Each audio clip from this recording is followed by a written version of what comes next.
going on? Let's see how this fight is. This should be epic, so.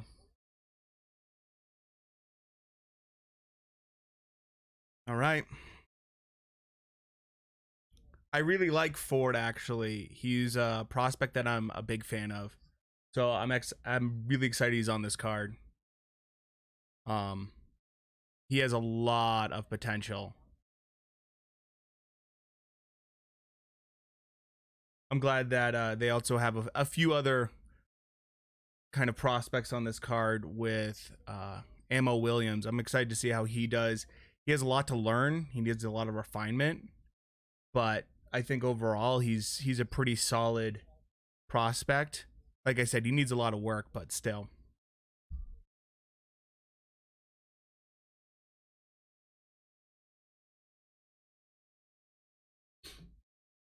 Okay, let's see.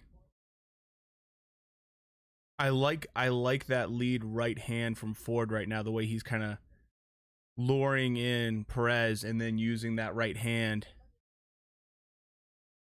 to kind of keep him in check. Lure him in and then use that big right hand to set up that nice hook.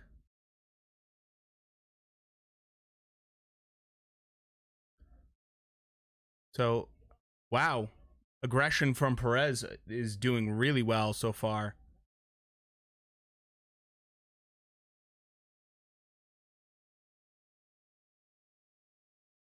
So far I want to see more from Ford. He's the, prospect that people are excited for. Let's see what he can do. I mean, I like that he's not rushing too much. He's keeping calm, especially these young guys. That was a very nice straight left. But Perez with some great punch combinations right now. Really doing some great work here. I mean, this is not what you want to see from a young prospect. You do not want to see him struggling this early. This fight got a lot more interesting than I thought it was going to be.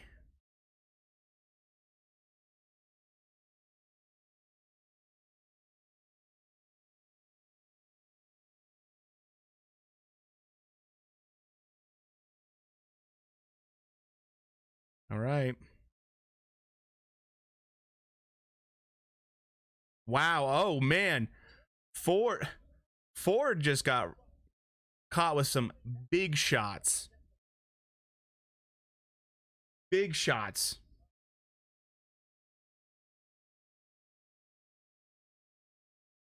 Man, that is not at all what I thought was going to happen in this fight. I thought for sure that Ford was going to start to outclass him, but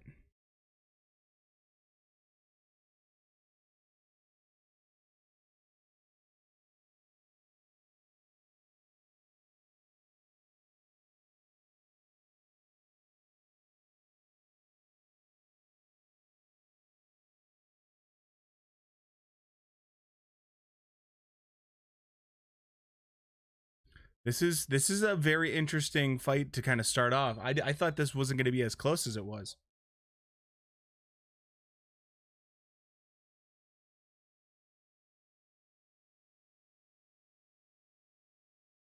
Okay, let's see how round 2 goes. I want to see if Ford can come back from that kind of aggression that he had to deal with. The hand speed though of Ford is really nice. He needs to move, keeps moving laterally.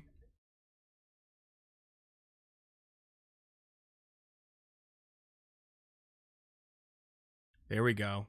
I like that right hand. I like how he's using that right hand to kind of keep Perez honest. Really nice.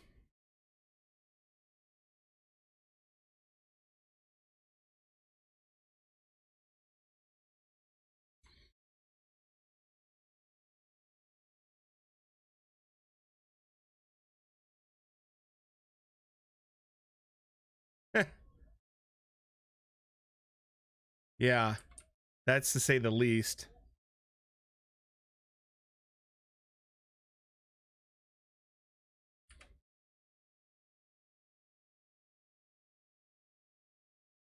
So we have Ford and Perez. I think it's obvious that the first round, I think, went to Perez. So let's see how Ford. I think Ford's doing a much better job this round. He's definitely more composed. But at the same time, I mean, Perez is not backing down. I like the aggression. I like the front foot aggression from Perez, getting him in the corner, making Ford having to react to that big shots. Ooh, this is a great fight. I think this might come down to conditioning if we end up with these guys throwing at this rate. This is a pretty high work rate right now. This is a very high work rate. These guys look like they're in good shape though, so let's see how it goes. Right now, I think that we can safely say that Perez is certainly the aggressor, but I like the work that Ford's doing a little bit better. Yeah, he's doing a lot cleaner work. He's looking a lot more polished in comparison.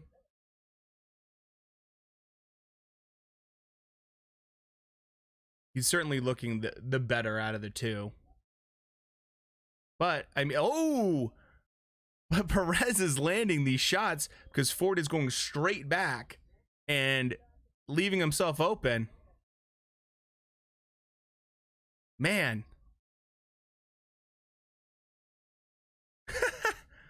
I'm actually very impressed with Perez. Ford has really nice speed, and I thought that was going to be an issue for him. But Perez is like, I'm not backing down.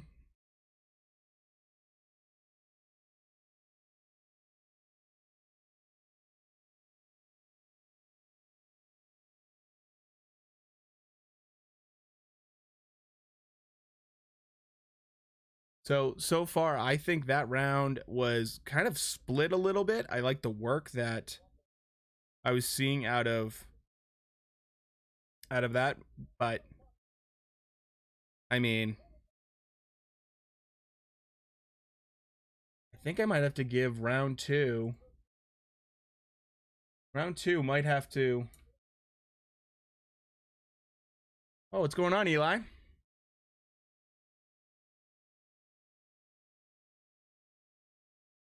I think round two is going to have to go to Perez. I think he just did better work. I think it was the aggressor on the tooth. Although I think Ford did cleaner work. I like the aggression I saw from Perez overall.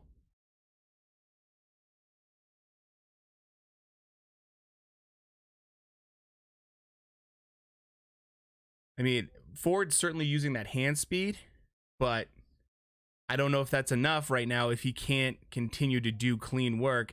If Perez can make this a dirty fight and make it a very rough fight for him, there was some body work that I wanted to see some from Ford. I mean, the aggression is just excellent. If Perez can keep this up for the entire 8 rounds, he's going to be absolutely drained, but he's going to be a nightmare for Ford because Ford likes to, keep distance and do clean work. Doesn't like to get in the trenches. This is some nice see. This is exactly what Ford wants right now. He moves really well. Really well. But he's getting caught going straight back. Every time he does his work and then he goes straight back. And that's where he's getting caught with that big overhand right from Perez. So let's see if he can continue to keep this distance and control distance. Really nice. Yeah, I like how he just tied him up to keep Perez from really doing any inside work. Oh, there we go. Ford is just very fast with that left hand. And now he's showing that he knows how to react to this kind of aggression, which I like.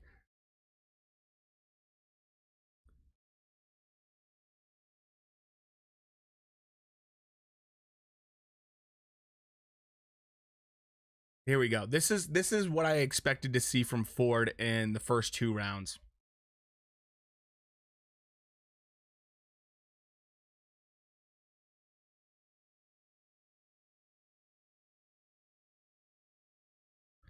Beautiful work from Ford this round. This is exactly what he needed to do. Exactly what he needed to do. Do not allow... Oh, there was a big shot from Perez. It's that good. It's he's got to learn. He can't go straight back like that because Perez is just long enough to get him. There we go. Ford is starting to really do beautiful work. Yeah. Tie him up. Got to tie him up. If Ford doesn't allow... Yeah, cannot allow Perez to do work like that. You got to tie him up. Ford right now is certainly doing the better work this round and just landing big shots. I mean, Perez is still game, but I think it's very clear that round 3 was certainly Ford's round. That's exactly what I wanted to see from him. Doing clean work. Fighting really smart. Utilizing that hand speed he has. Really looked a step above. And when Perez gets kind of that, you know, bull attitude where he wants to rush in, just tie him up. That's exactly what he should do. Nice job by Ford on that. This is what I like to see from young prospects. Guys that can adapt like this. And you can see a young fighter do it, you know, get in there, start getting roughed up, and then they can adapt to it. That's what I love to see from a young fighter. Really smart round for him. And Perez is looking a little bit tired. I mean, with his arms on the ropes, I'm wondering if he kind of gassed out, if he's going to possibly gas out this fight. It's only an 8-round fight, though, and they're only halfway through. They're on round 4.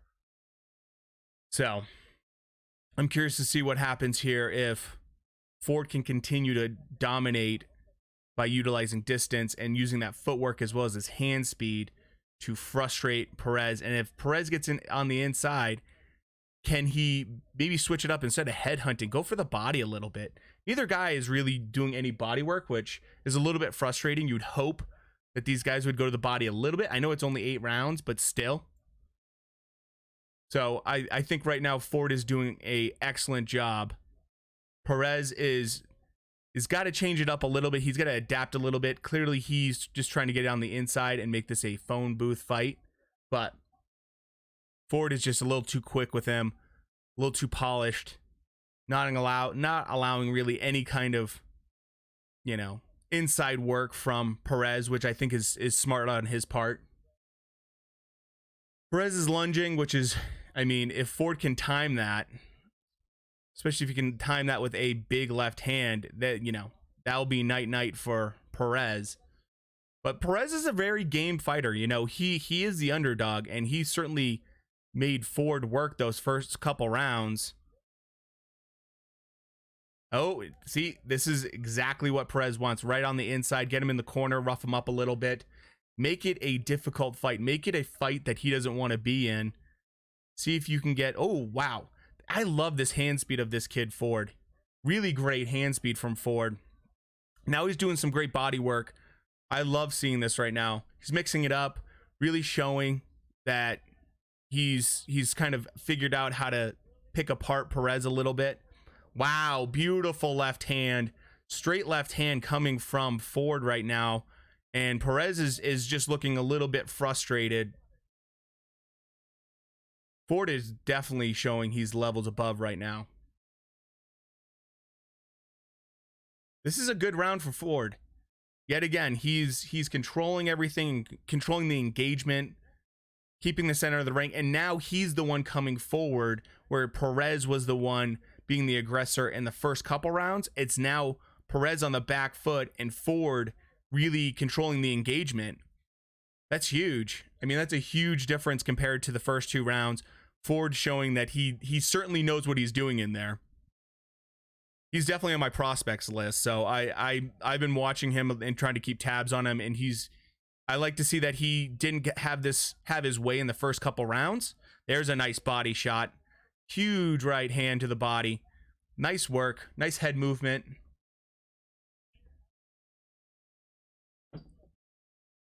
Yet again, I think this round is very easily going to go to Ford.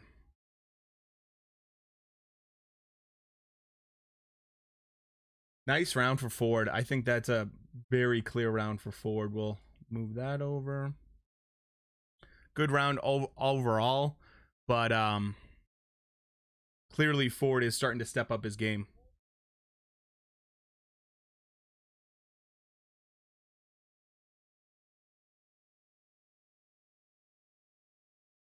Yeah, Perez is looking gassed. I can't believe how gassed he's looking right now. He is looking so gassed. This is certainly where I want to see Ford push the pace a little bit more. I want to see him go in there and try to really manhandle Perez in this round.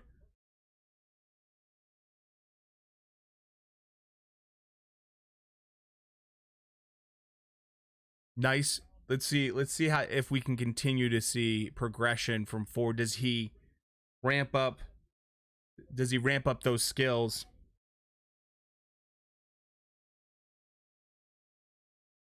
I don't always agree with Sergio Martinez, but sometimes he has some pretty good insight, and I have to agree with him. Right here, what he's talking about using the jab, I have to agree with him on that.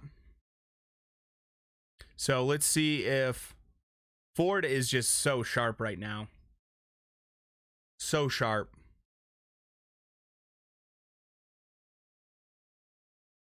This is the kind of round that Perez wants, where he can try to maybe come back, but I don't know if he is. I think he might be too gassed.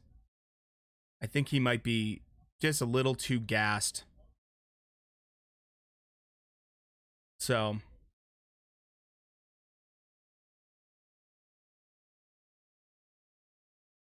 yeah, the volume has drastically dropped off from Perez, which I understand. I mean, he went in there like a bull in a china shop, so I expected that a little bit from him.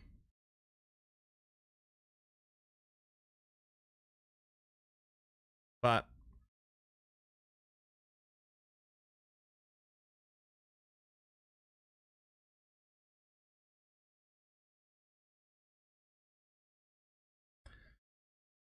really nice right now. Really nice work from Ford. Just controlling everything. Really nice control from him. I'm liking this round a lot for Ford overall, but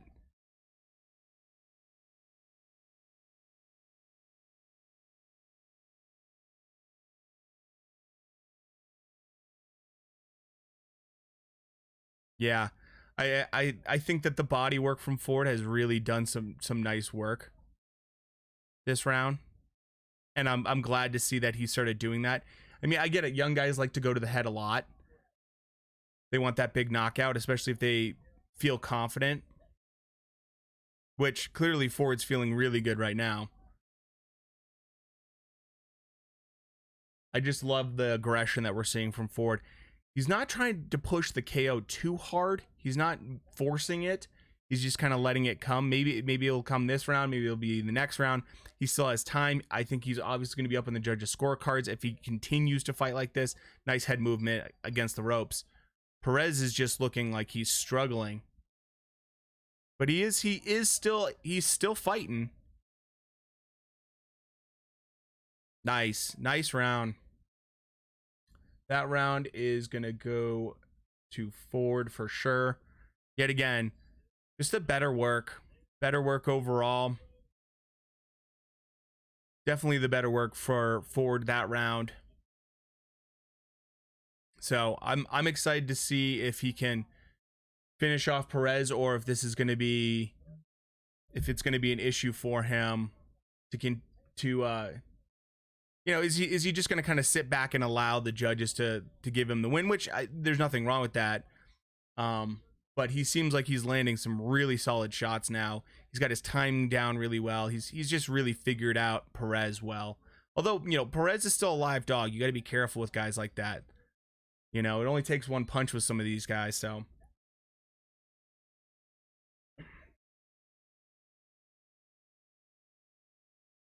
All right. Round 6. This could be a good round if we see Ford really lay into it. This could be a huge round for him. I actually agree with Chris Mannix's scorecard. I'm kind of surprised by that. Usually Chris is not the best at scoring cards, and that's actually a pretty fair score. That's how I have it. Okay. Ford is...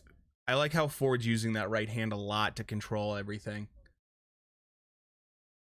He was throwing a lot of hooks at the beginning. Now he's kind of using it more for reach.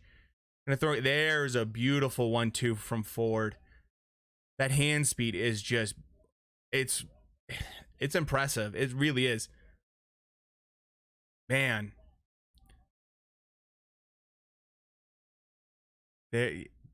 Ford's got to be careful when he puts his arm out like that to kind of control distance and go straight back.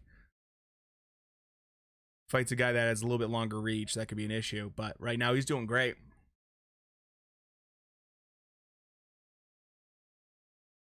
Yet again, Ford just dominating distance. Yeah, Perez is looking very tired right now. His mouth's open, sucking wind a little bit. I mean, he threw a lot of shots the first time. Oh, beautiful body shot from Ford.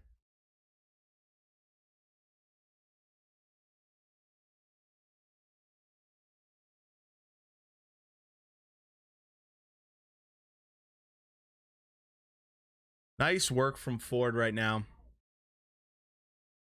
Very clean work. Perez just, there's no zip behind his punches anymore. It's just kind of died down.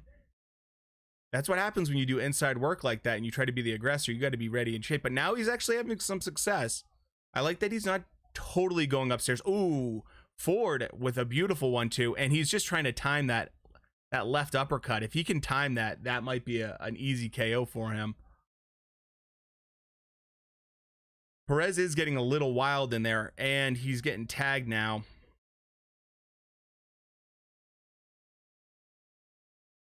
Yet again, Ford doing the better work. Perez is just, his hands are low. He's breathing heavy. His footwork's all over the place. Yeah. Ford's almost like inviting him in. Come on in. Come on in. Both guys are getting a little tired. Good round.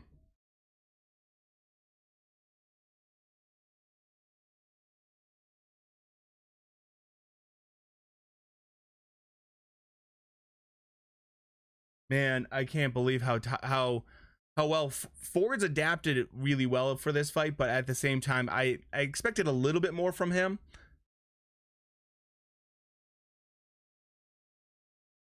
So that round, I think, was pretty clear round that round went.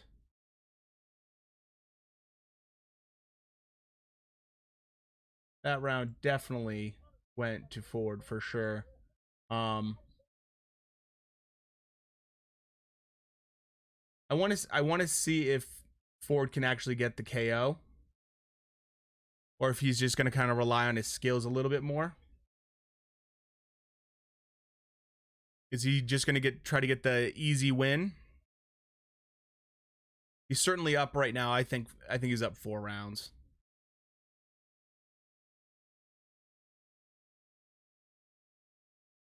Perez is just very flat-footed right now. Super flat-footed. I think the big thing here for Ford is just to continue with that movement. So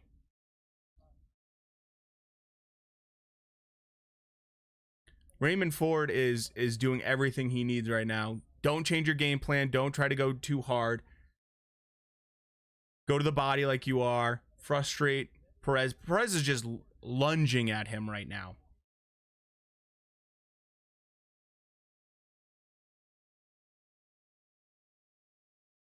So I'd love to see, yeah, Ford is doing exactly what he needs to do. Go to that body, Fight smart.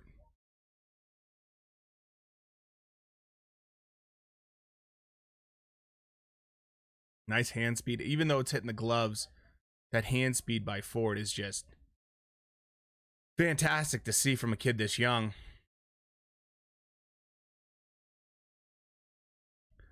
Perez is getting lured in right now. Ford is utilizing the fact that he knows Perez wants him up against the ropes.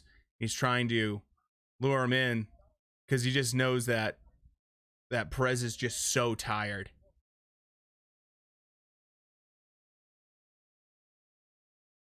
Yeah. Nice body work from Ford.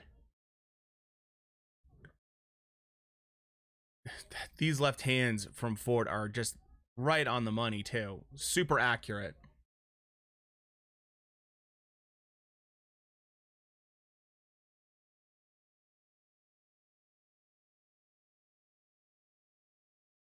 Perez is just exhausted.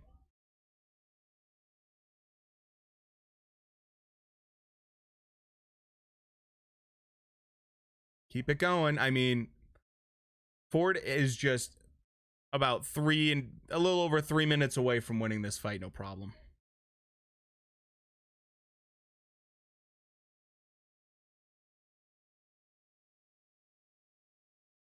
So,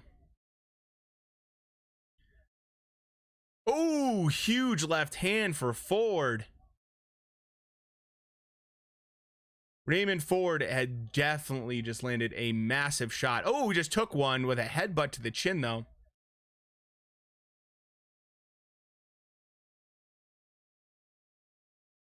Man.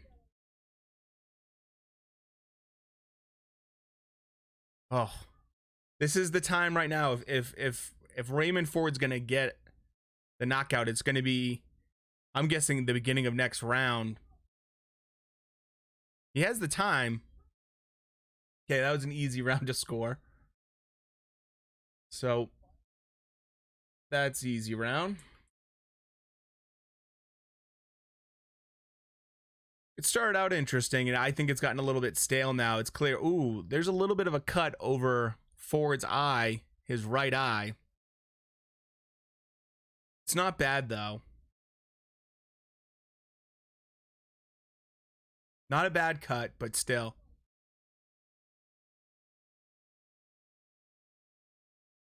Clearly, that could have been an issue if that was sooner.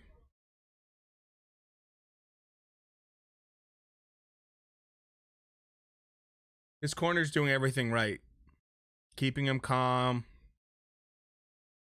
Not giving him too much information. Some of these corners just try to, like, throw a novel at their guy every time in the corner.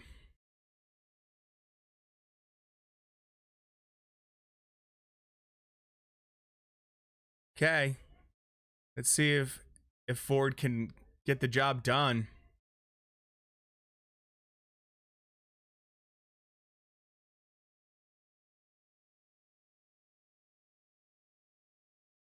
Raymond Ford is just doing excellent work right now.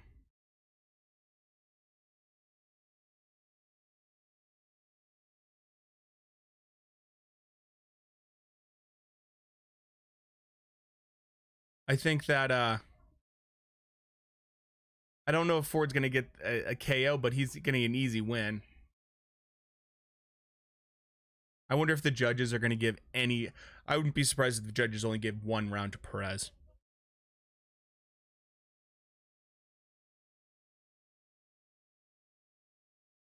Okay, so clearly Perez is being the aggressor still, which I don't know how he is at this point. He's certainly trying, but he's just not effective.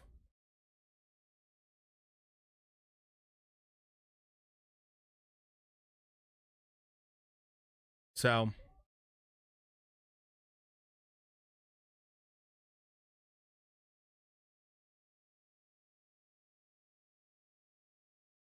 I don't like how Ford's kind of staying on the ropes a little bit more than I would prefer. If Perez is just laying it out there, man. Props to this guy for going at it. I don't think he's going to win the round. I don't think he's going to win the fight, but he's not laying down. That's for sure.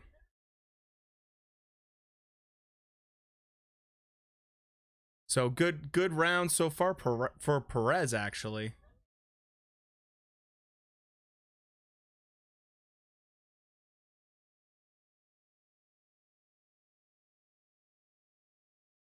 Oh, good left.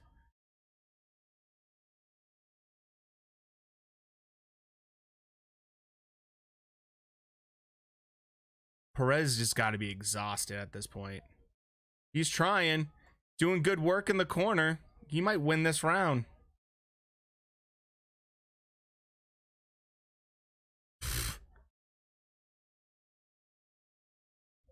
I don't think he's going to get it.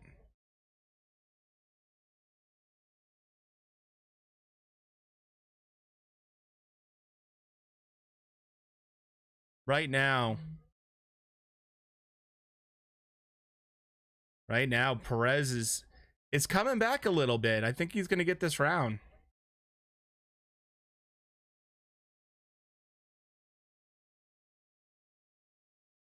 I think that round goes to Perez, actually.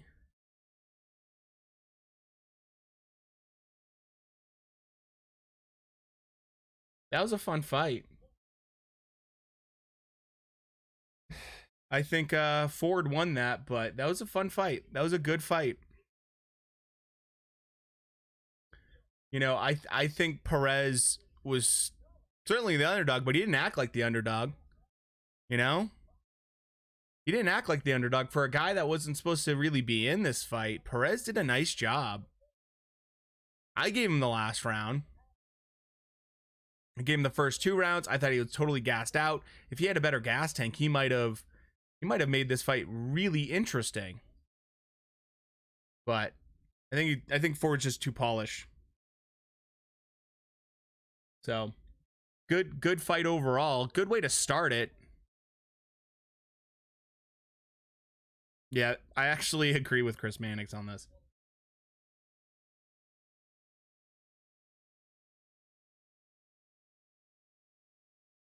I mean, for a first fight on a card like this, I'll take it.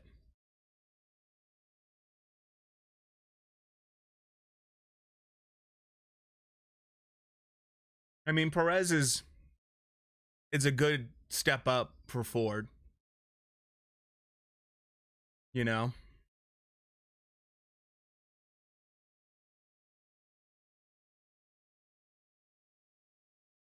I mean, Raymond Ford, I don't think was going to get the KO. It just didn't seem like he had the time or the power to do it against Perez, which Perez, you know, props to him. The guy has a good chin. He took some shots that most guys would have just buckled under. But, you know, he went out there, he tried.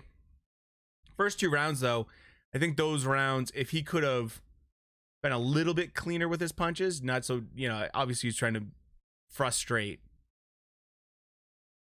Ford as much as possible. So,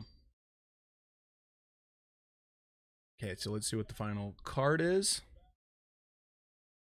I'll score a card.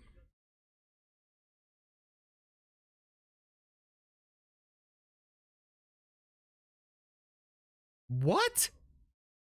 They gave a round to Perez? They gave a... Yeah. Someone gave a... split decision. Oh my God, they have a split draw. I would have never guessed that. There's no way. You got to be kidding me, man. No way. That was not a split draw. Ford is pissed. Oh man. Ford won that fight. He easily won that fight. Don't get me wrong, Perez made a case, but how do you give that to Ford? I mean, to Perez? Wow. Well, that was certainly not what Ford wanted for that fight. We'll get this set up for now, the next one, which I believe is going to be Ammo Williams.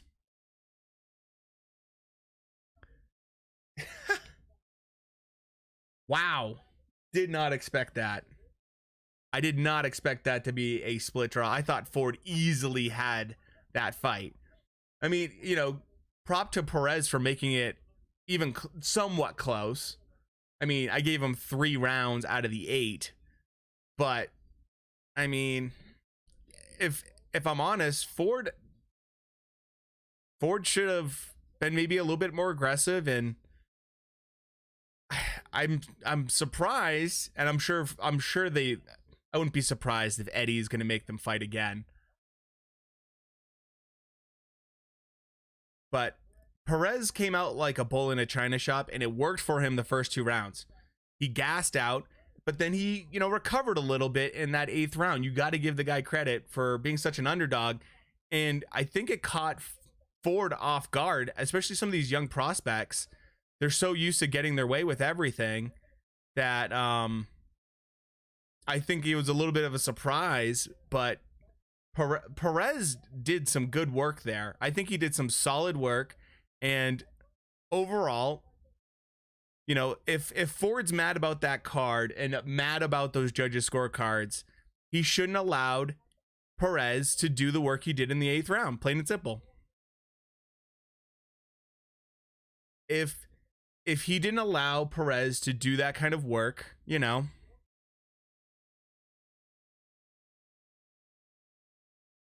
so that right there is a little bit on Ford for taking his foot off the gas at the end of the fight.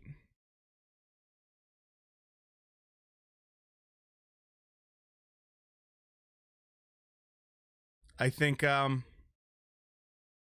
that's gonna, obviously I'm expecting Ford to be upset about that, but you can't allow a guy like that clearly took the first couple rounds to get in the fight at the end. I'm actually very excited for this kind of Ammo Williams fight. This kid has a lot of hype behind him, but I mean, he has a lot to learn. Ammo Williams has a lot to learn.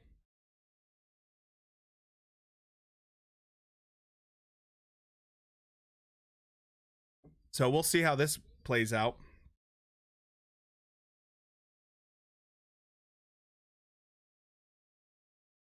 I'm a little shocked, but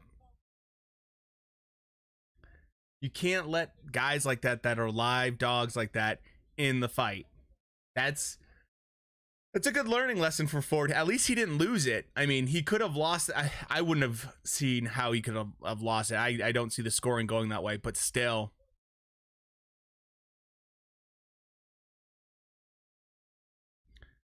I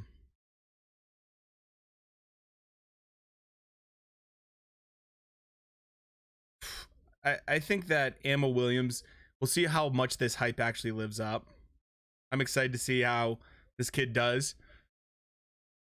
They talk a lot about Ammo Williams, and I know, you know, he's rough around the edges, but he's young. We'll see how he does, you know, when he's stepping up.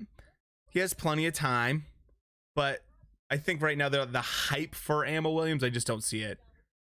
I just don't see it in comparison to guy like, you know, some of the other prospects that I prefer to watch, like an Elvis Rodriguez. Elvis Rodriguez, you watch him fight, and that kid is so polished.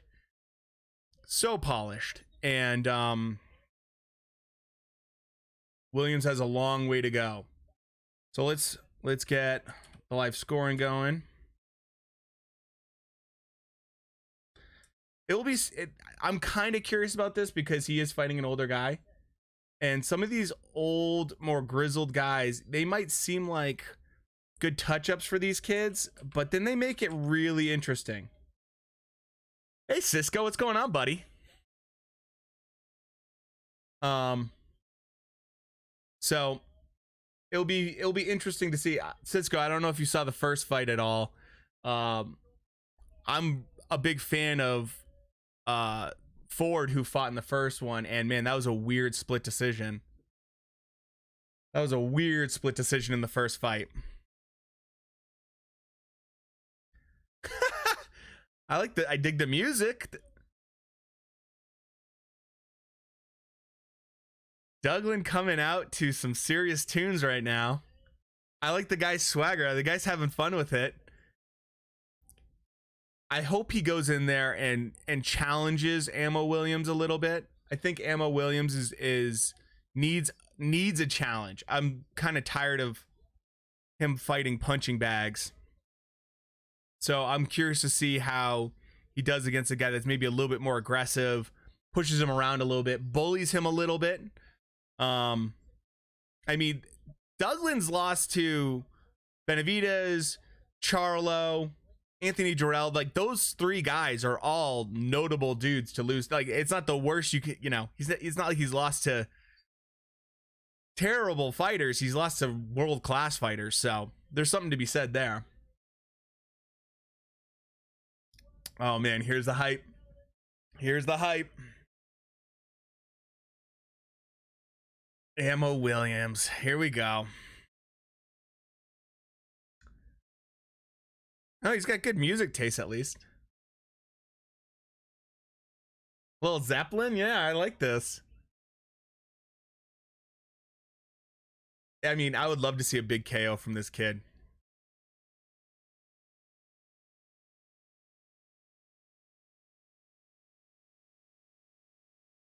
It is fun seeing young guys like this that are just full of piss and vinegar right now. They're just ready to go.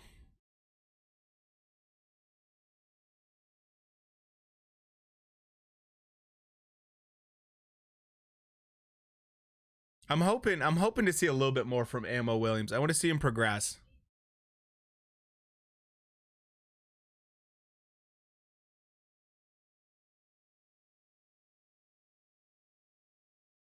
I mean, that's the thing. They're talking about how Ammo Williams doesn't have much, you know, amateur experience, and I do wonder how much that's going to play a part.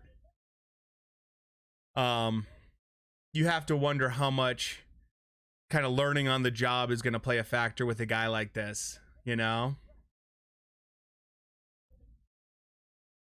I appreciate guys that want to do that want to try to learn on the job, you know, so to speak.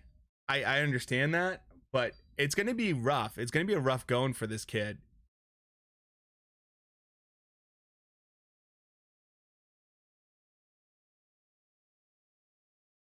So, man, I didn't realize Ammo Williams was middleweight. He's a pretty good sized kid. Let's see how he does.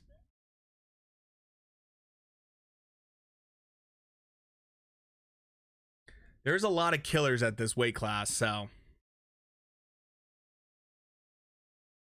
there's a lot of really good fighters at this weight class. So this kid better take it really slow at middleweight, because these guys don't mess around.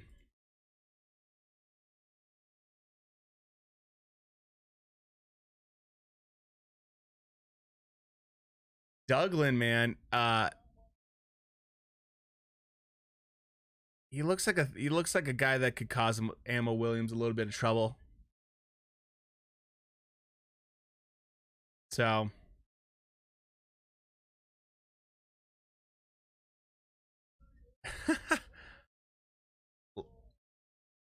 that's a very interesting nickname. I don't think I've ever heard someone with the Mama's Boy as a nickname. Heard I mean, obviously there's been Big Baby, but I've never heard Mama's Boy. Ammo Williams looks pretty good. I mean, physically he looks pretty good. But let's see what happens when he gets pushed around by a big middleweight. Is he going to be able to deal with pressure? Is he going to deal with, you know, bigger guys that can rough him up a little bit and not allow him to, you know, do the work he wants to do? He's a local guy, that's for sure. Kid is amped up.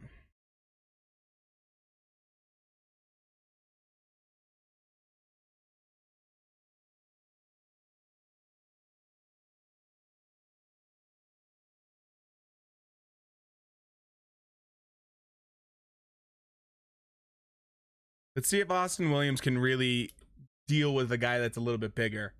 He's dealt with guys that really are bloated middleweights, not really like guys that are true, you know, that are true to that size. Hey, what's up, man? How you doing? Welcome to the stream. Hopefully you're enjoying the fight tonight.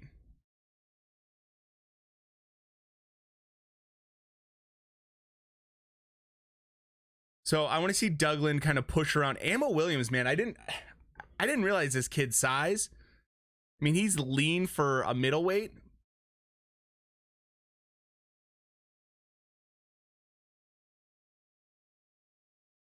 But, I mean, oh, he just got caught with a nice jab from Douglin. Oh, Douglin with a beautiful, beautiful right hook on him. Douglin's showboating a little bit. I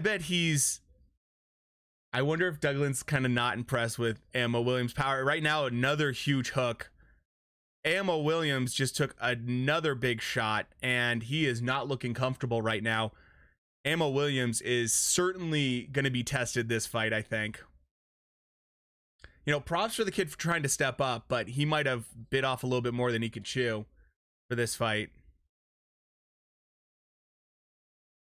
I mean, Douglin has nothing to lose in this fight. This is a prospect. He's supposed to beat this kid. I don't think he's nervous at all with a kid like this. Oh, another huge hook. Douglin has got the timing down right now for that right hook, and Ammo Williams is just eating shots. Eating shots. This could be an issue for a young guy like this. Dealing with a southpaw when you maybe aren't comfortable with that yet. I mean, Douglin's bullying him, and I like that. This is certainly not the kind of fight I think that Ammo Williams was expecting. I think he was looking to throw his weight around a little bit more. Oh, this is his first southpaw. Yeah, see, this is where guys like this that are learning on the job, his footwork's a little sloppy, and I think a guy like Douglin's moving pretty well. And I don't think Douglin's scared of Ammo Williams' power at all. At all. I don't think Ammo Williams is going to throw anything that Douglin hasn't felt before. And the footwork of Ammo Williams is a little bit all over the place. You can tell that the kid needs a little bit of help when it comes to smoothing out his general skills. Like some of the very basics right now are kind of cropping up. Oh, that was a cheap shot from Douglin. Come on, man. Why are you doing that? That's a dumb move when you're doing good work in the first round. I mean, that was a stupid move from Douglin. I think that first round's going to go to Douglin. Ammo Williams, though, he is wide open for a big right hook right now. I don't know. What do you guys think? If you guys had it differently, let me know. I had Ammo Williams I just thought he did okay. He kind of flared a little bit, had a little bit. His work just wasn't very clean. I thought Douglin did the better work. But if you guys disagree, let me know in the chat real quick who you had winning the first round. I think Douglin certainly showed that he has the skills. The hand speed is looking pretty decent from Ammo Williams. But overall, I'm not seeing enough from Ammo right now to be impressed by this kid, especially against a guy that, you know, looks like he's a little bit more polished even when it comes to footwork and just fundamentals. This cheap shot right there, that cheap shot was so dumb from Douglin. Let's see if Ammo Williams can change up the game. His hand speed's pretty decent. He does have decent hand speed, but I feel like Douglin's going to get that timing down on that big right hook, and just that's going to be a problem. That's really going to be a problem for Ammo Williams if he doesn't adjust, especially if he doesn't keep his guard high enough. I like the body work that Williams is doing right there. That was a really solid right hand to the body. Good body work. At least Ammo Williams isn't headhunting. I've seen a couple times where Ammo in certain fights would exclusively headhunt. And I think right now he's doing a better job of being poised. His stance is a little bit wide for my taste. It's a little too wide for me, but he's making it work. His footwork's a little cleaner so far this round. His feet aren't getting too close together, which was the issue in the last round, for sure. I'm very curious if Douglin is going to be able to go the entire 8 rounds, and I only say that because I want to see more aggression from him. If he gets tired, that's going to be in this young kid, this Williams kid's favor, I mean, Ammo Williams certainly looks younger physically. Oh, that was a nice shot from Douglin. Another good shot from Douglin. Good straight left.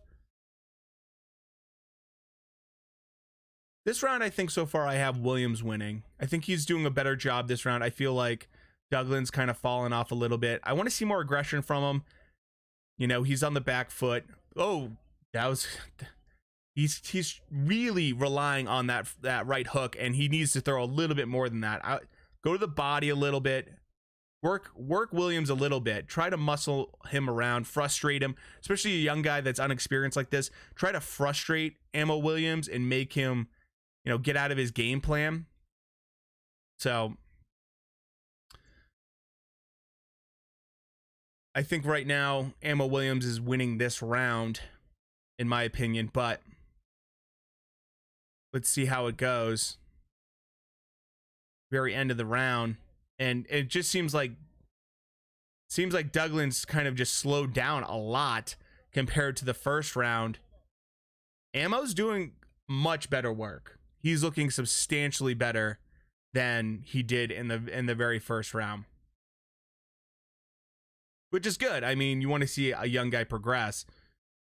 Right now, Ammo Williams is staying behind the jab a little bit better, which I like. Oh, really nice 1-2. And he might have hurt Douglin with that. Douglin might be hurt right now. Ammo Williams with a really nice round. I think it's clear that round 2 went to Williams for sure. Good round for Ammo Williams. Good bounce back round. That's exactly what I wanted to see from a guy like that. If you're going to hype up a guy and talk about him kind of learning and stuff, I want to see him progress if he has a bad round. And this was a perfect example of seeing a young guy adapt from round 1. He did a nice job, utilizing that reach, especially the 1-2. If you guys have it a little bit different, let me know in the chat if you guys had Douglin winning that round, but I think that was a pretty good round for Ammo Williams overall. I think he just did a better job. His footwork looked better too. He looked a little bit more balanced. So good round, good round for the young kid. Good round for the young kid. All right, let's see how this round goes now. Round 3. This could be another good round if Ammo can continue to use that jab in his reach.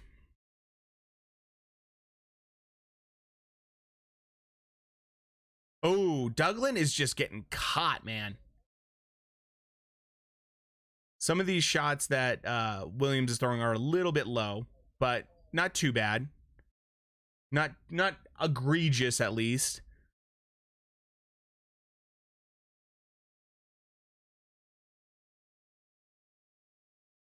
Okay, let's see. I mean, the dirty inside boxing from Douglin. This kid, man. The first round cheap shot. Williams, I like that he's not headhunting too much. Clearly, he's been working on that in camp, because I've seen a lot of fights with him just purely headhunting. This is a lot better work overall from Williams. He's looking better. The last fight I saw him, he was even sloppier. He was throwing a lot more kind of haymakers and just throwing wild shots a little bit more. So this is a nice round for Williams. Let's see if he can continue to have success. His hand speed is what's really doing good work for him. I mean, this would be a great step-up fight for him if he does end up winning this.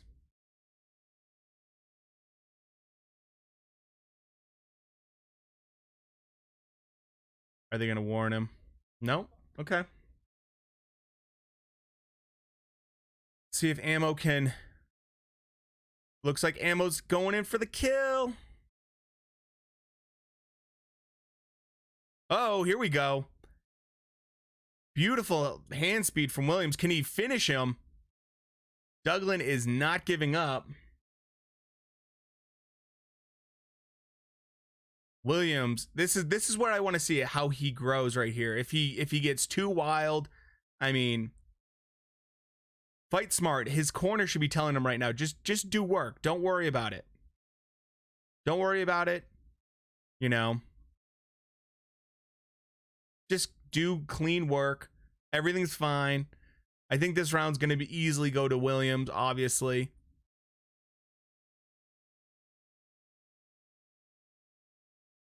So, good round overall for Williams.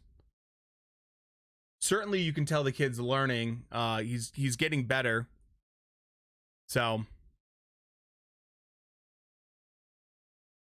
maybe not the way he wanted it to end. Maybe he wanted to kind of get that finish, but still.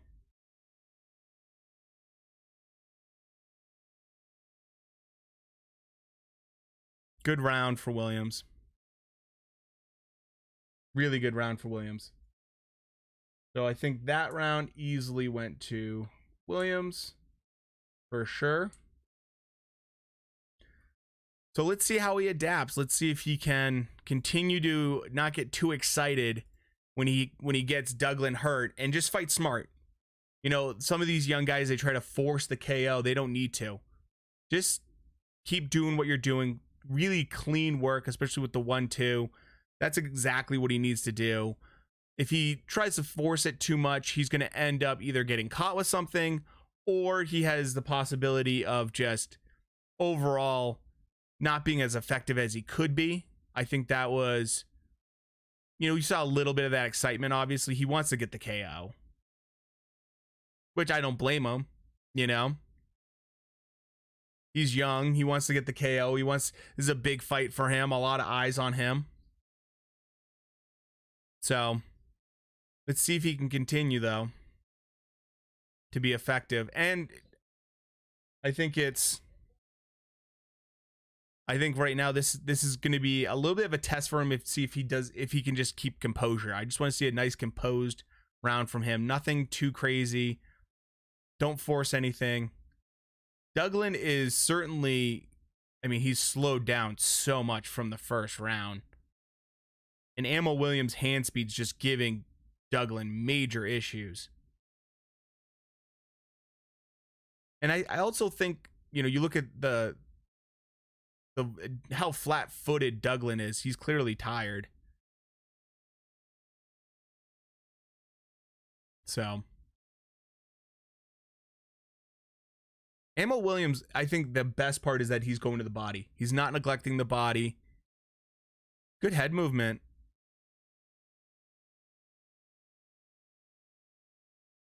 Watch those punches. Don't go too low. I think in these clinches, this is where he needs to kind of force Douglin against the ropes a little bit more. I like that jab that Ammo's using right now. Don't get caught on the ropes. Ties him up. Smart. Obviously, Douglin wants to do work. That's behind the head. Come on, ref. But Ammo's in a nice groove right now. He's fighting really a smart fight. He's not forcing things. That's behind the head again. Come on, ref.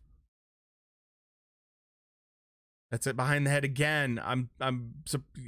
This ref has got to say something. Okay, let's see if Ammo can. Oh, tried for that big uppercut. Didn't quite land, but I like the fact he's trying something different, mixing up his punch combinations a little bit more. Keep going to that body. I don't want him to. There's some good body work from him. This is a good round again for Ammo Williams. Nice uppercut. Nice uppercut from Ammo Williams. I'm surprised Douglin isn't trying to get him against the ropes a little bit more. But Ammo's certainly progressed. Good to see young guys kind of take steps up, and this is a good step up for him. I mean, say what you will about Douglin, but you know, for a kid that has almost no amateur experience, Ammo's looking pretty decent. You know, he's going against the guy that's a lot older than him and been in the ring with a lot more experienced individuals. So I like seeing that hand speed from Williams is just excellent. Let's see if he can close this round out well. Nice round. Good round for Ammo Williams again. I think that's a clear round for him. Let's put that right here. So, I mean, overall, let's see what happens if he can get the KO. Obviously he wants that. Right now he is basically only gotten the distance one time. And so I think a KO for him would solidify this fight for him, but I mean, if it doesn't work, it doesn't work. I'm pretty excited for the co-main of this fight. This is going to be awesome co-main. This rematch, I mean, there's 2 rematches on this card that are just awesome.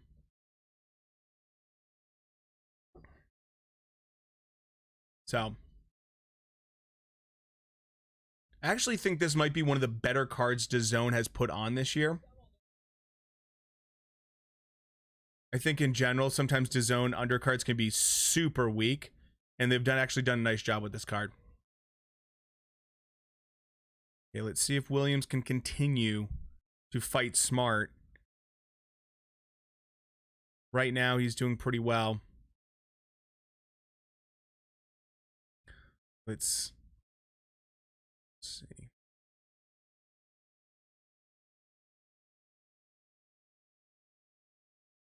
I mean, if you're Ammo Williams with these clinches, it's smarter than you got to be careful when you come out of him, though. He just got hit with a huge right hand. Okay, break it up.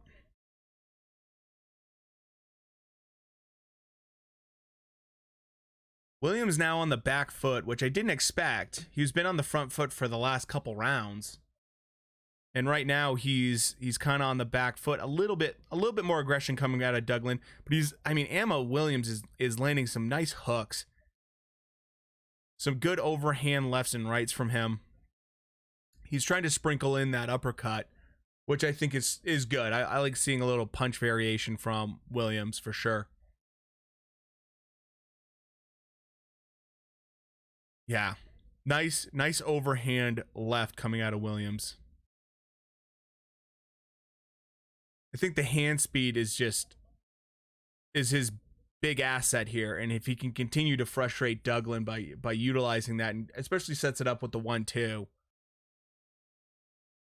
Oh, Ammo Williams takes a big shot, but then lands some big shots. This is the thing that's scary for I'm sure Eddie Hearn right now is very, very nervous about this fight, seeing Ammo Williams take big shots. I mean, this is a prospect that I know Eddie's pretty excited about, so I'm sure he's a little bit nervous right now, because Douglin, even though he's slowed down, is still a very game fighter and landing some really big shots. But that's good. Test this young guy's chin, right? So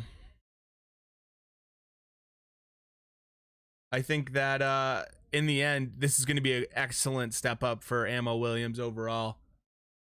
Oh, Douglin is just kind of getting a little sloppy now. You can definitely see the fatigue, and this is where I was wondering if he was going to slow down a lot and then end up just leaning, which is pretty much what he's doing. Oh, Williams with some nice shots here, certainly landing some big, big shots, and that's a good round. Good round overall. Good round for Williams for sure. I think it's safe to say he won that round, unless you guys disagree. I think it's pretty clear who won that round. So another round for the young kid, man. He landed that big left a couple times really clean. He ate a couple shots, and I'm sure, like I said, I'm sure Eddie got really nervous. But hey, you know, he showed that he can take a shot. He showed that he can take it and keep coming forward. So I want to see him fight smart, use that reach, certainly use that jab a little bit more. He's neglecting it a little bit to try to throw that uppercut as well as some of the hooks, especially that overhand left of his. So I want to see him go back to a little bit more 1-2. That's my personal opinion.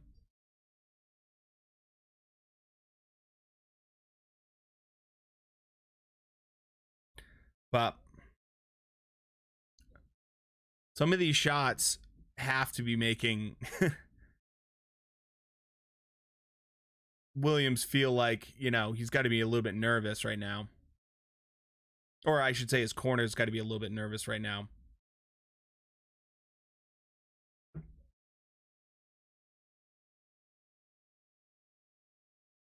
Williams.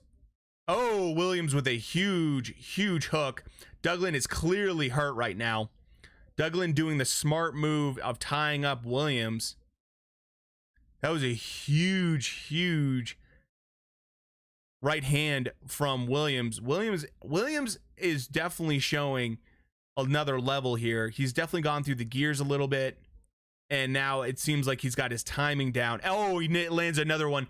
It looks like Douglin's hurt. Douglin's very hurt right now. I like the fact that Williams has this kind of gas tank at this stage in the fight. Douglin is just holding on if he can. I think we might see a knockout pretty soon. Good chance there's going to be a knockout right here from Williams. Williams is just he's got to set his feet a little bit better. He gets a little wild with his footwork. Don't force the knockout too much. It's coming. Douglin's hurt. You've landed that big hook a couple times. Just fight really smart right now. If your ammo, just allow yourself to go to the body and then come upstairs. Don't try to just headhunt. Okay, so Douglin's coming forward at least, but I wonder if Douglin can get out of this round, he will be very lucky. Oh, Ammo Williams lands another big shot. It was a good straight left from Ammo Williams. I think Ammo, if Ammo can land that hook again, that big right hook, set it up. Because right now, Douglin's so tired, his hands are really low.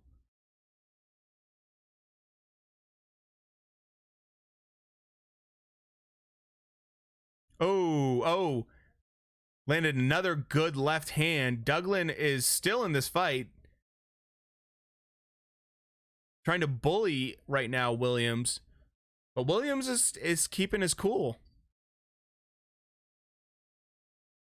See how they end this round.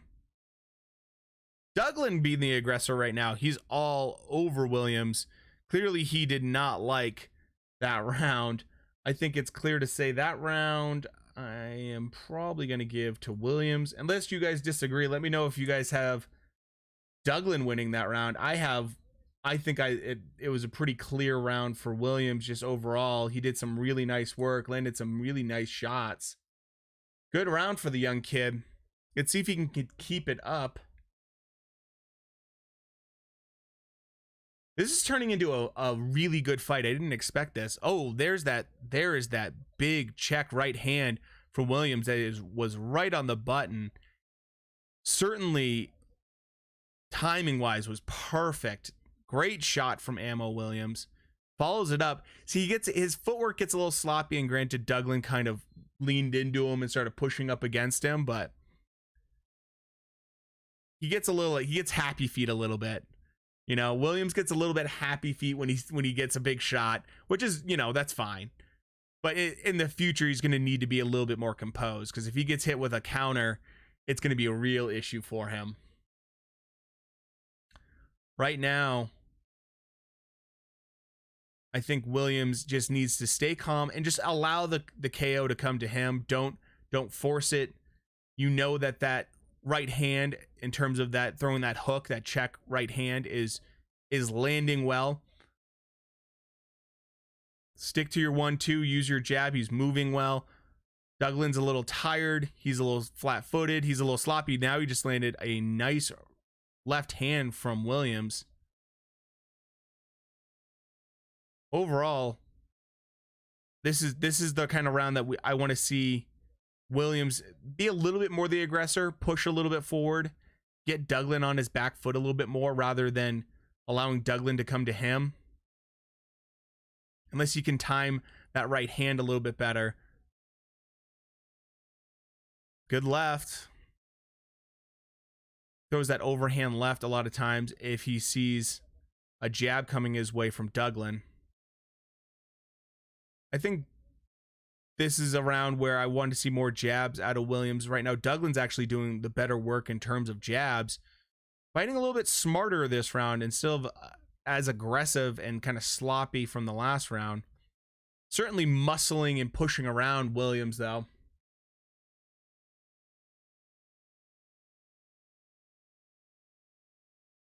I think, oh, this is it right here. This could be it right here. Williams landed that big, oh, this could be all over. I think Williams is going to get the KO if he's not too careful, though. He just took a huge shot himself. Williams with that check right hand just threw a nice left hand uppercut. Let's see if Williams can finish the show right now. I bet you Duglin's looking hurt right now, looking very hurt. He's trying to act like he's not, but he's certainly feeling it. Ammo going to the body a little bit, which is smart. This is certainly a better fight than I expected right now. This is great. Let's see if we can get a nice highlight reel knockout here. Williams just took his foot off the gas a little bit, huh? He had Duglin hurt. I want to see him finish it right now.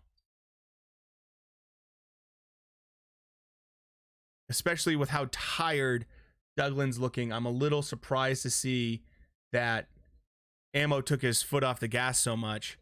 Good round overall. I think round wise we're gonna give that to Williams as well. I think that he certainly landed the bigger shots.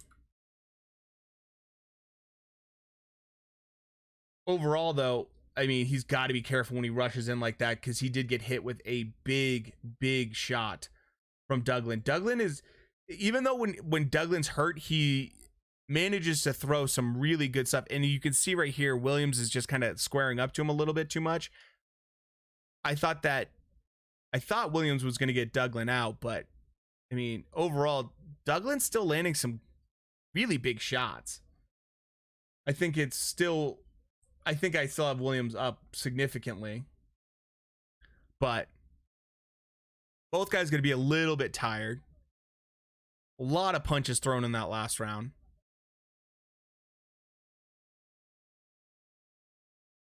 So right now, last round, I think Williams just be smart, stay off the ropes, don't get in the corner. I mostly agree with their scorecard they have right there for this fight. Williams right now needs to just continuously move and use his jab a little bit. Don't allow Duglin to kind of bully you too much. Granted, you know, Williams has got the easy win, I think.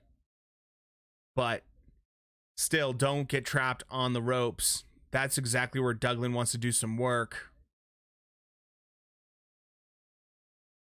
And right now, Williams is on his bike a little bit, kind of trying to stay off the ropes a little bit. But Douglin is doing a decent job being the aggressor this round. He's got to make it happen, though. Good right hand from Douglin.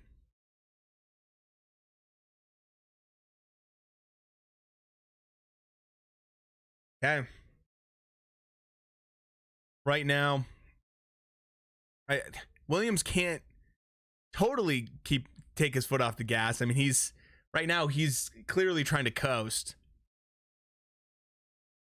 Clearly he's coasting, which, you know, I get that.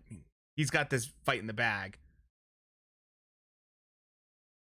But he's got to be smart about it. Yeah, this is going to be a boring round for sure. 1 minute left, and Williams wins this fight. Don't do anything stupid.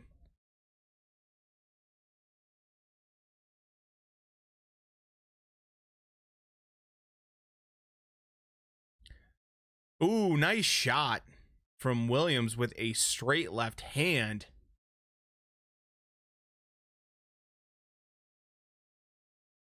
Williams is just, yeah, he knows he won this fight.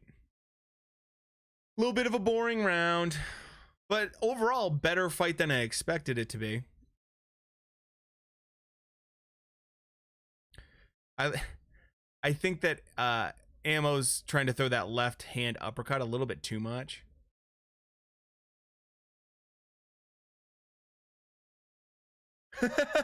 Your mom is a cornerman. That's weak AF. Yeah, man. That is one of the most bizarre. That is one of the most bizarre nicknames I've ever heard. Being called, what was it, Mama's Boy or something like that? Yeah, Mother's Boy or Mama's Boy. That is one of the weirdest nicknames I have ever heard.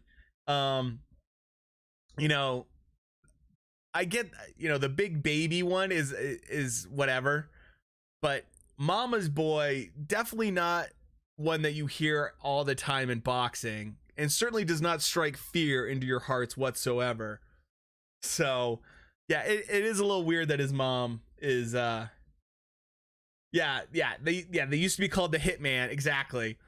You know, they used to have the Assassin, right? Like these kind of classic one. Now it's Mama's Boy. Exactly, man. That's a great point. Yeah. Used to be called the Hitman, the Assassin. You know, now they're called the Mama's Boy. Although I do love Jared Anderson a lot. He's one of my favorite prospects that's out there right now in the heavyweight division.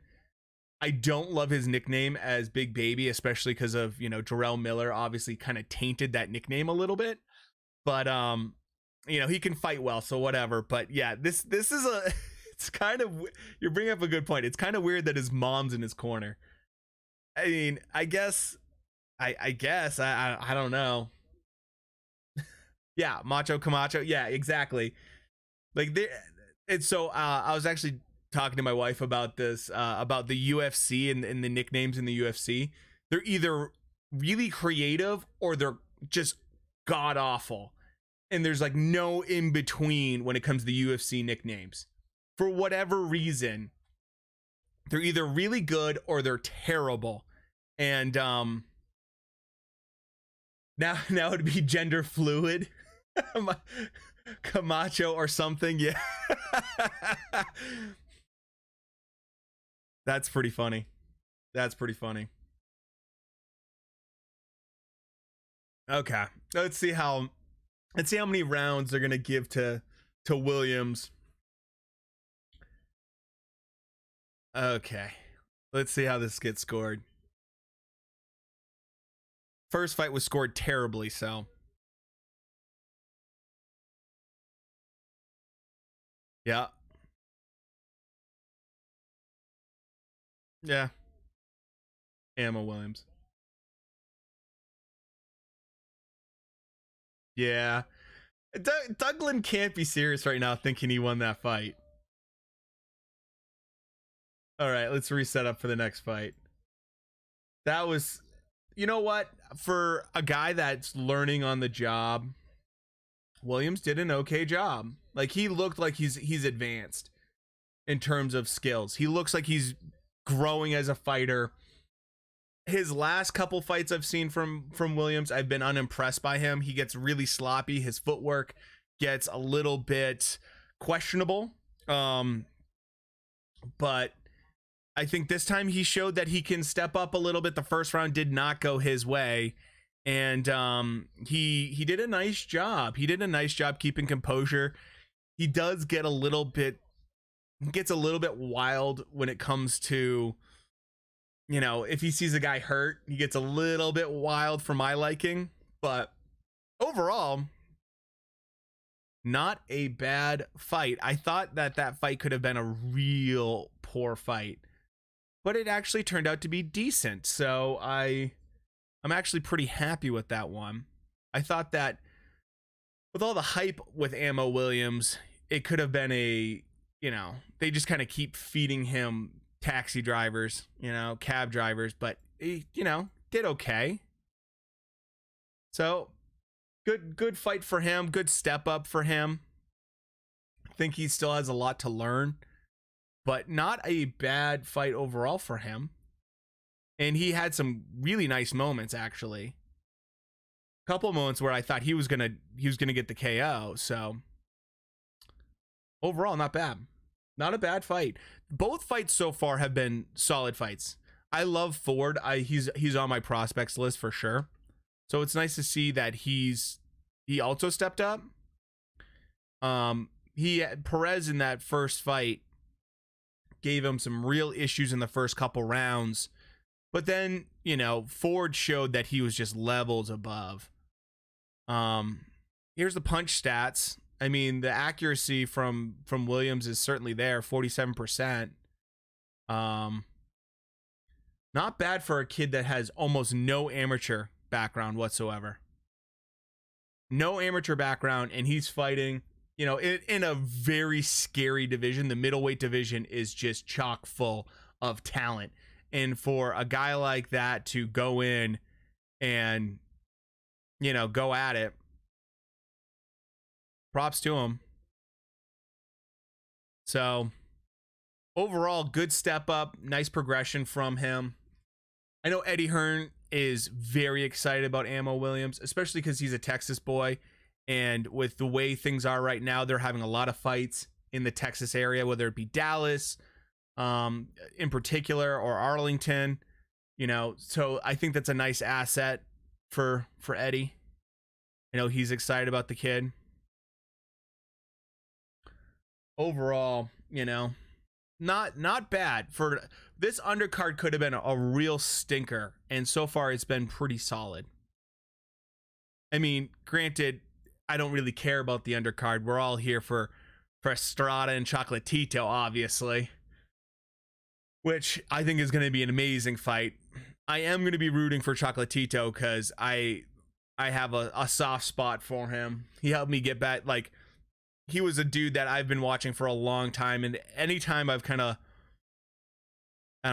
stopped caring about boxing for a little bit, I'd watch a Chocolatito fight, and it'd get me back into boxing again. So let's see how he looks. I think the main card, the co-main and the main card are going to be really interesting overall. And if you can definitively say either way, I would doubt that. I think both guys are just so good, so talented that it's so hard to call some of these fights. I mean, this is in my opinion, is probably going to go down as fight of the year if it's even remotely close. Chocolatito means little chocolate. Not a great nickname either. Yeah, not the best.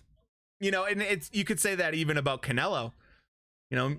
Cinnamon, not exactly something that strikes fear into your heart. If I believe that's correct. Yeah. I think ESTRADA has that. Certainly has that swag when it comes to his nickname. Which, I mean, That's a fantastic nickname for a fighter. How many minutes will it take to start punching? Do you mean in the main fight? I believe they're gonna probably take about 3 seconds before they start throwing about 1,000,000 punches. You know, that's my opinion. Good forever. I mean, these guys throw 1,000 punches a fight, so they're not going to waste any time, which is probably one of the reasons that I'm so surprised people don't like lighter weight classes. The amount of action that you get from these lighter weight classes is just incredible. Yeah, granted, you don't get the same kind of knockouts. Is Robertson Caruso the ring announcer? Dude, I do not like the DAZN ring announcer. This guy with the dreads and everything. Like, when I first saw him with the dreads, it's like, okay, that's like your style, that's your thing, you know? You're kind of going the anti-Buffer route.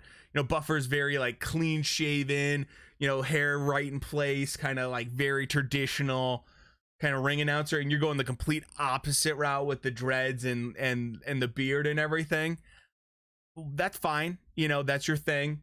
But oh, the lightweight division is the best now. Yeah, no, I have to agree. The lightweight division has, I think, the most young raw talent. The raw talent that's of, I mean, you're talking about Ryan Garcia, Buffer. Yeah, I like that Buffer does still do fights occasionally, so I like Buffer quite a bit. But the thing is with the lightweight division, when you got Ryan Garcia, who I think showed he's learning a lot from that Reynoso camp, because that body shot he landed on Campbell was not something I expected to see from him. He showed a lot of, I mean, he also came off the canvas, which was nice, but I think he's showing a lot of depth and growth, which is excellent. Then you obviously have Devin Haney, who's the email champion right now. I'm not hating on Haney. I think he has a lot of talent, but he hasn't fought anybody other than Gamboa, which he went the distance with, and I thought was ridiculous that he went the distance with. And then, you know, Tank is unbelievable, and then Teofimo is, I mean, Teofimo is like the complete package. The hardest thing for him, for Teo, in my opinion, is going to be to continue to make weight at 135. If you look at how big Teo is when he's not making 135, he's, you know, he's still in camp, but he's getting ready kind of like in between fights. That dude is, he's a good size build. He's a really good build for him. Tank obviously is flirting with going up to 140 as well, and I don't like that. I think he's way too small. I mean, he's like 5'5". Teo, I believe, is like 5'10", 5'9", right around there. He's a good size. He could easily go up to 140, which I actually very much like the idea of, you know, Lopez fighting either the winner of the Ramirez versus Josh Taylor fight. Whoever wins that, could you imagine if Teo went up to fight the winner of that? That would be an excellent fight. So, yeah, the lightweight division is stacked. I think everyone's sleeping on Loma a little bit. It is interesting to see right now how Loma is coming back to Twitter and talking smack against Devin Haney. Which I don't expect at all from Loma. So that was kind of surprising to see. But I do like seeing Devin Haney talks a lot on Twitter. I want to see that guy actually go after some serious competition. You're the WBC champion. Let's see it. I want to see him fight again soon. Yeah. I'm guessing you're talking about Lopez. I agree. I want to see Lopez fight again too. I mean, there's talks about who he's going to fight next. I think that's coming fairly soon. But yeah, the biggest problem we're having with Lopez now is he said that he was asking for the Devin Haney fight, and he was asking something like $10 million. He's kind of pricing himself a little bit. I mean, he's pricing himself out just a little bit, just a little bit. 10 million is a little bit extreme. He just did sign the purse bid for his fight. I just remember this. The purse bid for his fight was 6.4 million. So he's going to make some good money off of that. I know it's going to be on Triller, which I actually really like Triller. They did a really nice job when it came to the Mike Tyson versus Roy Jones Jr. fight. Yeah, 10 million is just a little too soon, but that's okay. 10 million for Devin Haney, that's a little bit too soon because Devin Haney hasn't been proven enough. He has a lot of skills. He has a lot of raw ability. So we'll see how he kind of progresses. I want to see him fight. You know, they're talking about him versus Linares. I think that's a nice step up fight. Linares, though, don't sleep on Linares just because he doesn't have the greatest chin. But I am excited to see how that Triller card fills out for Tio. I mean, Tio got a amazing deal. It sucks that Top Rank came in, I think, at 2.3 million for the bid on that card, and that certainly pissed off both Lopez Sr. and Jr. If he wants 10 million, he should fight Logan Paul. Yeah, the YouTube boxers. So I have like a love-hate with the YouTube boxers. I love the fact that they bring in new people to the sport that are young. I did a whole video on this, by the way, on my channel. If you haven't seen it, I did a whole video about YouTube boxers. So I like the fact that they bring in new talent or new people. Do I think that they're going to bring in like die-hard boxers, like fans-wise? No. But I think it's kind of cool because if you just rely on, you know, your older fan base and you never grow, you're eventually going to become irrelevant. So I think small boxing gyms probably don't mind it because I bet you they're getting some new kids coming in through the door that are like, hey, I just saw Logan Paul and Jake Paul fighting, you know. Hi, man. How's it going? Hopefully you guys are having a wonderful evening. This card's been pretty decent so far. What's everyone, if you're having an adult beverage, what's everyone having for tonight? ESTRADA. I'm guessing that's maybe your prediction. It's not a bad one. He's favored to win. I actually predict that ESTRADA wins by decision. Although I will be rooting for Chocolatito, like I said a little bit earlier. But serious question, do you think the next generation boxer you get big paychecks will need to go TikTok, etc.? Okay, so this is my thoughts with the next generation when it comes to boxing and just like social media in general. I do not like it's dude, Vamonos Estrada. Yeah, Estrada, I mean, he's hard to deny right now. He's unbelievable, and he has a 3-year age advantage, so let's see how that plays out. Okay, so social media wise, I think Ryan Garcia, you have to admire the kid and the fact that he has probably the most, you know, followers on social media compared to any boxer out there other than like, you know, guys like Mike Tyson and stuff like that. So I think from a marketing standpoint, it's really smart because Ryan Garcia is the only boxer right now that has signed a sponsorship deal with Gatorade. Why do you think that is? Why do you think Ryan Garcia has a contract now with Gatorade? I mean, AJ has one with Under Armour. There's very few boxers that get large contracts for sponsorship deals. Why do you think that is? Here in the US, how many people that are casual fans know who Anthony Joshua is? Like, very few. And they know about him because he got, you know, knocked out by Andy Ruiz. Andy Ruiz went around eating Snickers bars on like Jimmy Kimmel and stuff like that. So, you know, I have to say, like, is social media like a bad thing for boxing? No. That blows my mind. He's more known than AJ. Yeah. Yeah. Imagine being AJ and Ryan Garcia, who doesn't even have a belt, is certainly more well known. Now, obviously, I think it helps that. So this is my train of thought. They find out about Ryan Garcia from social media, you know. Then they learn about Canelo because Ryan obviously is so connected with him. And then that's how they kind of, it's a good way to get very casual young fans into the sport right now. Let me update the names for this fight pretty soon. I think that social media is critical. It's critical for these young guys. I think people that don't want to utilize it and they just want to talk crap on Twitter, that's fine, but you need to go beyond that. TikToks, Instagrams, all that stuff. You got to evolve a little bit. And even though I don't like TikTok, like I don't own TikTok, you got to do something. think anyone could beat Canelo. If there's anyone that's going to give issues to Canelo, it's Benavidez, just purely from a size standpoint. The only other person I could see giving him issues is if he went up to light heavy and went after Beterbiev. Beterbiev is a freaking monster. And he would be the only person that I would put money on against Canelo.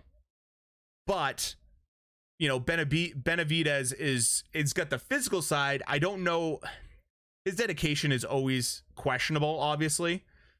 He should be a champion right now, but he lost the belt on the scale. So what are you going to do?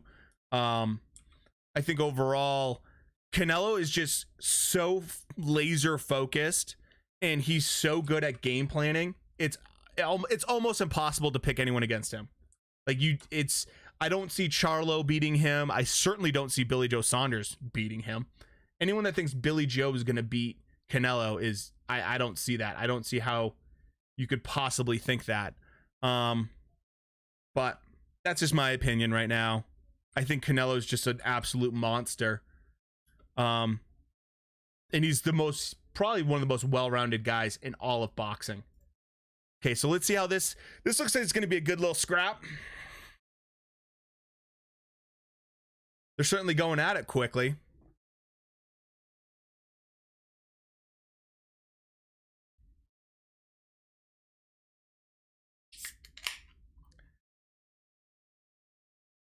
Yeah, Canelo is really, really good. Like I said, he is so well-rounded. He's one of the few guys that has an incredible offense, and his defense is also just super impressive.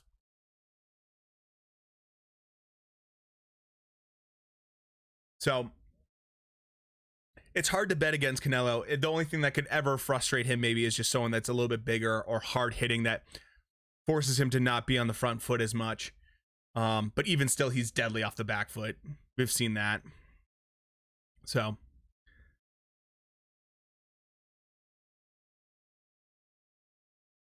this is a nice card with some lighter weight classes on it. So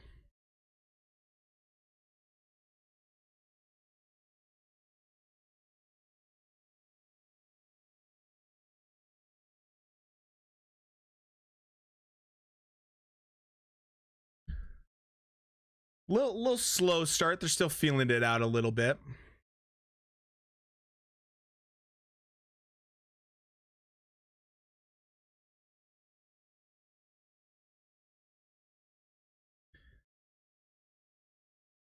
Okay, good round. Kind of a little bit of a boring round, but that's okay.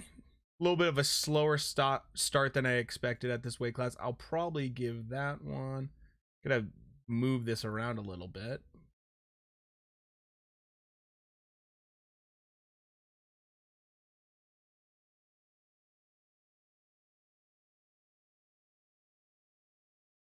So that's my opinion in terms so far for that round. I mean, not a ton was landed, not a ton was thrown.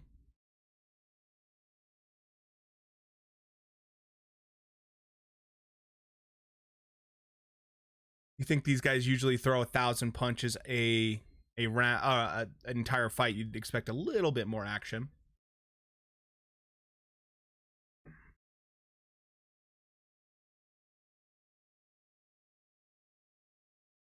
Okay, round two.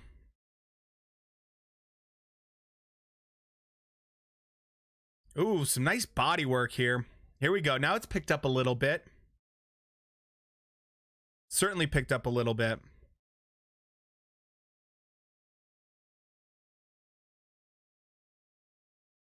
Great body punch right there. Man, this is turning into a phone booth fight. Oh, I didn't know he had a few sponsors. Just a few. Just a few on his shorts. You know. He has a couple sponsors on him. Surprised he doesn't have, you know, a few on his back. Done with a Sharpie. Oh, nice uppercut.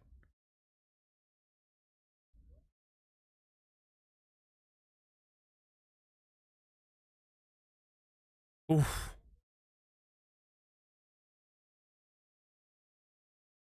Oh, huge overhand left.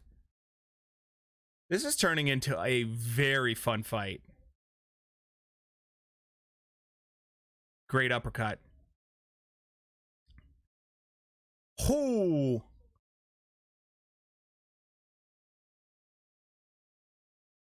See, this is what I was expecting. This is what I was expecting a little bit more.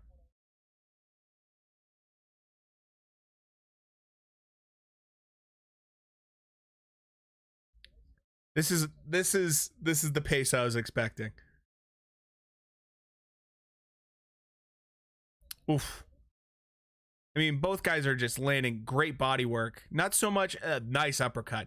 I was just gonna say no one's throwing anything other than that, really. A couple overhand rights and lefts, but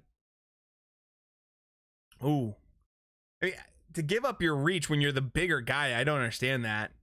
Like, why aren't you using your jab? And clearly you have the reach and height. Like, why are you, not only are you giving up all of that, you're bending down and making yourself a smaller fighter. So essentially you're just like, oh, huge overhand right. That was right on the money. He might be hurt from that.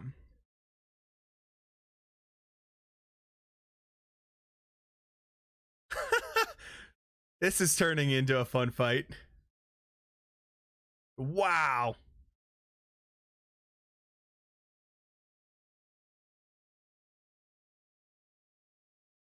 Really, see, let's see who's willing to back down a little bit. Neither guy wants to go backwards. Oh, huge left hand.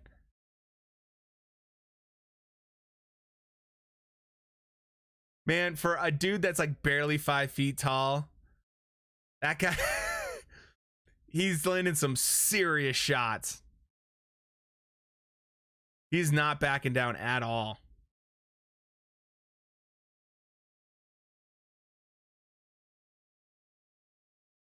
So I think that round was pretty obvious. He's landing some monster shots.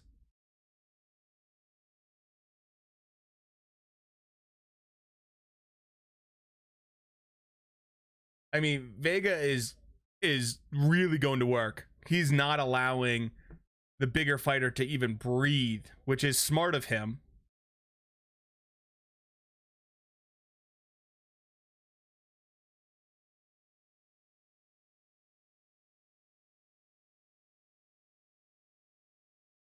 El Mini, which is a not see, there's a decent name. It's kind of funny, you know, kind of works out. He might be short, but that dude is mean AF.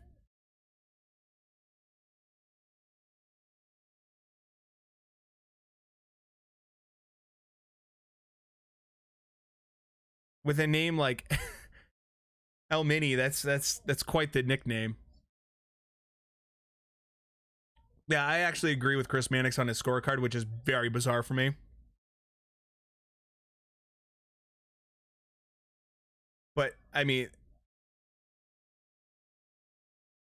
Vega is doing a really nice job getting on the inside and making this his fight.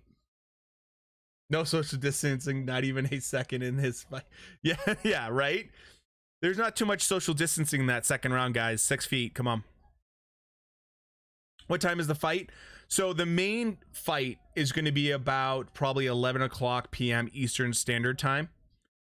Hopefully that helps you out. If you are in the UK, that's going to be about 4 a.m. If you're on, obviously, the West Coast, you know, lucky for you, it's going to be, you know, closer to 8 p.m. Hopefully that helps you out, man. But I would expect it maybe to start a little bit sooner.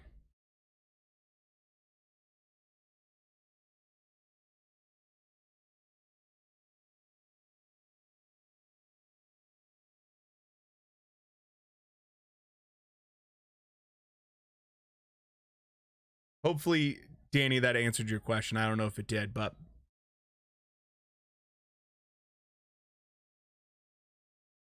Kyoguchi, I don't know. Hopefully, I'm not butchering that too bad. I can't. So, Danny, I can't show the fight here because that would immediately get me terminated on YouTube. But if you want, I can give you a rough idea of where maybe you could find it. I've heard from a friend that if you Google stuff like Buff Stream Sports or, you know, Crack Stream Sports on Google, apparently something might pop up for you. There's usually a couple websites that have a lot of pop-up ads, but you can usually find something with one of those two. Hopefully that helps you out, Danny. Like I said, I can't show it on here, but I can talk about it, and I can try to help you out a little bit.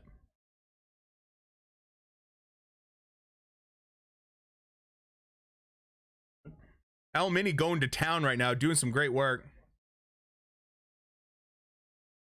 I think that one I did not pay attention to as well, that round.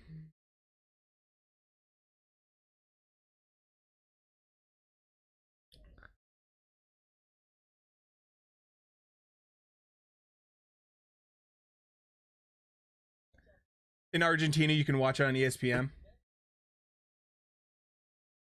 You're very welcome, Danny. Hopefully you enjoy the fight. Subscribe to the channel, by the way, if you guys are new to here. And we do live streams like this for UFC and boxing all the time. Just kind of a way to chit chat about boxing. Hopefully you have a wonderful evening, Danny, if you don't stick around. Hopefully that helps you out, buddy.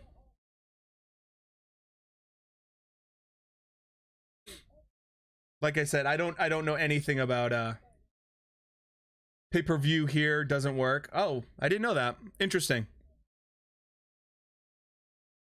I mean, it's DAZN here in the US, which, you know, DAZN's okay. It's at least reasonably priced. I like DAZN's pricing structure. You know, like $100 a year.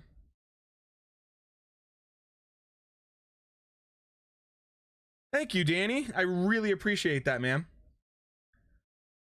You're always welcome to come hang out and watch boxing or UFC anytime, man. Like I said, I can't put the stream on, but I can certainly try to help you out. I want to give the third round to El Mini.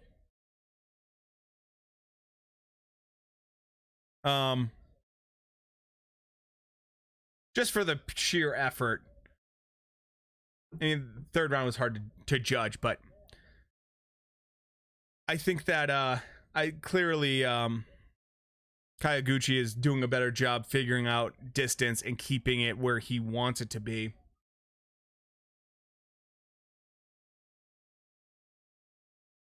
But I mean, the footwork of Vega is allowing him to really kind of find that nice rhythm and get on the inside, which I think is smart. And then he just loads, he throws punches and bunches. Doesn't waste any time. Oh, dude, thank you so much for putting on the notifications.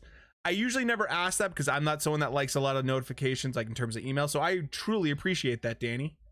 Thanks, man. Hopefully you're having an adult beverage and enjoying this. You'd rather hear this than the Mexican commentators on ESPN are so bad. I don't know because I don't really speak Spanish all that well. But hopefully I'm doing an okay job.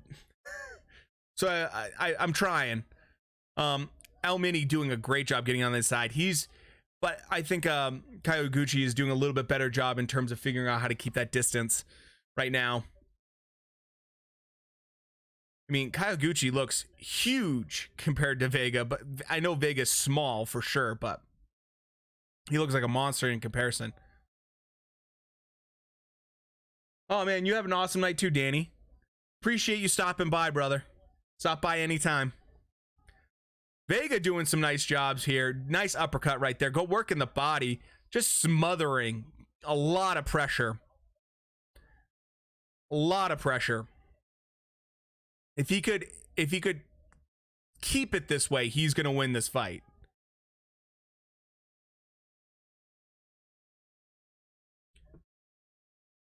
I mean, this is a classic example of a small man just doing what he can to get on the inside, and then when he does, just making the bigger fighter pay. Pretty damn I mean, this fight's pretty damn close. Anyone have any insight on that round? Who do you like? I might give that to Kayaguchi on that one. Thought he did a little bit better, but I mean, that was a really tough round to score.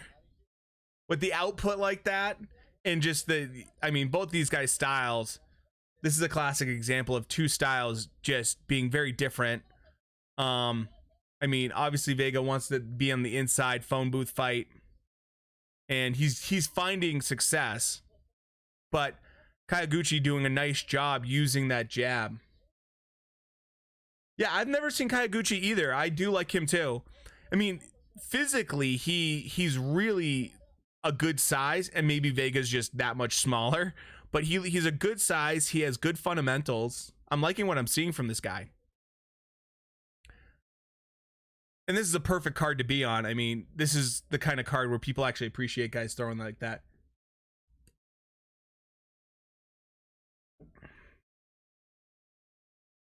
KO.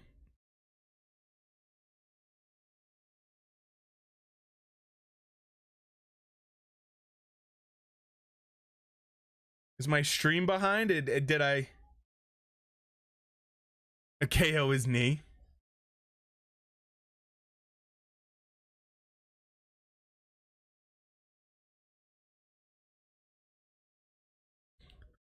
This is the size difference makes this a really interesting fight.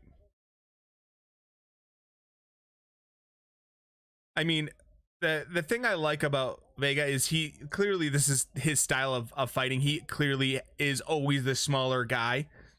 So to kind of find a way to win and not get frustrated with that is just really impressive.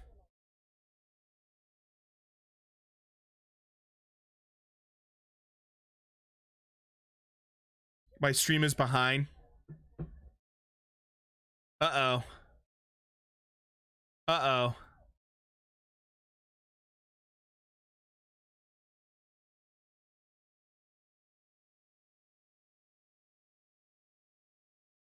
He injured something, Vega. Uh-oh. Oh, I just saw it just happen.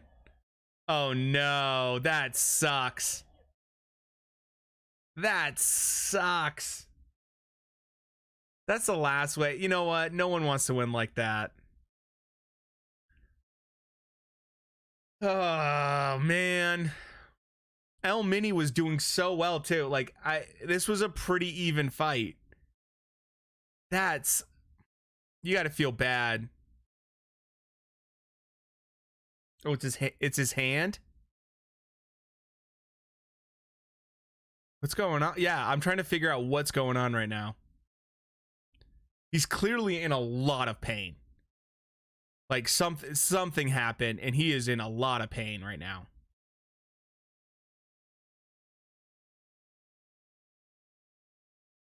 I mean, these guys are pretty tough too. They usually don't wince like this unless they're seriously injured. Man.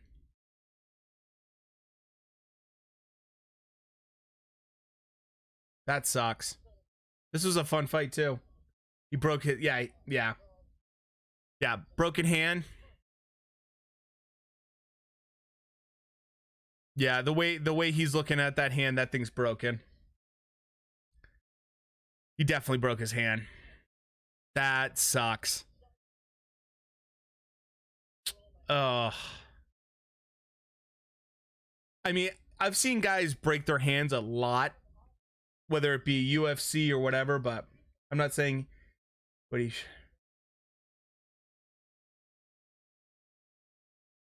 Yeah, I mean, dude, keep fighting with a broken hand. That happens all the time. That happens a lot, you know? And I'm not saying that, you know, Vega's anything less than a solid guy, because clearly he's a guy that can take a little bit of pain, but I don't know how severe his hand is broken. What happened? Oh yeah, that punch landed right on top of the head. That's a classic case of a broken hand. A lot of guys fight with one hand. I mean, that happens. I've seen very few guys break their hand and react that way, though. That sucks, man. By the way, did anyone else hear about the really sad news about Marvin Hagler? That that totally bummed me out. Broke my hand 2 times. It didn't hurt. Damn, dude. I've never broken my hand, so I can't speak to that. Um, I've seen a lot of guys fight with broken hands. I'm not saying it's easy to fight with a broken hand, but I've seen it done a lot of times. Um, Maybe he hurt more than it's just like, I don't know.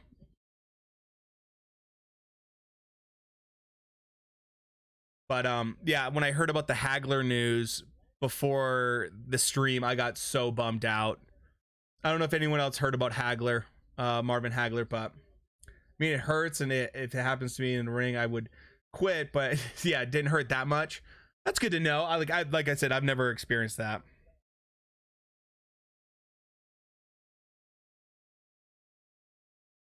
Yeah, Hagler.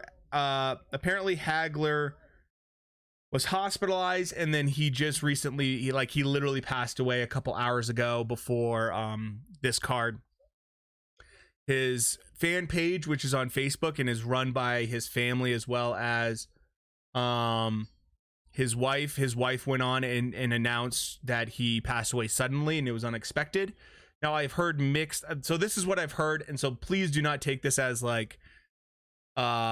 fact. This is what I've heard through the grapevines in terms of like Twitter and everything like that. He wasn't sick or anything like that. Apparently Tommy Hearn mentioned that he got vaccinated for COVID, and then it had a very negative response with him, and he was hospitalized and then passed away. Like I said, this is all hearsay from like Twitter. I don't know how much of this is true, but his wife, the way she worded it in the Facebook for the Hagler fan group on Facebook, was that it was unexpected. So it wasn't like he had cancer or he had something where they kind of knew he was ill and sick. This was a very sudden kind of thing. Like I said, I don't know how much of that's true. I don't know. They haven't released anything officially, but I mean, from being a kid from New England and like growing up around Boston, Hagler was obviously the man. And I'm so bummed to hear that. And they talked about it a little bit at the beginning.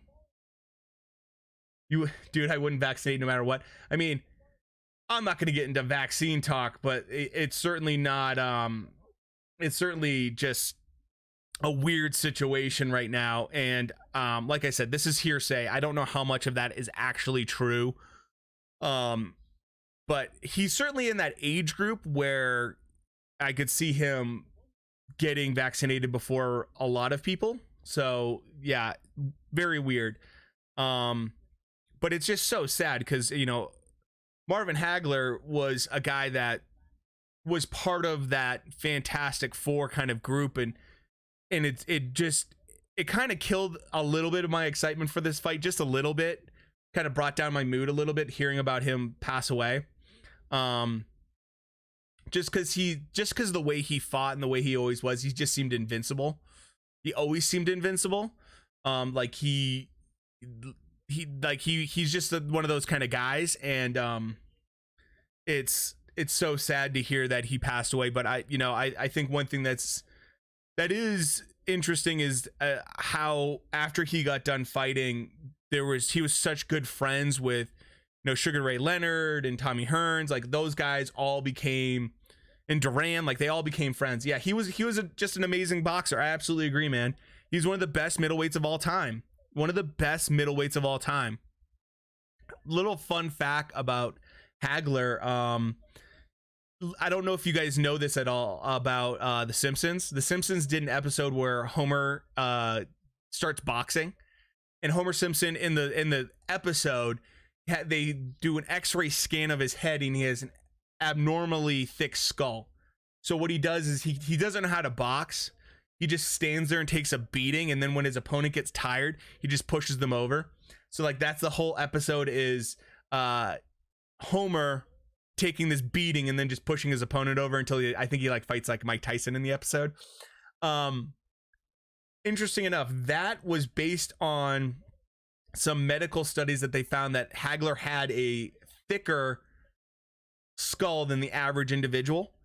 And so that's why they believed he had such like an amazing tolerance to being hit in the head when he was boxing.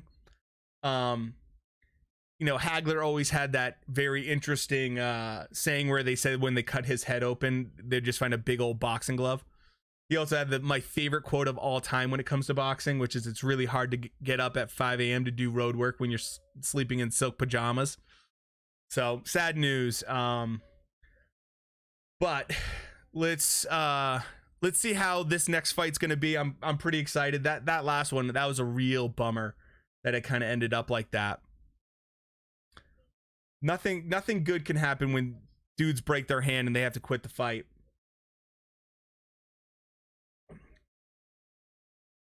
So, anyone have any predictions for the main fight? I mean, I'm probably picking ESTRADA to win by decision. Granted, I'm gonna be rooting for Chocolatito. I'm just a Chocolatito fan. Not that I don't think he can win. It's just such a close fight that it's hard to even judge. So, I do like the pace that this card's moving, though. It's moving pretty quickly, which is good because I believe it was the last Canelo fight. There was so much huge layoff in between different fights that you just had to listen to DAZN commentary the whole time, and it was just abysmal. I expected to see a few more fans in that crowd.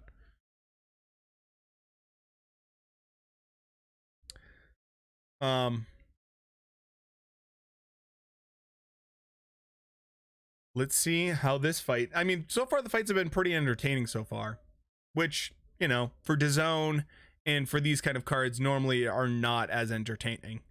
They've had a lot of issues with their undercards.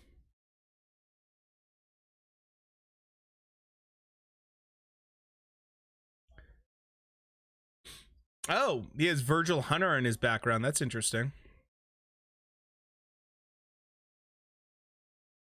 Huh. That's interesting. I didn't know AJ was doing any kind of managing. It's always interesting when fighters get into that management game. Like Andre Ward does management for Shakur Stevenson, which, that's kind of interesting to see how that kind of progresses.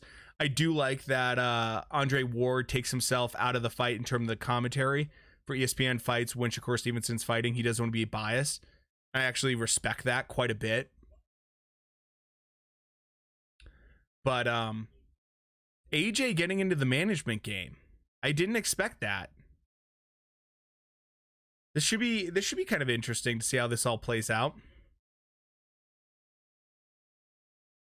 I've never heard of either one of these guys.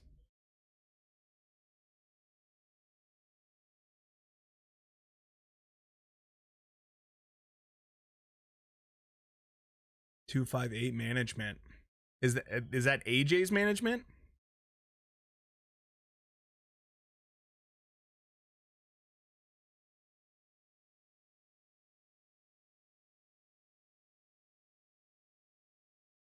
Oh, dude, no, it's cool that you had to check because when I first saw it, actually, who told me about it was Twitter, and it was Virgil Ortiz. Virgil Ortiz tweeted about it, and I'm like, I don't believe that. Like, I just don't believe Hagler died. And then I just started Googling it, and there was nothing I couldn't find anything on Google. And then the reports started coming out like crazy on Twitter, and the screenshots of what's going on with Hagler's Facebook group and his wife kind of telling everybody came out. Like, it happened so quick. Like, it just happened right before this card. So it's been maybe a couple hours fresh. Didn't expect that. So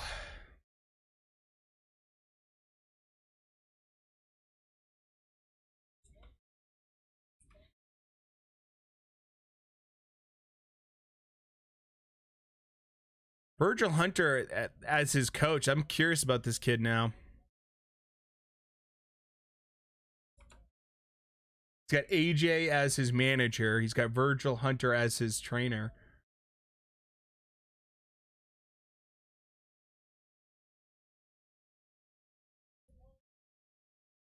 Hmm.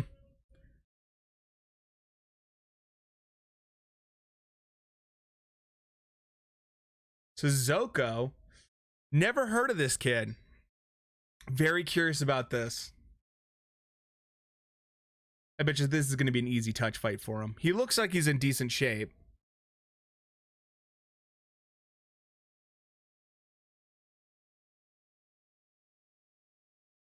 It's nice when some of these smaller guys get these chances to be on these major cards. Yeah, so he's managed in part by AJ. That's super interesting. I mean, I'm sure AJ's pretty hands off. Oh, they have, yeah, so they had to do a little filler.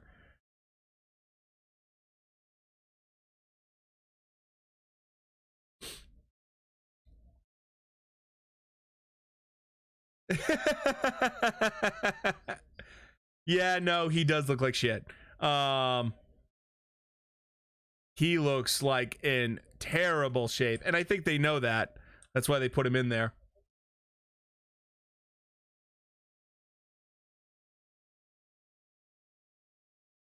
So let's see.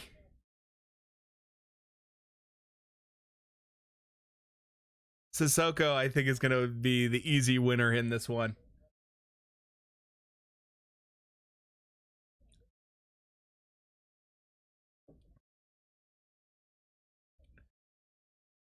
I mean, he looks like he's got the body like me right now, and I got a dad bod. This is not going to last. This is not going to last 8 rounds. I can tell you right now, this is not going to last 8 rounds.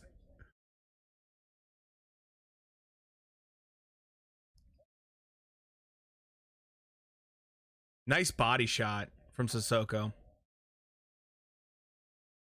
He needs a better nickname though.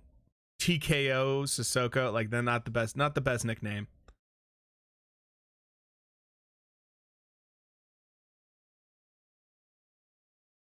Yeah, my buddy just texted me that he thinks Sissoko's gonna win this early. I have to agree with him. Sissoko doing nice work. Really nice straight right to the body. Good straight right up top. He's just dumb. This is not gonna last. This is such an easy touch. Sissoko's clearly the other guy looks like me in there. TKO, man, talking about lame nicknames. Yeah, that is a lame nickname. Man, like I could do this well. I like this looks like me in the boxing ring right now. Sissoko would do the exact same kind of, he'd just piece me up in 2 seconds. Dad bod and all.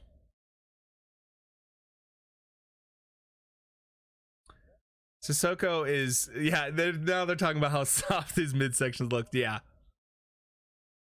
Nice straight right to the body. Sergio Mora talking about how soft this guy looks. They're talking about layers of fat not cushioning the blow. That's hilarious.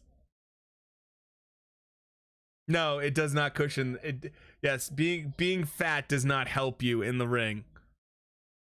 Unless you're like unless you're Andy Ruiz maybe, and like you're trying to go for pure power. And you got the hand speed and footwork to allow that. Ma'am. Sissoko, this is a kid I got to put on my radar.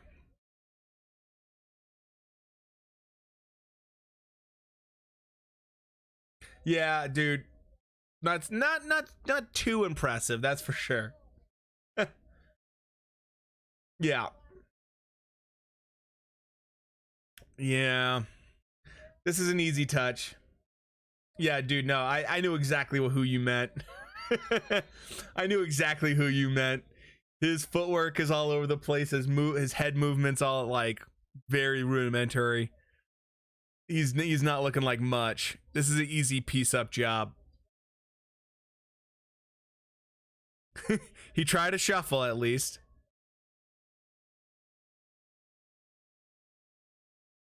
Man,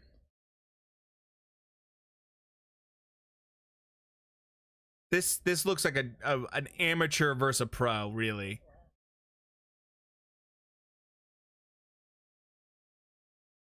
I know they're trying to like sell this Sissoko kid, but he's in there against a guy that's kind of a joke. Which, you know, they can start talking about title shots. You're talking middleweights, dude. Middleweights are just, it's a really tough weight class.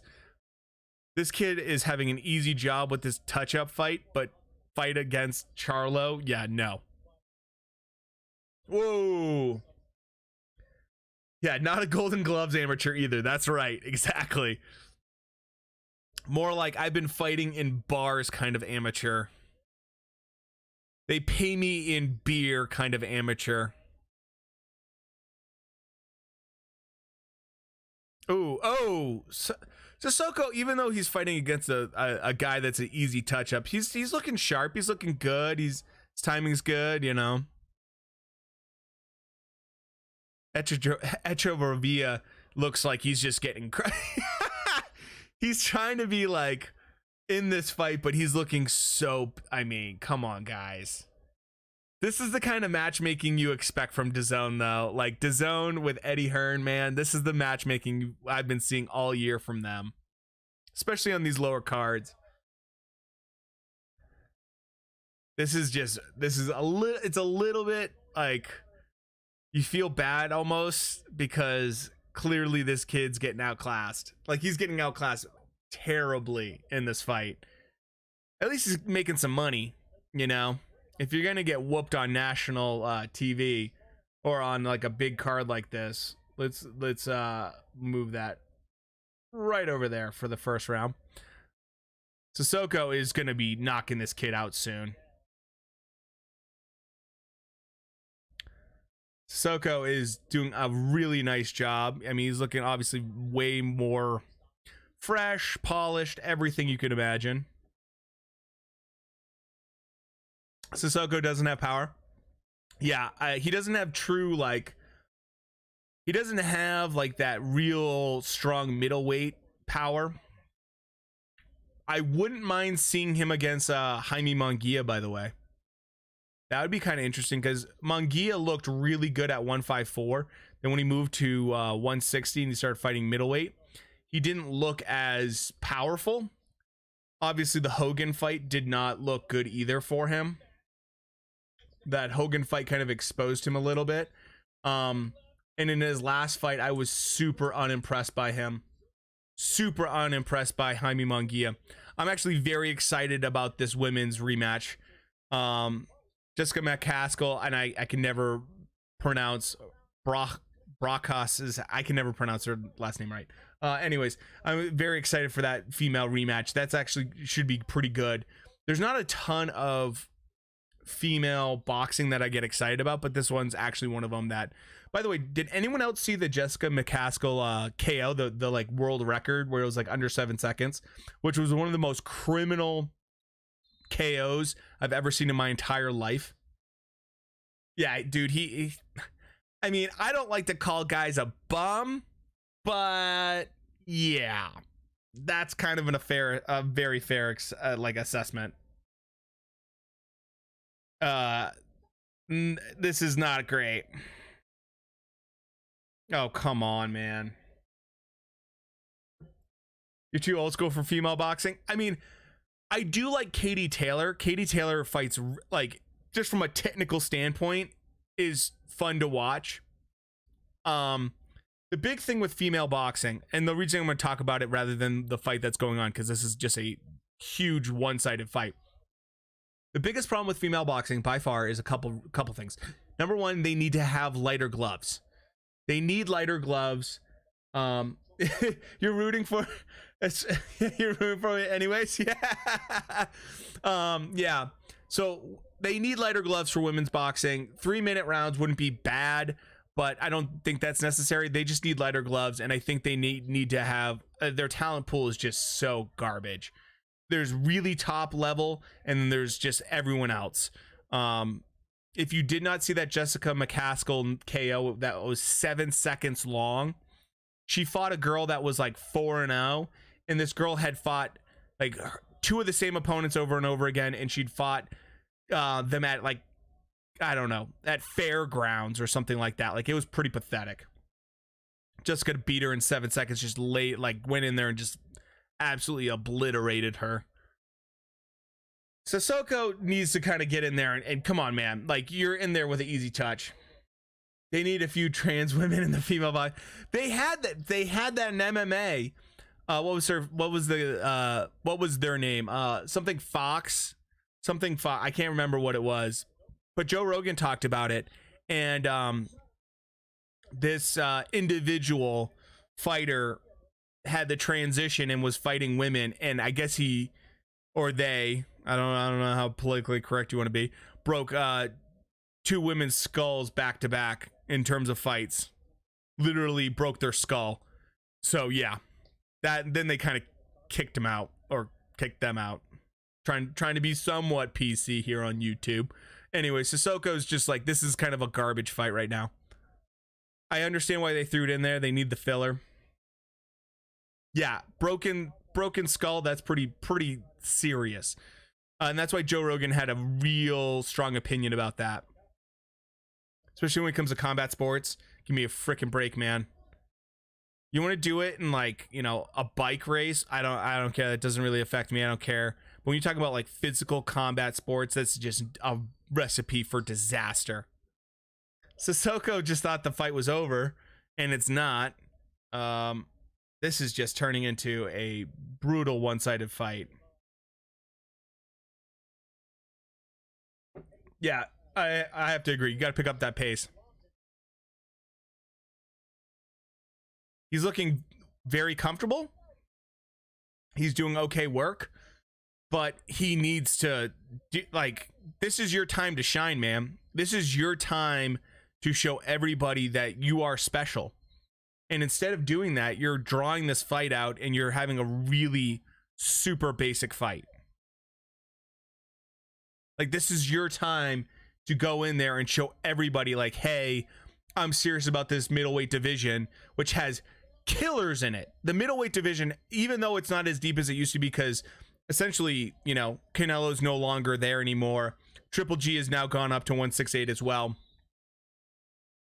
There's still some killers in the middleweight division. I mean, like I said, Jaime Munguia, even though he hasn't looked super impressive, he's still a very interesting guy.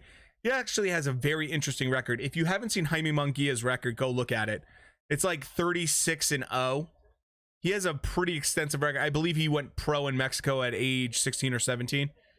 So, I mean, he's been around the block a little bit. KO in the first round. He would have, yeah, exactly. He should have KO'd him in the first round. Then you get that nice buzz and then it goes viral and stuff like that. Like, this is your chance to do something special and show everybody. Like, show everybody why they should be excited about you. Why Anthony Joshua is your promoter or manager, I should say. And why Virgil Hunter is wasting his time on you. Like, this is a... I like to bring up Elvis Rodriguez. He's my, like, number one prospect.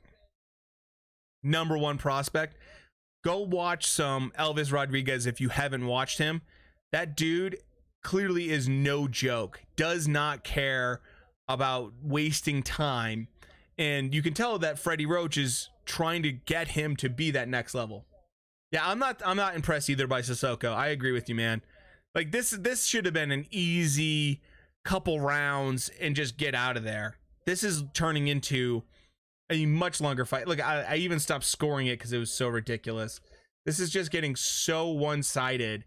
And, like, what are you doing, man? This is your chance to get a huge KO, and instead you're fighting a guy that...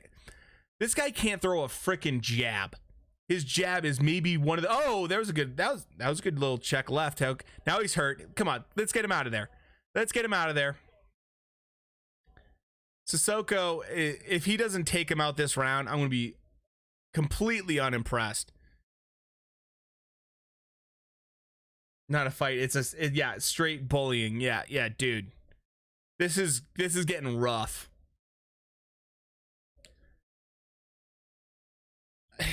I mean, I feel almost bad for the announcers right now because they're trying to sell this as like some kind of fight, and it's not. It's a punching bag. Sissoko versus a punching bag. That's what's going on right now. Gonzalez fight is not next. They have a few more fights before that. I believe they have at least 2 more. It should be, if you want timing, it should be about 11 o'clock Eastern time. It should be about roughly about 8 o'clock Pacific time, and if you're in the UK, it should be about 4 a.m. UK time, 4:30 at the very latest. Hopefully that helps you out, man. Hopefully that helps you out, Lester, man. Like I've said before, if you're new to the channel, I can help you out finding a stream. I can't put the stream on the actual channel because of copyright, but I can help you find something. And that's just purely based off of sorry about that. My background just got picked instead of the round. So if you need help finding a stream link, I can't put it on here, but I can give you a rough idea about how to maybe find that. Dude, yeah, no, if he can't KO him, you got to take a real hard look at this kid and how he's going to progress, because this should be an easy touch. Yeah, dude, you're going to stay tuned. But yeah, dude, you need to watch him, but can't pay for design. Okay, so you ready? So Lester, this is what I want you to do, bud, okay? Go to Google, and I want you to type in a couple things. You can type in like Buff Stream Sports, or you can type in like Crack Stream Sports, and you'll find some results. From what I've heard from my friends, I've never done that. From my friends, this is what I've heard. You can find stuff like that, and you might find some links. Now, you might get some pop-ups. They usually have some pop-ups, but if you get past those, you might find a source that maybe just happens to have the fight on. So hopefully that helps you out, bud. Yeah, put him in the ground.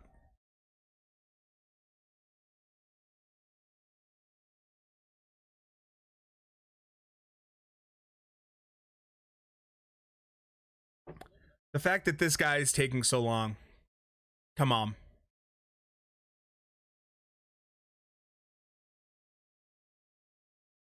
I mean, this just looks ridiculous at this point. Like, this is kind of embarrassing. This is why when I tell people that, like, I like boxing and I give them heads up about boxing matches, I'm like, yeah, don't worry so much about the undercard sometimes.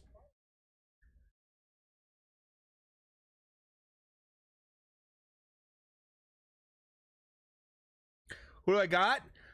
So this is yeah, I'm trying to help you out there, Lester. You know what I'm going at. My prediction video I did for my channel, which if you aren't subscribed and you haven't done that, make sure to. I do live streams for UFC and boxing, and I do a lot of boxing news and fight predictions. I predicted Estrada to win by decision, but I will be rooting for Chocolatito. Yep. Down again. So yeah, I will be rooting for Chocolatito because Chocolatito is one of my favorite fighters. So that's my prediction, Estrada by decision. But it's like, I would not put money on it. I would not put money on him whatsoever. It's just such a good fight. So James, I can't show the actual fight. That would be illegal.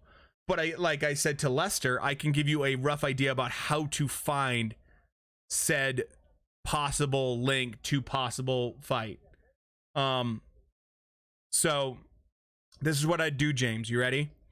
I've heard from people and friends that if you go to Google and you type in stuff like Buff Stream Sports or Crack Stream Sports, you might find something. I don't know. I pay for all of my stuff, but I've heard that if you put that in, you might be able to find a link. You're going to maybe get some pop-up ads and stuff like that, but that's the best I can do, James. Hopefully that helps you out. I can't put it on the actual stream, but I can kind of, maybe sort of kind of help you out a little bit. That might might aid in your search for a stream.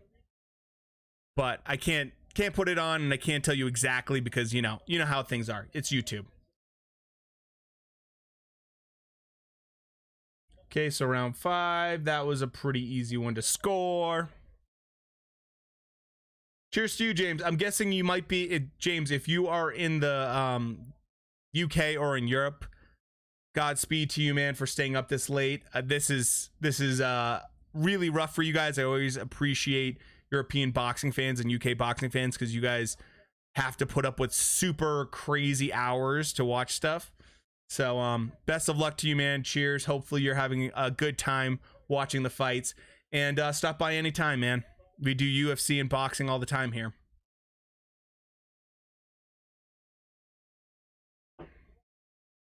Yeah, dude, this is a bad fight. Like, this is bad all the way around. This is like bums. That's true. You can see Estrada winning since he looks to have the more fights left in him, but I'm rooting for you're rooting for Chocolatito too. Oh, so you're okay. MVP, you're looking for a stream link. I just literally talked about this, so I'll do it really quick for you. I can't give you an exact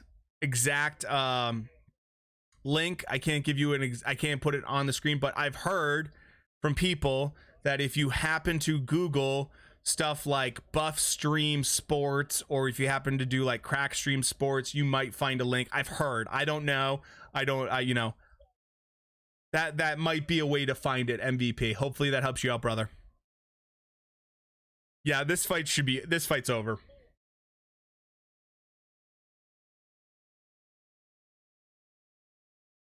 This fight sucks, man.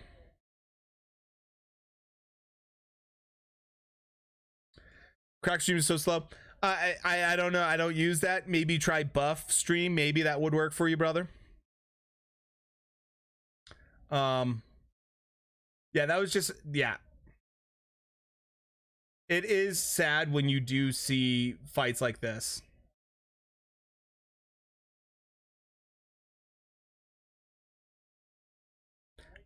Alejandro, I'm sorry, I do not speak Spanish, but I do appreciate you being here, though.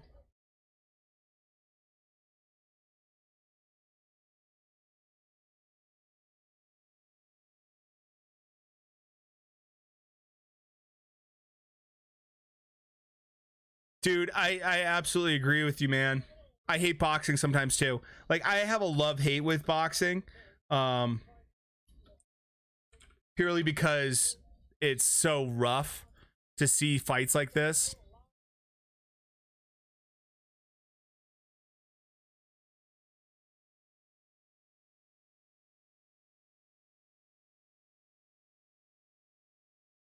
I don't think we learned anything from this fight.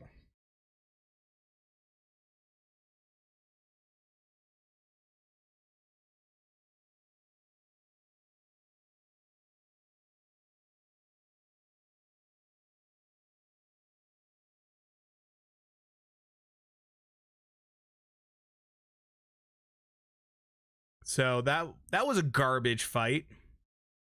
Like a really garbage fight. I mean, that was terrible.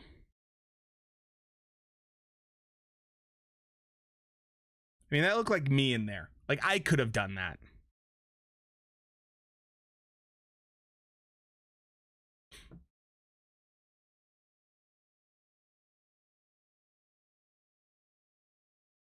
So that was fun for about a round, and then that got really brutal to watch.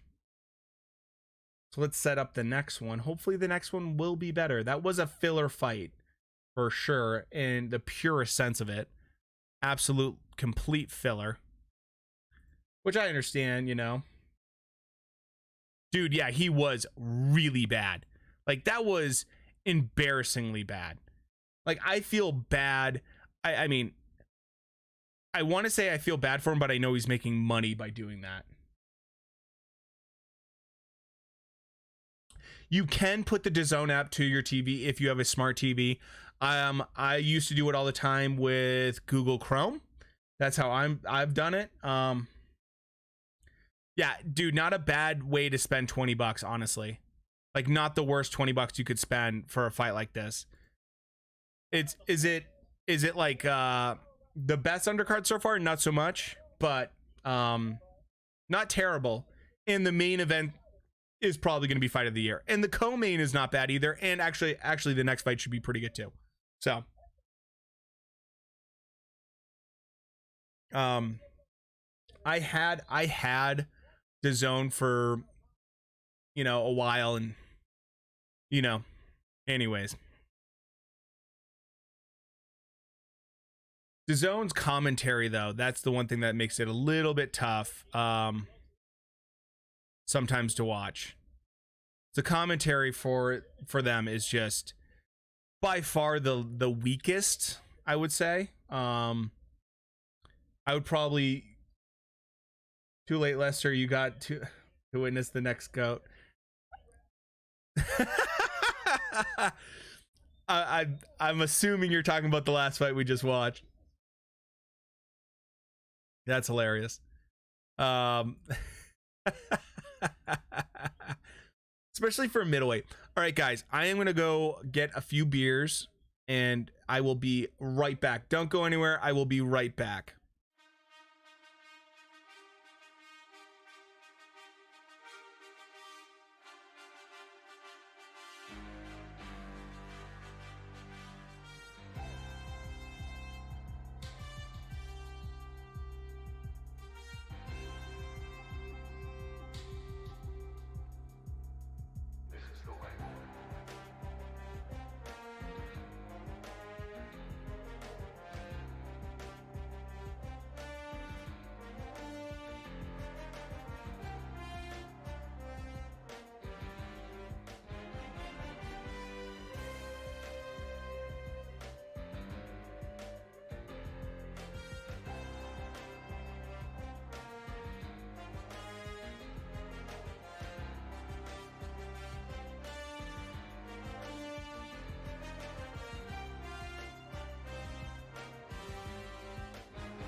Okay, back.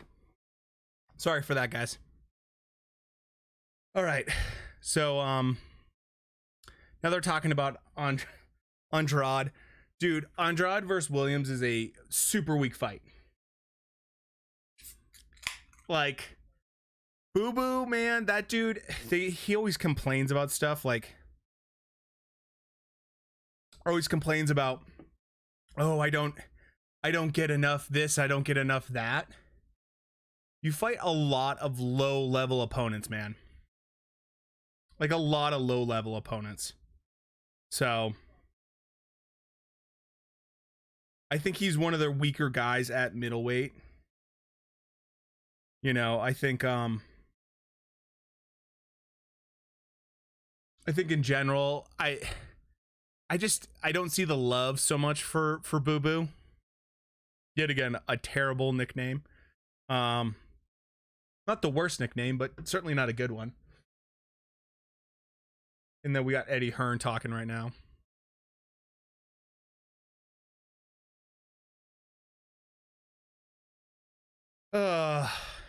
Eddie Hearn, I will say, as much as he sometimes makes garbage fights, the dude is certainly someone that has a fantastic stable, really good stable, and I feel like he does a good job in terms of setting up some okay fights.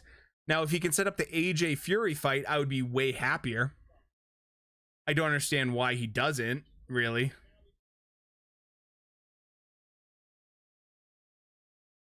Second world title fight. And it's probably going to be a good one.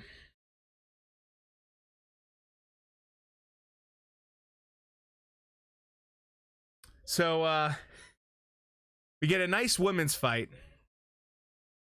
Yeah, so I don't know if you guys heard, real quick, while we're talking about AJ Fury. We all want AJ Fury. This is the thing with AJ Fury.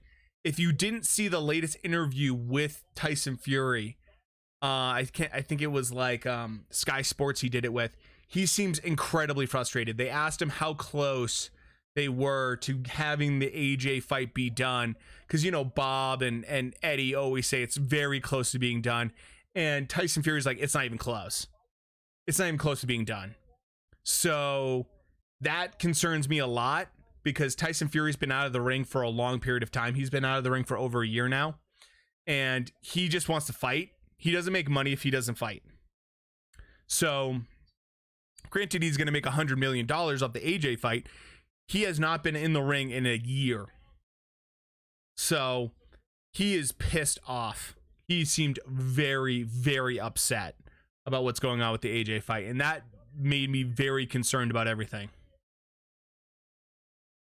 Okay, so we're getting the unified fight for the welterweight championship for women. Let's see how this goes. The first fight was pretty good, so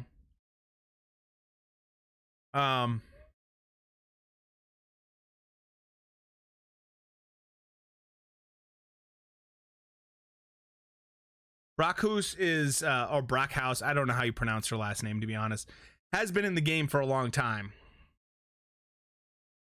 So I kind of like the fact that Jessica McCaskill is a little bit younger, and you know, or Brachis, I don't know how you pronounce her last name. She's actually been in the game a long time, especially for women's boxing. She's, you know, I think this is kind of exciting. They're talking about her like, oh yeah, she looks bigger, she looks stronger. You know, at least I appreciate the fact that she shows up in shape.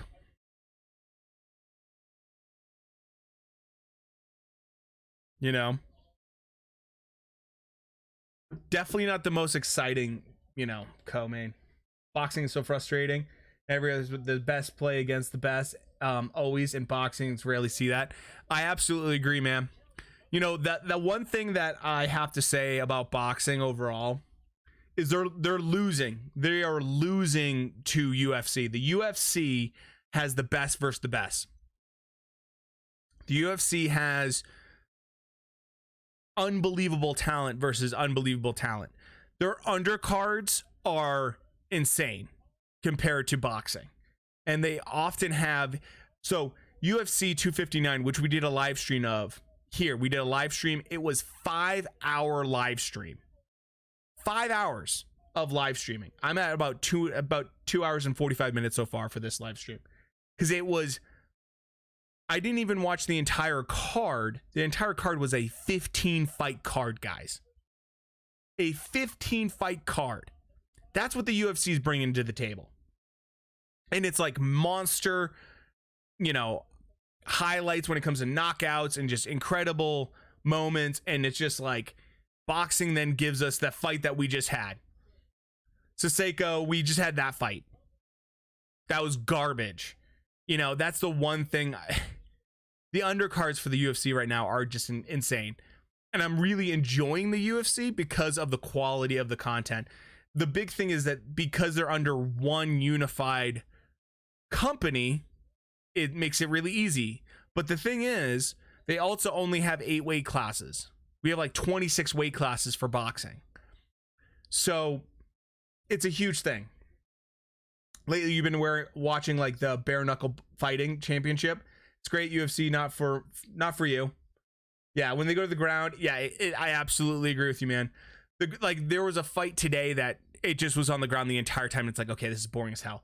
The big thing with the UFC is because they put a lot of talent versus their other high talent. There's more striking there. I've seen more striking lately, at least, and it makes it a little bit more interesting, for sure. You know, guys like Israel Adesanya, you know, who's just a pure striker. Obviously, he's fun. Now, granted, he just lost. Polish Power just came into town and just destroyed him, kind of, but still. The big thing is, you know, you look at also the women's division in UFC compared to the men's, or I should say the women's division in UFC and men's, and how they compare. And it's like, it's the exact same amount of time, exact same amount of rounds. In boxing, it's like, oh, we have special, your gloves are going to be the same as men's, but you're going to have less rounds often, and you're going to have less time. And I don't get it. I just don't get it. Like, these girls right now are going for undisputed, and they're probably going to do a 10-round fight, 2 minutes. Why? Like, why can't this be a 3-minute full 12 rounds? I don't understand why we can't do that. And I know initially they kind of did this with women's boxing because they were worried about concussions, but seriously, we need to get it better. What is up with those eyebrows? Yeah.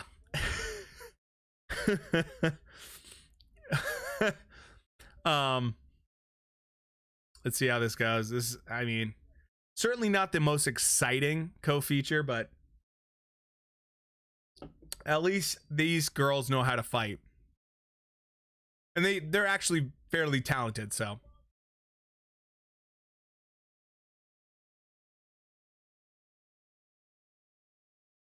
now they have to name every single belt. They can't just say, you know, undisputed.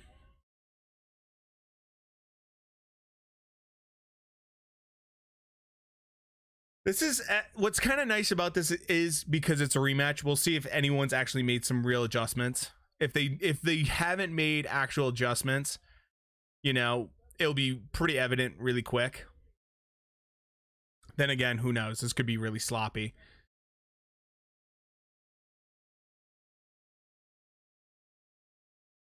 I mean, this is a good rematch because the first one was fairly entertaining, but I don't expect a different outcome, actually.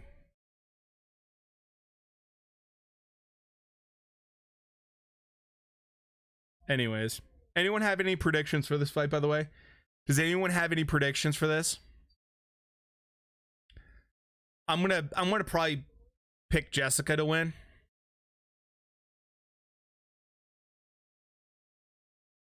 I mean, that was a crazy knockout she had.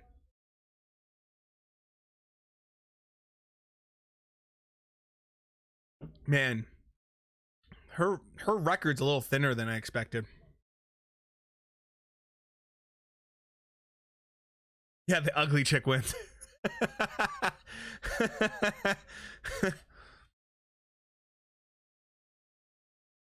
That's pretty funny.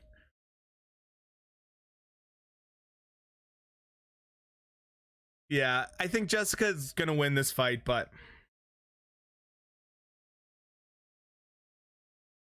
the sad part is after they're done fighting, I don't know if there's a like what the competition's like at this weight class for them. If there's much they can, you know, springboard off of, or it is what it is.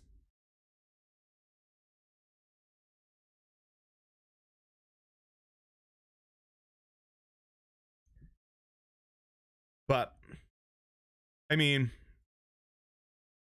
at least they're trying to make women's boxing a little bit more interesting with this card. Like, this is actually a decent female boxing match right here.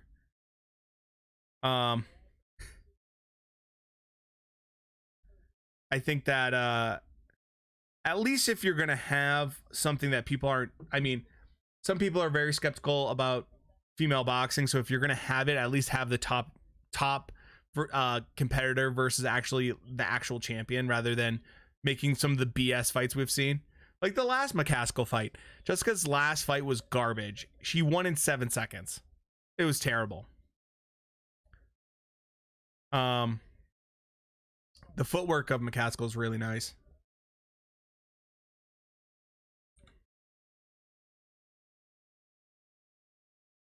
I think this is going to go the same way the first one did. 2-minute rounds are just like brutally short. It's like we're getting 30% less entertainment, which I hate. But granted, I mean, not all the fights are always like this level.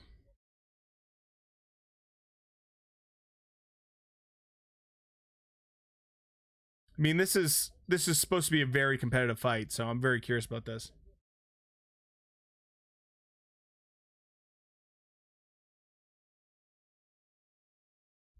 McCaskill's a no joke. Like she's pretty legit. I actually feel like I really love her footwork. Her hand speed's excellent. Yeah, First Lady is her nickname. Exactly. We were just talking. I mean, how long has it been since we've mentioned like a crappy nickname? There we go again.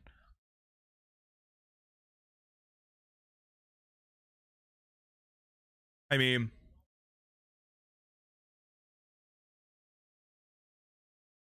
I think Jessica is. I like the aggression I'm seeing from her. Oh,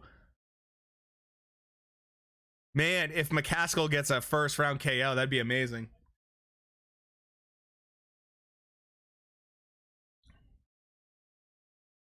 This is going to be an easy one to score, I think. So that was an easy one to score. That was pretty clear cut and dry. Breakis is just, I mean, she doesn't look like, not only is she not in control, she's on the back foot. She has the height, she has the reach. She should be the aggressor. She should be the one. If she's going to go backwards, you need to at least have a jab in the face of the smaller fighter. You can't allow them to just do what they want to do. So I think that McCaskill right now is just gonna, I mean, there's no reason to change anything she did from the first round. She clearly dominated that round. Like, clearly dominated that round. So, I mean, and she landed some good shots. And honestly, it just seems like, you know, they've been trying to build up Breakis a little bit, but I mean, McCaskill looks much sharper and is throwing huge, wow, she's throwing monster punches right now.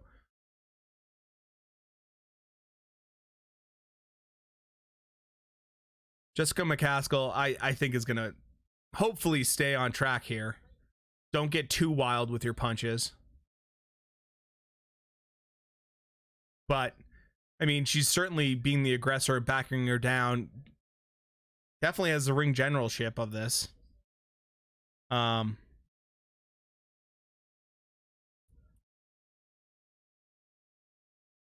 This is a good chance. Enough of this. Let's get to the boys' ring already. Okay. Yeah. I mean, I'm hoping this ends pretty quickly. I'm hoping McCaskill just gets like a big knockout. She's throwing just absolute bombs. This is getting pretty sloppy right now. But I mean, Breakis is the one with the reach and everything else, and Jessica is just walking her down.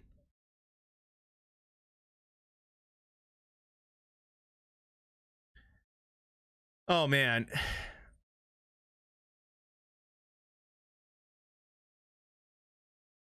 I love how they, you know, DAZN, they always try to shield for these fights. Like, oh yeah, she did this, she did that. Oh, Breakis. Oh, McCaskill just landed a huge hand. Here we go. Could be over. Could be over.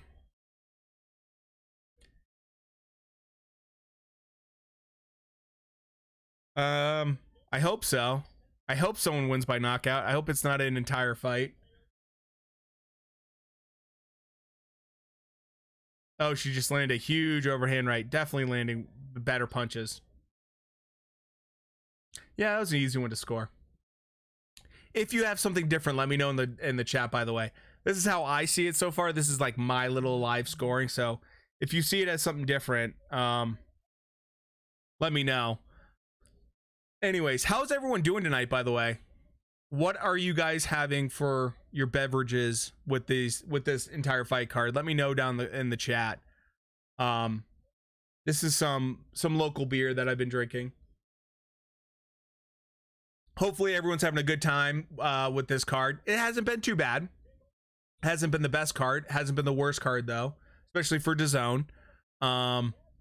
And even though this is co-main, and I don't think it's the best fight in the world, it's not the worst fight I've seen. I mean, we've had some. I mean,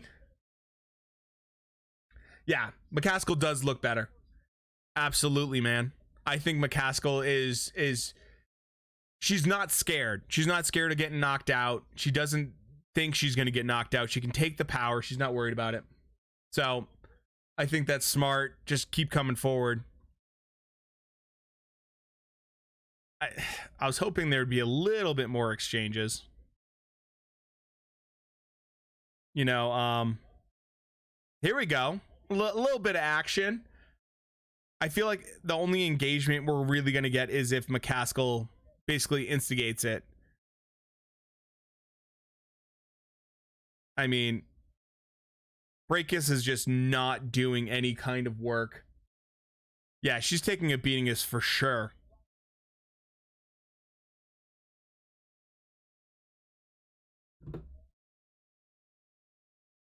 I think right now Breakus is just, she just doesn't seem into this fight. Like, she just doesn't seem like she's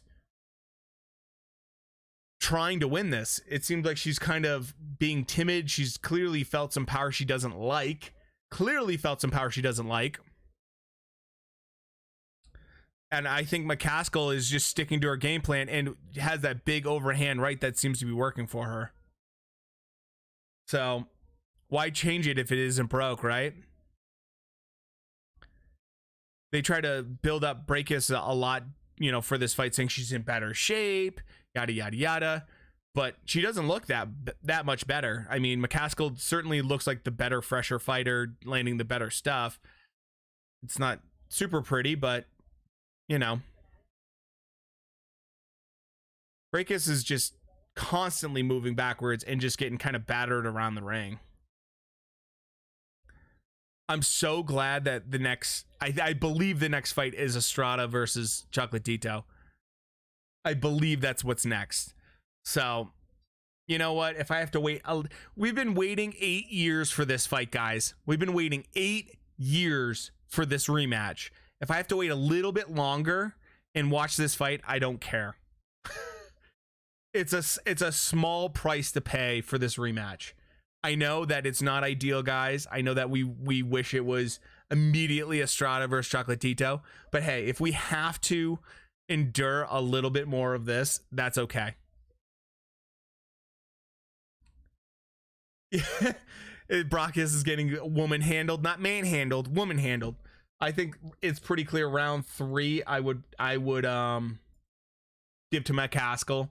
So that's my scoring, by the way. Like I said, if you guys have a different kind of scoring, let me know.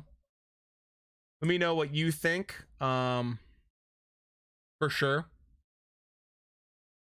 Always open to everyone's opinion when it comes to scoring. I'm sure the last fight's going to be really hard to score because, you know, ESTRADA versus Chocolatito, the first one was hard to score. This one's probably going to also be hard to score.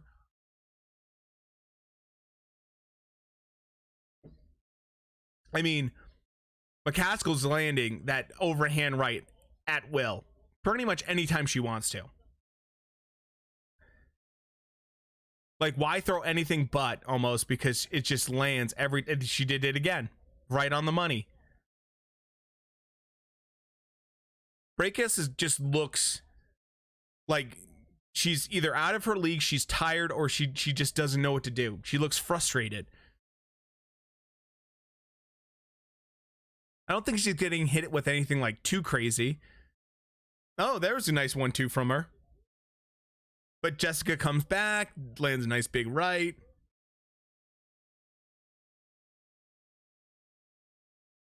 All right, here we go. I mean, now Jessica's telegraphing that overhand right so poorly that it doesn't take anyone to. I don't know if you'd marry. I am married, and I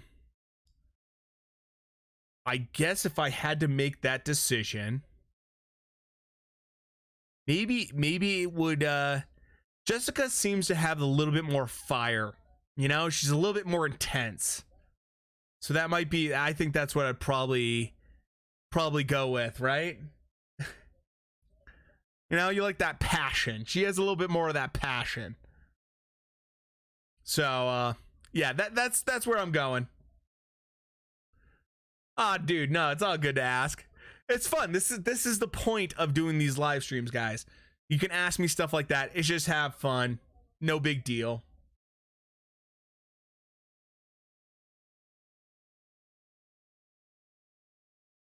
All right.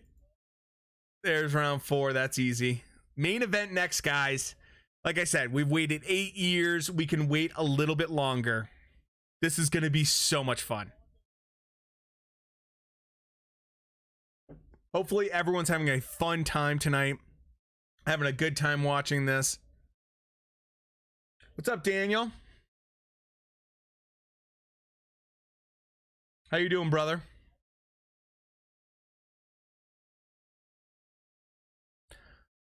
So, as I have said she's a better boxer. Are you talking about McCaskill?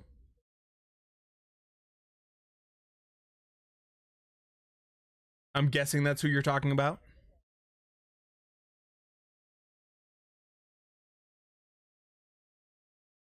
I feel like that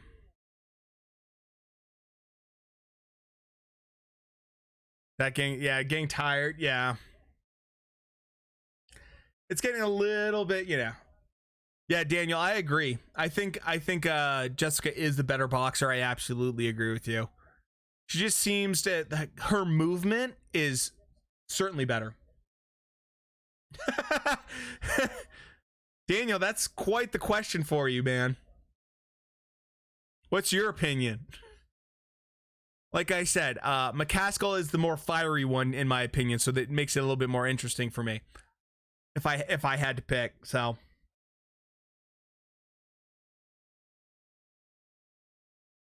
this is just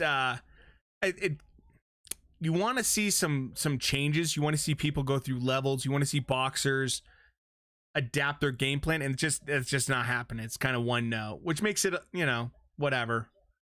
I think Jessica is certainly the one that's engaging when she wants to and being the ring general. But you just want to see more from Brachus,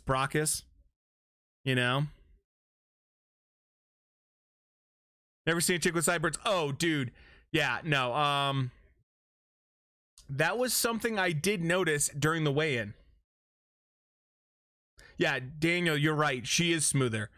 Her movement is better, and that's extremely clear. She's also faster. She has better reflexes. Her head movement's better. That's why I personally enjoy, Katie Taylor. When you watch Katie Taylor move and box, she just has a very fluid dynamic. Yeah, her timing is better. Absolutely, man. Yeah, no, this is a classic case of who's going to make adjustments between fights. Yeah, I agree. Yes, McCaskill. That's why my scoring is definitely all for McCaskill. Who's going to make adjustments in between fights? And it clearly looks like McCaskill has gotten even better. And I'm just not seeing anything coming back at McCaskill that she doesn't have an answer for. Which is impressive because the first fight was pretty close. They had certain moments. It's now looking like McCaskill is just a step above. And I think this is a classic case of, it's hard to avenge those rematches. People always talk about that. Usually doesn't go in favor of the person trying to get that rematch done.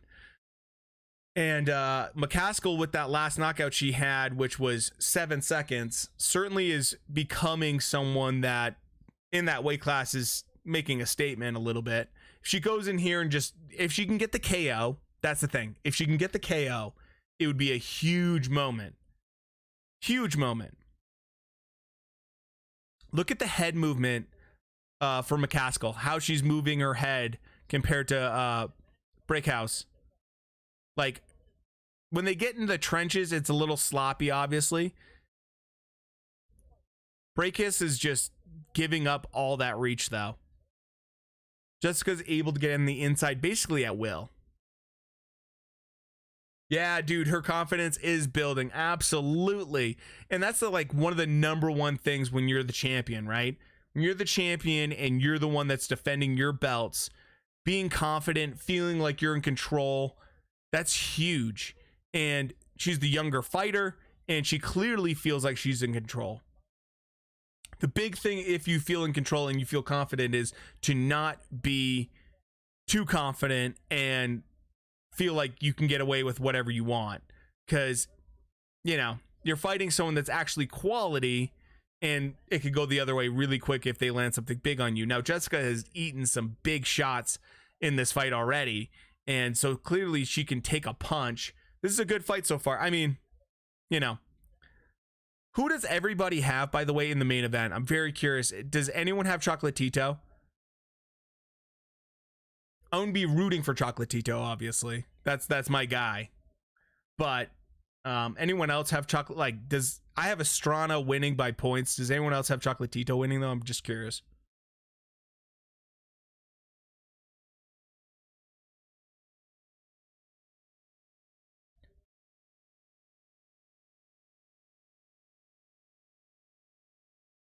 I mean, this is starting to get a little bit drawn out. I think that we all know. I think we all know McCaskill's winning. Yeah, I'm definitely choosing Bacchus to bang. Breakhouse? You're picking Breakhouse? Oh, Daniel, Estrada fan. Here we go. So like I said, I am picking Estrada to win by points, by decision. That's my prediction. If you have, by the way, if you're not subbed to the channel or this is your first time here, thank you guys for coming by, hanging out, watching some boxing. Hopefully you're having a wonderful evening. We do this basically every Saturday, whether it be UFC or boxing. So make sure to stop by, subscribe, all that stuff. You're picking Estrada by knockout. So what round, Daniel, what round do you have Estrada winning by knockout?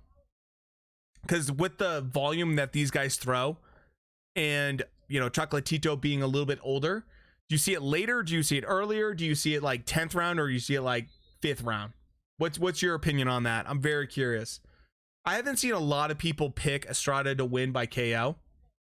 So I'm very curious what your opinion about that is. I like both guys. You can't hate either one of them. They're both amazing boxers. Probably the hardest fight when it comes to prediction wise. Oh, okay. Bacchus is doing a little bit better this fight, this round.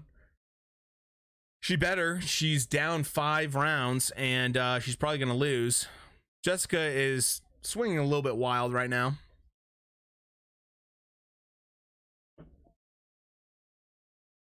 I mean, Chocolatito is too small for the division. Interesting take. I would say that the big thing is, I mean, both of them are fairly small. They're not the biggest guys for the division, but I feel like Estrada is peaking at the right time. It's always fun. Last week was great with you. Thank you, Cisco. I'm glad you're back, buddy. I'm glad you're here, man. You see Estrada ending it in the 10th. That's a good prediction. Actually, I was talking to a guy on Twitter about that. I think that's I think he said it was 11-1 odds for that. That's not bad money to put down, actually.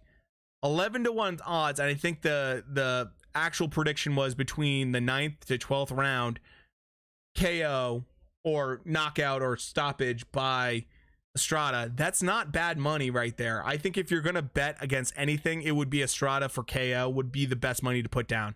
Estrada for KO late is by far the best money. If you're going to be betting on this fight, that's what you got to do. Because Chocolatito is known for KOs. Like, you're not going to get the odds you want there. Estrada is known more for decisions. You're probably not going to get it there, and you're definitely not going to get a Chocolatito by decision for good money. I think Estrada late KO is excellent prediction wise, and especially if you're gonna put down money on it and bet. Okay. By attrition, yeah, dude, that's the thing too.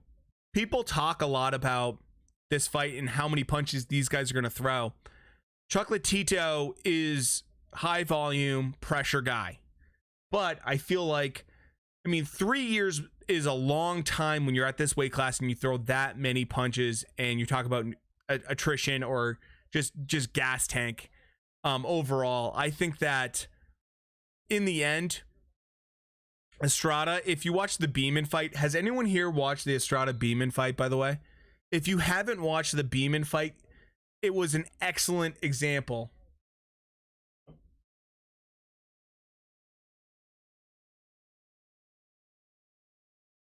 Oh, more entertaining. You've got the best stream on YouTube compared to all the other shit ones. Oh, thanks, Sam. I got to make it a little bit more interesting. I will try to do that. I try to talk nonstop. It's been a little over 3 hours. I've been trying to keep engaging on everything and talking about the fights as they're going. By the way, Sam, who do you have in the main fight? Who do you have predicted to win that one?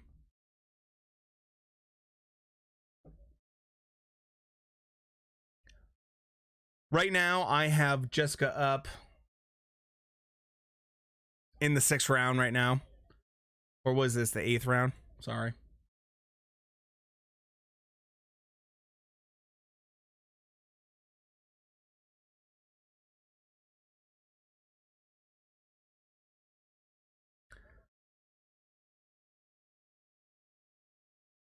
I might give the 6th round to McCaskill's like it's like a duck overhand right duck. Yeah. Yeah.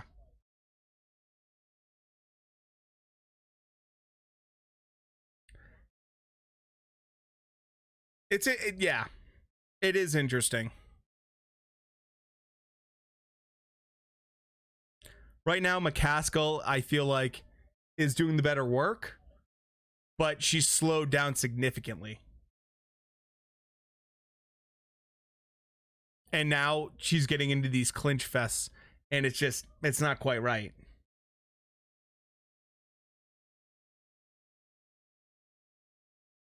I've got the talking on point. That's good. I'm beating all the other streams by a mile because I don't know much of these guys. Okay. Well, Sam, so here's the thing to know about this fight. Thank you so much, by the way, for stopping by, Sam. And thank you for the compliments. I am glad that my, overall stream is looking good. This is how I try to do my videos. I try to make it all very similar quality. So if you're new, thank you guys for stopping by. And this is basically how my videos look. This is how my streams are. Every Saturday we do UFC and boxing.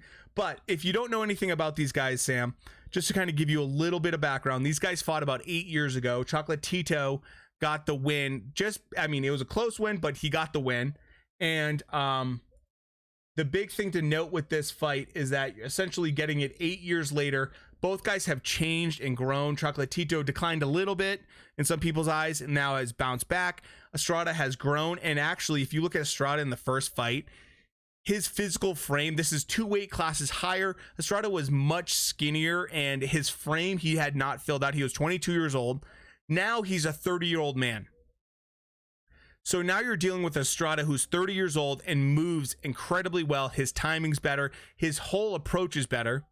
Chocolatito is who he is. He's a Hall of Famer, first ballot, no question. Amazing fighter. The big thing to mention with Chocolatito is some people think he's taken too many wars. He's been in too many wars, and I understand that. But the big thing to mention with Chocolatito, especially, is that you're dealing with a guy that has over 50 wins, or has 50 wins and has 41 KOs. The KO percentage is insane. Yes, Daniel, this is going to be a fantastic fight. This is probably going to be fight of the year.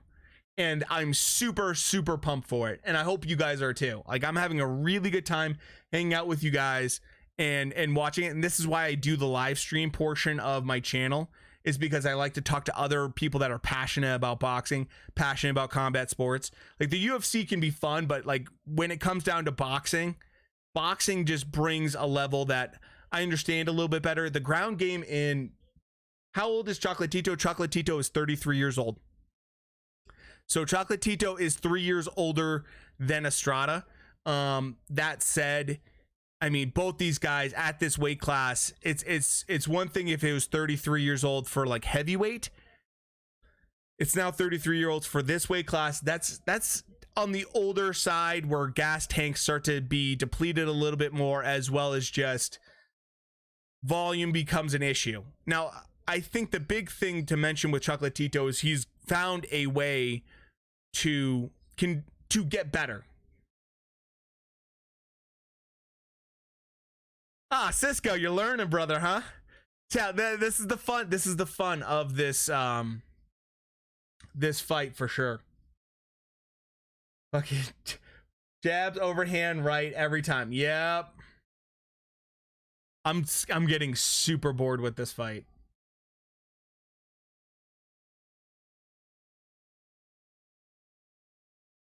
Oh, I'm glad, Cisco, brother. This fight is unbelievable. These guys throw 1,000 punches a fight. Thank you for the background. Gives me a lot more info to think about with this fight. It also helps to help the stream. Usually it helps when people say what's happening in the actual fight. Absolutely, Sam. No, 100%. So right now, this fight is getting so boring, but this is a fight, so I don't blame you. Thank you for not blaming me. The big thing with this fight is I'm just feeling a little bit bored. It's a little stale. There's not new kind of developments. They're not going through the gears. I want to see people advance, change kind of their tactics as well as what they're doing. And this has just been the same thing over and over again. McCaskill, I think, is winning. I think Breakhouse is just like kind of coming on late. The big thing with this fight is that it was super close the first time. This time it's not as close. I wonder if that's due to age. I wonder if that's due to just Jessica getting that much better. She looks better. Jessica is looking like she's evolving as a fighter in a really nice way and nice pace. So I have to give her a lot of credit, because her last fight was a super easy touch-up. She won in 7 seconds. If you haven't seen that knockout, I did a whole video on that about dangerous matchmaking. But the big thing is that with this is some people want these girls to have 3-minute rounds. I'm okay with 2-minute rounds as long as they maybe lighten the gloves a little bit. They're just not able to hit each other hard enough to make a big difference. So that's why you get a lot of lunging like that we just saw. Huge amount of lunging, a lot of grappling. Like, let's make it a little bit more interesting by getting them lighter gloves. There's no reason they should be fighting with this level of gloves. Women's sports in general is boring. Okay, women's UFC is decent. That's the only thing I will say to that. Easily 1,000 punches each. Yeah, each will be thrown. Yeah, I agree, man. Daniel, you're 100% right, man. It's like it's the one fight I have hyped up to people that aren't super big into boxing. I'm like, you have to watch this fight.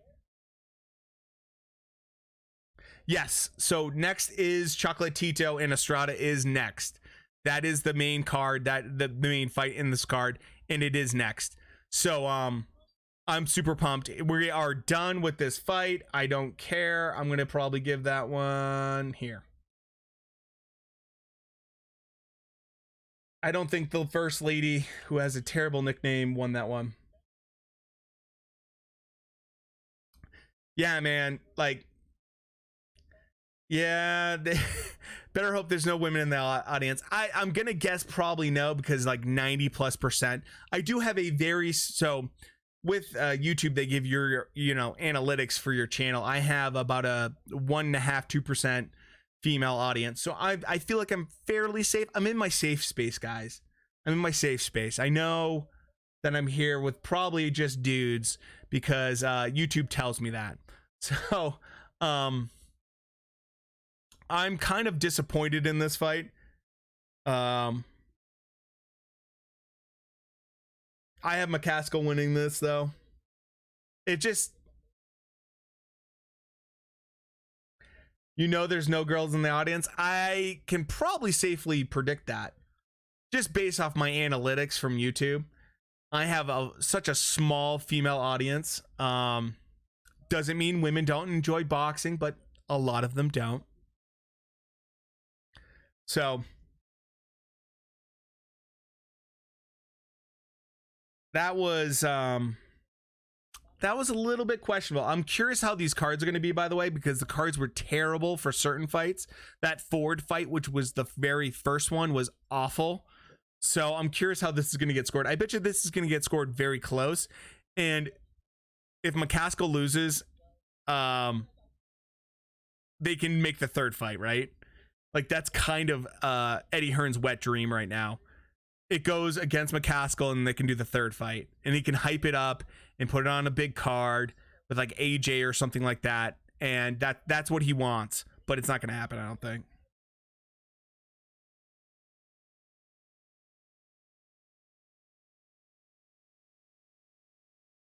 Okay, here we go.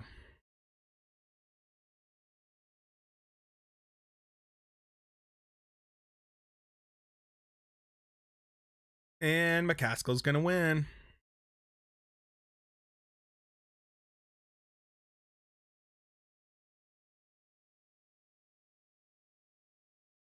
You hope that McCaskill loses just because? Oh, you want to see the trilogy? You want to see the trilogy fight then, huh? That's what's gonna happen if McCaskill loses.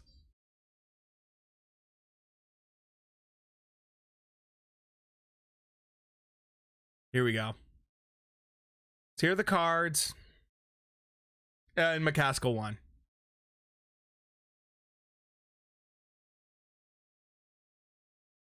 Shocker, guys.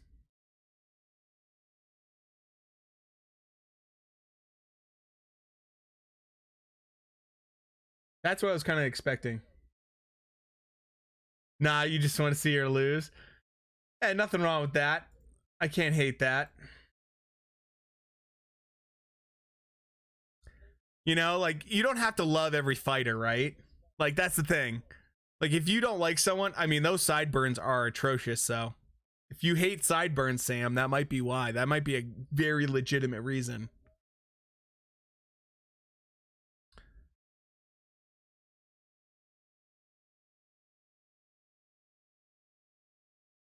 Is the mouthpiece stuck to of what? Yeah.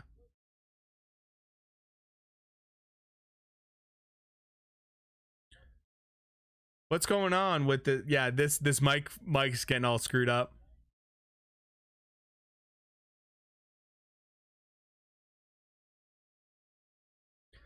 Here we go. At least we won't have to, guys, we won't have to watch it again. All right. I am going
All right.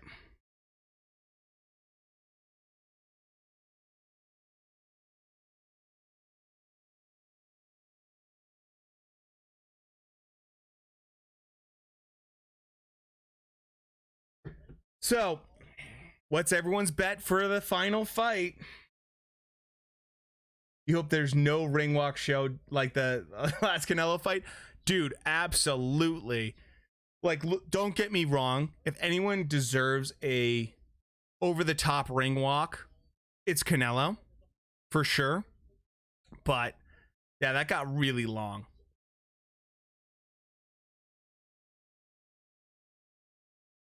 Yeah, dude, the sideburns I don't get. Like, McCaskill isn't, you know, I'm trying to be really nice about this. She's not like, I don't know. She's not hard on the eyes, I should say. She's not the hardest woman to look at. But then you like look at dude, yeah, not a fan of rappers and singers for the, yeah. That was the one thing that so I love like Adrian Broner. Not because of him, but the entertainment that Adrian Broner brings to every single fight. And he used to have the longest ring walks with these garbage musicians, man. 7 minutes is way too much. Like, way too much.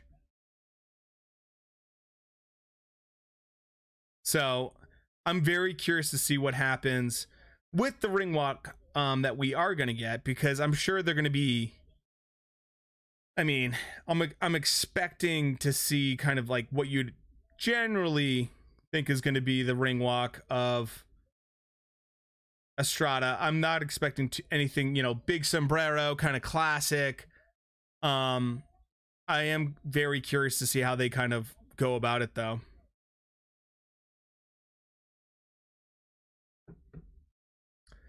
So,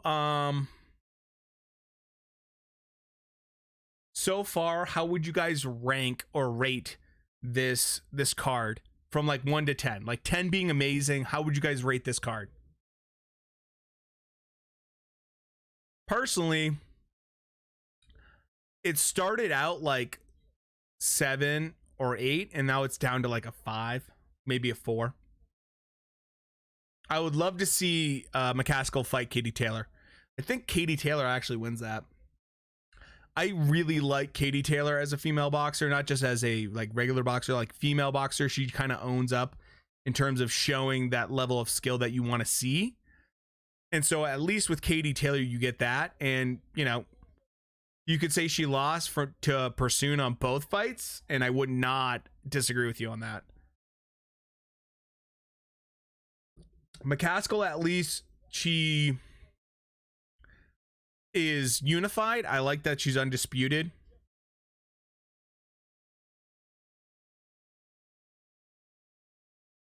I hope I don't become a trend. Yeah, dude. Yeah. I mean,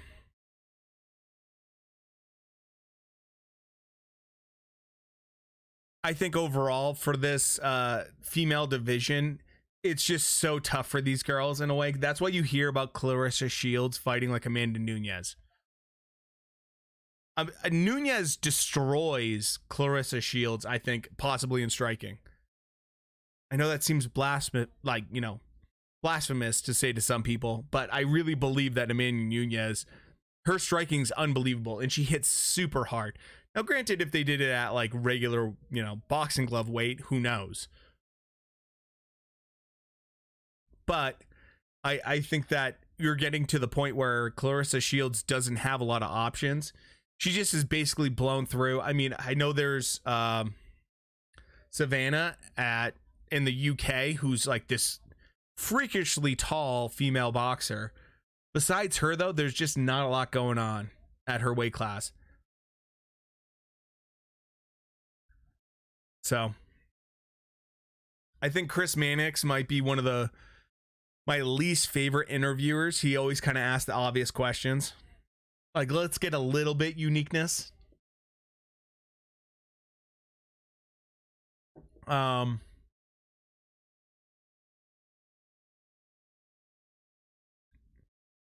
you guys believe this woman just took 10 rounds of punishment? Look at her face.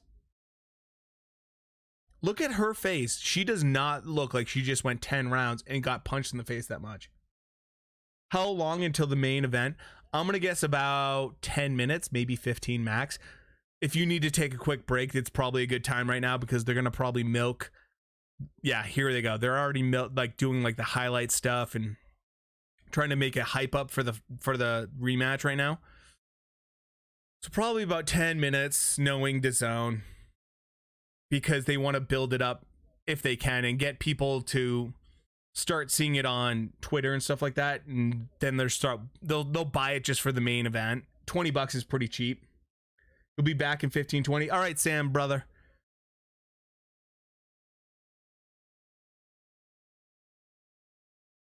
I mean, guys, I cannot wait for this fight. We've waited 8 years for this fight, and now we're just minutes away.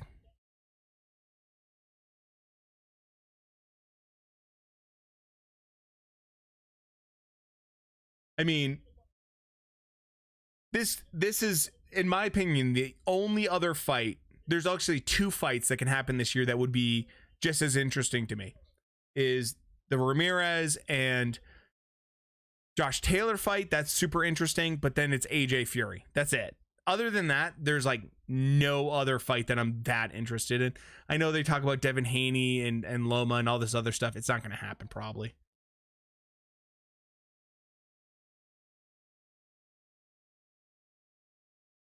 I mean, this is a classic. You stay here, you traitor. I appreciate that kind of dedication right there. Hell yeah. But hey, if you need to take a quick break, this is the time to do it. If you need to get a refreshment, a new one, get your refreshment. If you need to get your popcorn, if you need to get your chips, if you need to take a bathroom break, do it right now, because this fight is going to be so amazing you cannot blink. Don't walk away during this fight.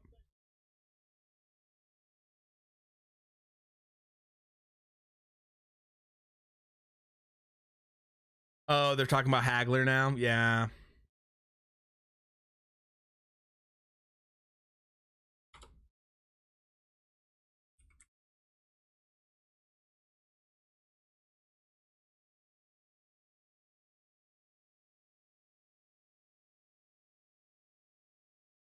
Buffer, here we go.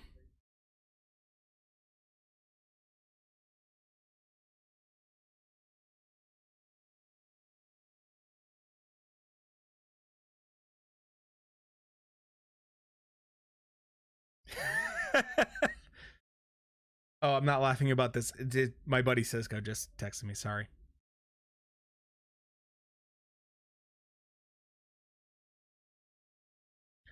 Fuck, dude. I am so bummed about Hagler. Being a dude from the New England area, I'm super bummed because like Boston was my favorite city, is one of my favorite cities, and Hagler was just a legend when it came to fighting and being from New England and being from Boston. It's so sad that it happened right before this fight.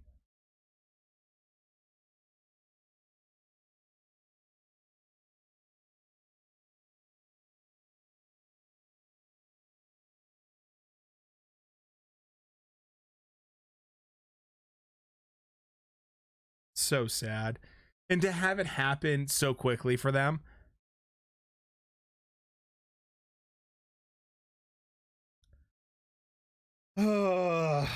What a bummer to lose one of the greats.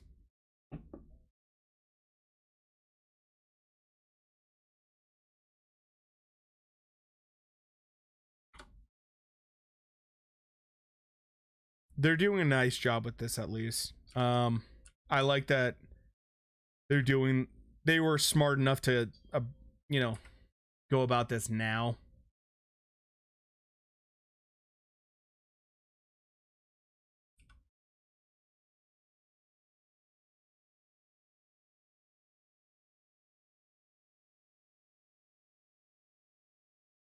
What a bummer.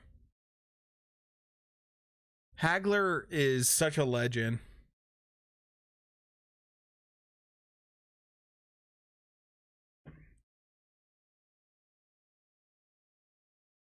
This is So unfortunate.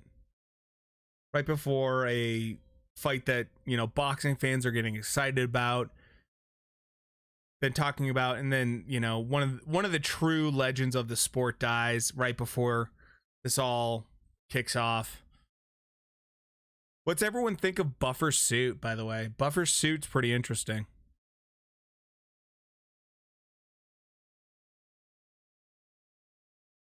Yeah. You know what? Good for Buffer bringing that up. Marvin Hagler absolutely would want a fight like this to happen on a night like this. It's so sad, but it's true. Hagler, as he's always said, is, you know, if they were to cut open his head, would have a giant boxing glove in there. Hagler truly loved boxing, and it's so sad he's gone, but at least I feel like it's nice that we're having this kind of fight on a night like this. Otherwise, you know, nothing else would do it justice, but you're getting some of the greatest fighters at this weight class to you know, square off. So sad, though.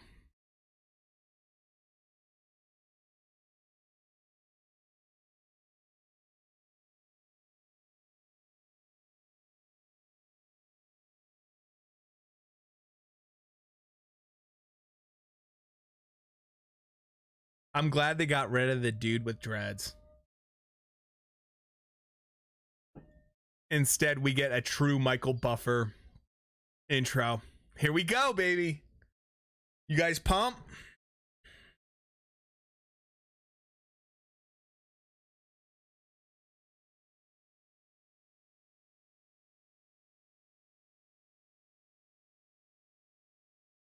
Oh man. Here we go.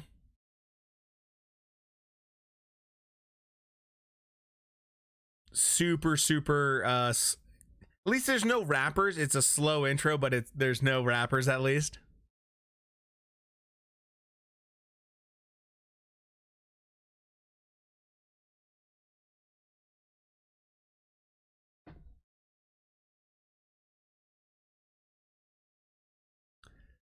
You know, when you're Chocolatito and you're Estrada, you can take as much time as you want to get to the ring.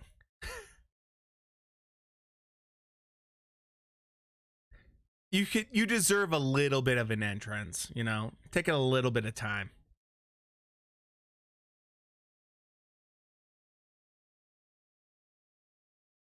By the way, if you're new to the channel and you need help finding a stream or anything else, let me know. I can't tell you and I can't put it on the actual screen, but I can certainly give a suggestion that might help out.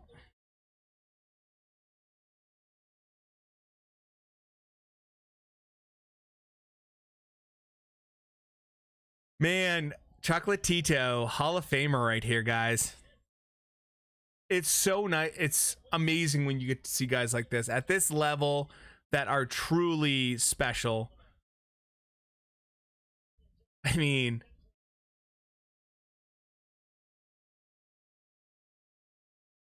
here we go.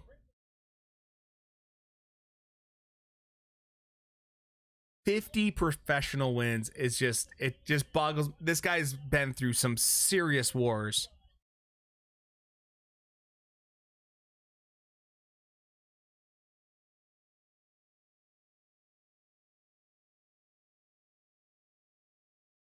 Okay, let's see what Estrada does for his walk-in. I'm actually kind of curious. Is he gonna do like a more upbeat kind of thing, or?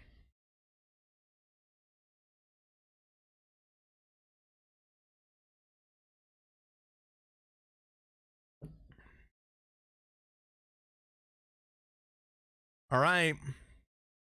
Nice little highlight reel.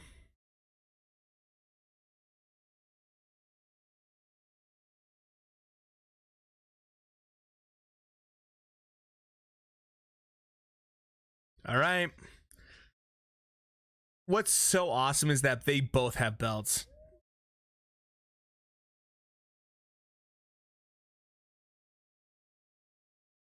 I mean, Estrada has ring and WBC. Like, that's There is some serious weight in this fight, and oh man, here we go, boys. Let me know who you have in the comments and how, by the way. If you're new to the channel, thanks for stopping by. We do live streams every Saturday for UFC and boxing.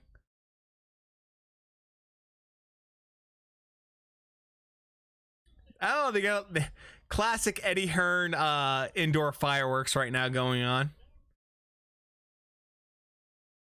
Estrada is getting the typical Eddie Hearn kind of service with indoor fireworks that he's doing.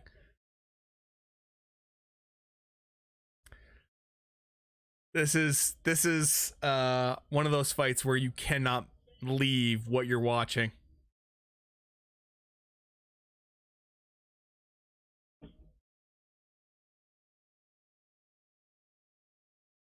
Here we go.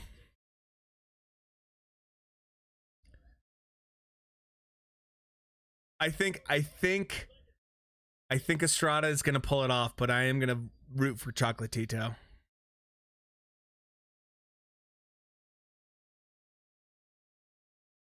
It's tough. Look at Bruce. I mean, look at Michael Buffer, and look how good he looks with that suit. Super classy, right?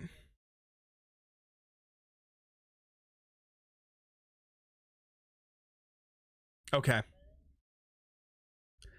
So we have belts on the line, we have rematch on the line, we have legacy on the line. Does it get much better, guys? Does it get much better than this when it comes to boxing? I do not think it does. I think this is the best we're going to get by far. Neither guy is going down without an absolute fight.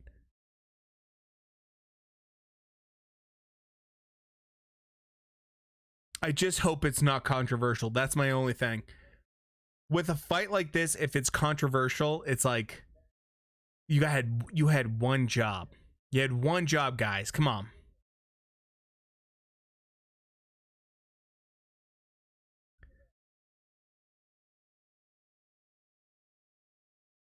Oh God.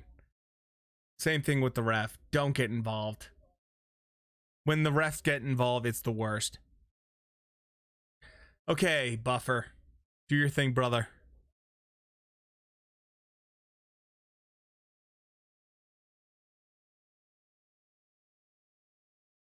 I thought there would be more people at this event. Look at how few people there are, by the way.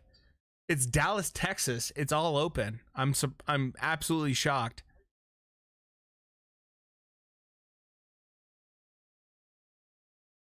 Chocolatito, baby.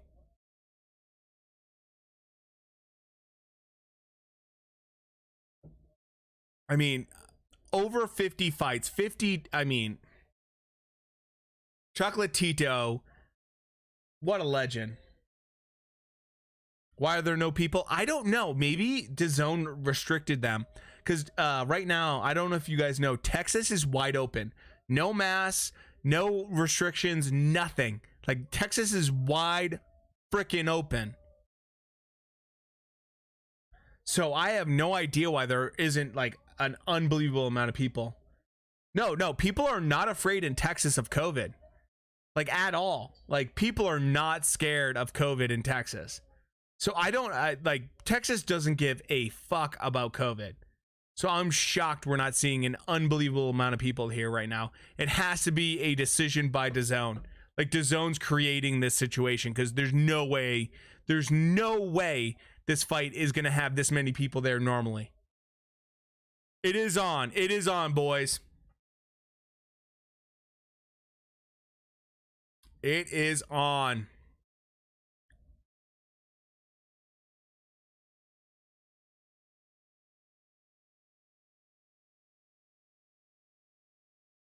Yeah, fuck DAZN is right, buddy.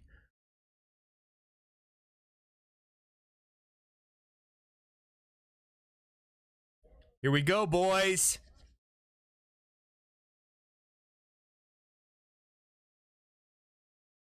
Okay. We've only waited 8 years for this, by the way.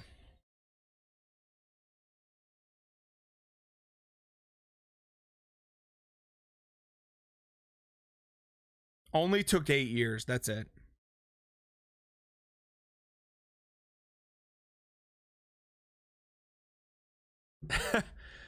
These guys look so different from their first fight.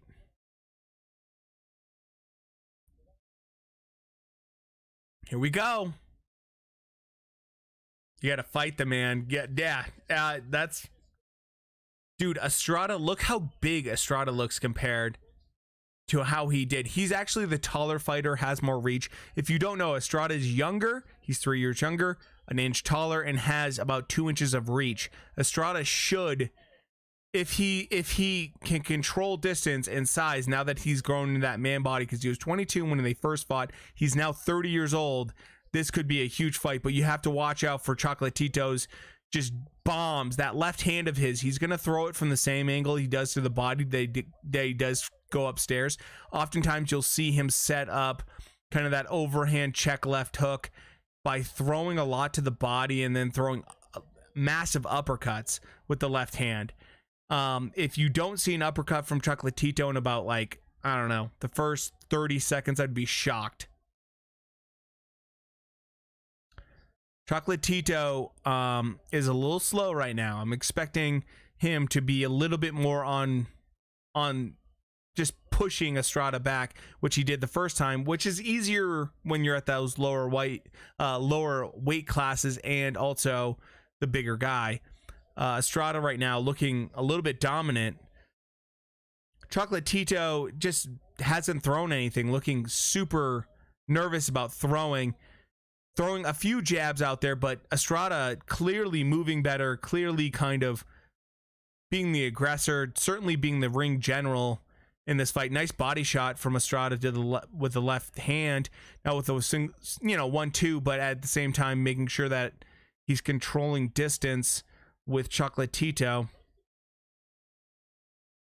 This is boxing, absolutely. This is the highest level of boxing you're going to see probably. Estrada, nice check left hook.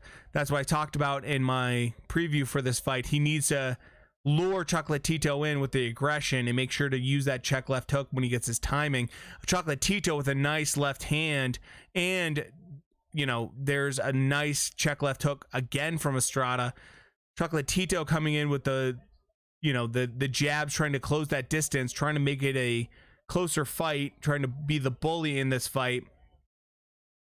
Estrada reacting nice head movement, consistently moving better right now, making sure that his head's off the line. He is doing a great job defensively. Chocolatito kind of covering up, kind of trying to be aggressive, but Estrada just not allowing him to do that. Chocolatito to the gloves with a check left hook, nothing big.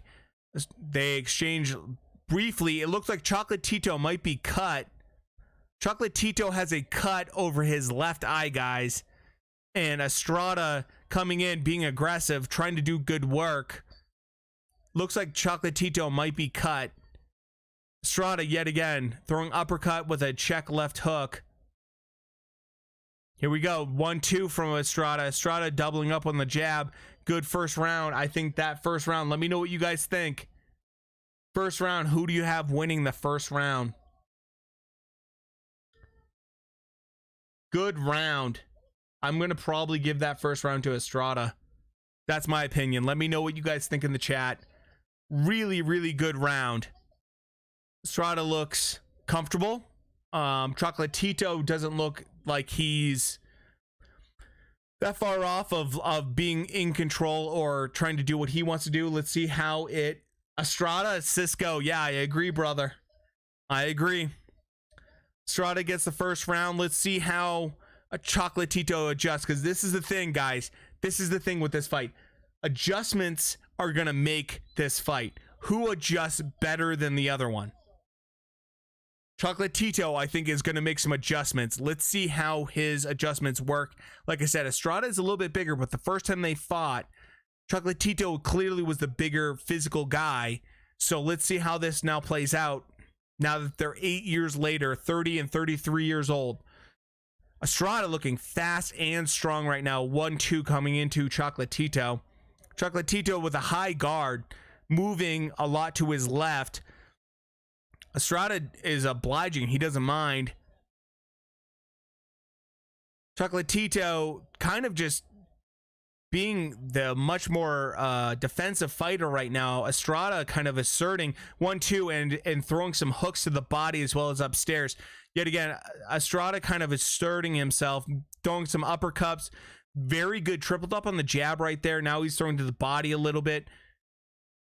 Chocolatito is just not throwing. He's just in high guard, continuously moving forward, which is his normal pressure fighting, but he's not trying to capitalize on it. Estrada right now throwing some really nice 1-2s. He just had a great 1-2 right there, throwing to the body with that left hand, then going upstairs, now coming with the right hand, and now doing a 1-2 up top. Chocolatito's moving back, just not throwing anything right now. Estrada with the 1-2 and doubling up on his jab and then Chocolatito comes back with a uppercut and left hand. Right now, Estrada is being the more dominant, being the ring general, but Chocolatito's trying to come back now, trying to be aggressive in this round with that lead left hook, trying to throw it a little bit straight. Now he's got Estrada on the ropes a little bit. Estrada is looking a little bit frustrated, or he's getting touched up a little bit, but he's still very focused. I agree, Cisco. He's looking focused. Estrada is looking very sharp right now. Chocolatito is starting to try to match him a little bit in terms of output as well as just focus and sharpness.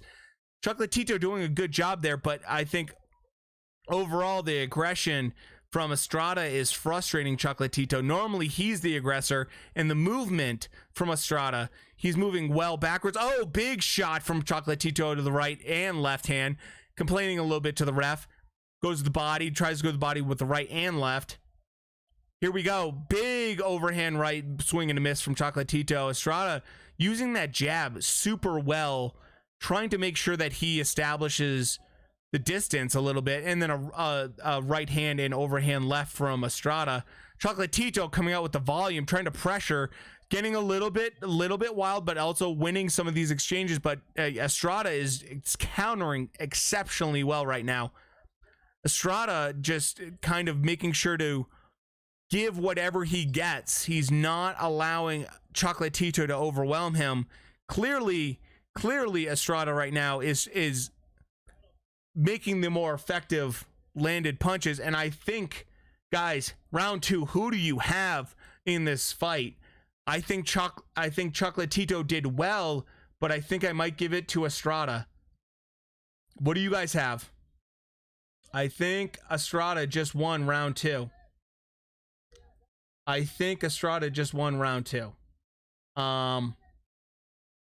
Very, very close round. You saw Chocolatito come out in a very different way, much more aggressive, certainly looked more comfortable. So right now I have Estrada up 2 rounds. Let me know what you guys think in the chat. If you disagree, let me know. Chocolatito, though, you saw him start going through the gears in that second round. You started seeing that higher level of fighting going on between Estrada and Chocolatito, the actual countering going on, as well as guys figuring out each other timing wise, is starting to become a thing here. Chocolatito poured it on a little bit more in that round. Estrada clearly, though, is showing that his strength and power has gone up from when they first fought when they were 22. Estrada is being very aggressive on the front foot, and we're seeing Estrada basically dictate things a little bit more, and so that's why I gave him round 1 and 2. Chocolatito, we want to see volume a little bit from him, and we want to see him be aggressive, which he's doing, but not as effective as he normally does right now. Chocolatito really pressing in. Big 1-2 from Chocolatito, but he gets returned from Estrada. Estrada now with a 3 and 4 going to the body. Chocolatito coming in and being aggressive right now. Estrada kind of feinting with that uppercut and then coming over with the overhand right. A nice body shot and then overhand right. We're seeing some nice exchanges now. Now we're seeing the real stuff. Chocolatito looking like the stronger fighter with the bigger overhand rights. Clearly Estrada was planning on dictating exchanges and distance, but now Chocolatito is starting to take command. Big 1-2s. Chocolatito with a very high guard. Estrada also doing that, but it seems like Estrada has kind of given up position a little bit more. A little less ring generalship from Estrada in this round. Chocolatito trying to bide his time. I want to see the volume come from him. He's not doing that quite yet the way he was at the beginning of the round. Estrada with a nice left going to the body and then coming upstairs. Good jab, good 1-2 from Estrada trying to keep distance and dictate things. Chocolatito kind of feeling it out a little bit. Estrada coming back with a strong left. Strong right and 1-2 from Chocolatito. Estrada obliging with a nice left hook. Chocolatito trying to find a way in, trying to get what he wants, trying to push Estrada. Estrada answering with a nice 3 and 4 right now. Chocolatito throwing some uppercuts as well as overhand rights. Estrada answering with hand speed. Hand speed and timing on Estrada right now is absolutely peak. He's just landing everything he wants to when he wants to. Nice 1-2 as well as going to the body from Estrada. Estrada looking very strong this round. Round 3 right now and Estrada's winning it. Chocolatito looking like he's trying to press things, trying to use that pressure, but Estrada's coming back using that hand speed to make sure that he keeps him in check. Estrada, nice hooks as well as going to the body. Chocolatito going upstairs with the straight left hand. And then 1-2 coming from Estrada. Estrada doing punches and bunches, trying to make sure Chocolatito is always at bay, and he's controlling everything right now. Estrada, oh, big round. Big round.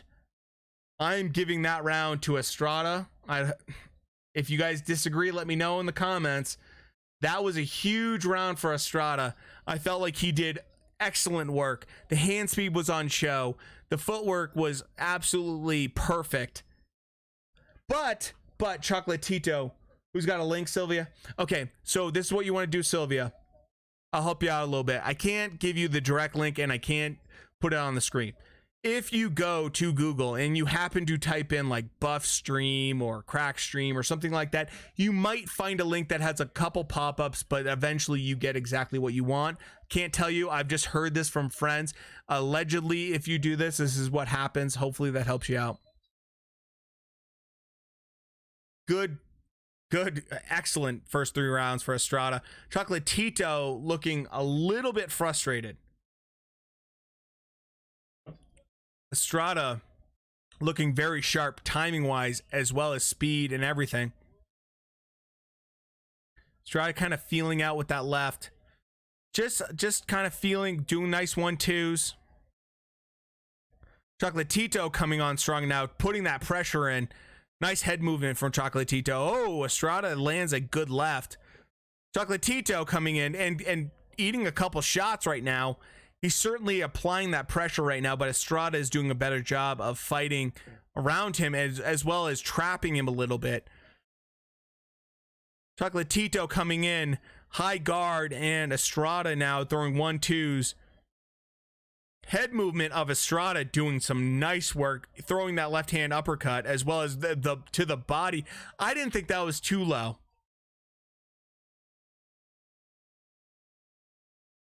Hopefully that helps you out, Silvio, by the way.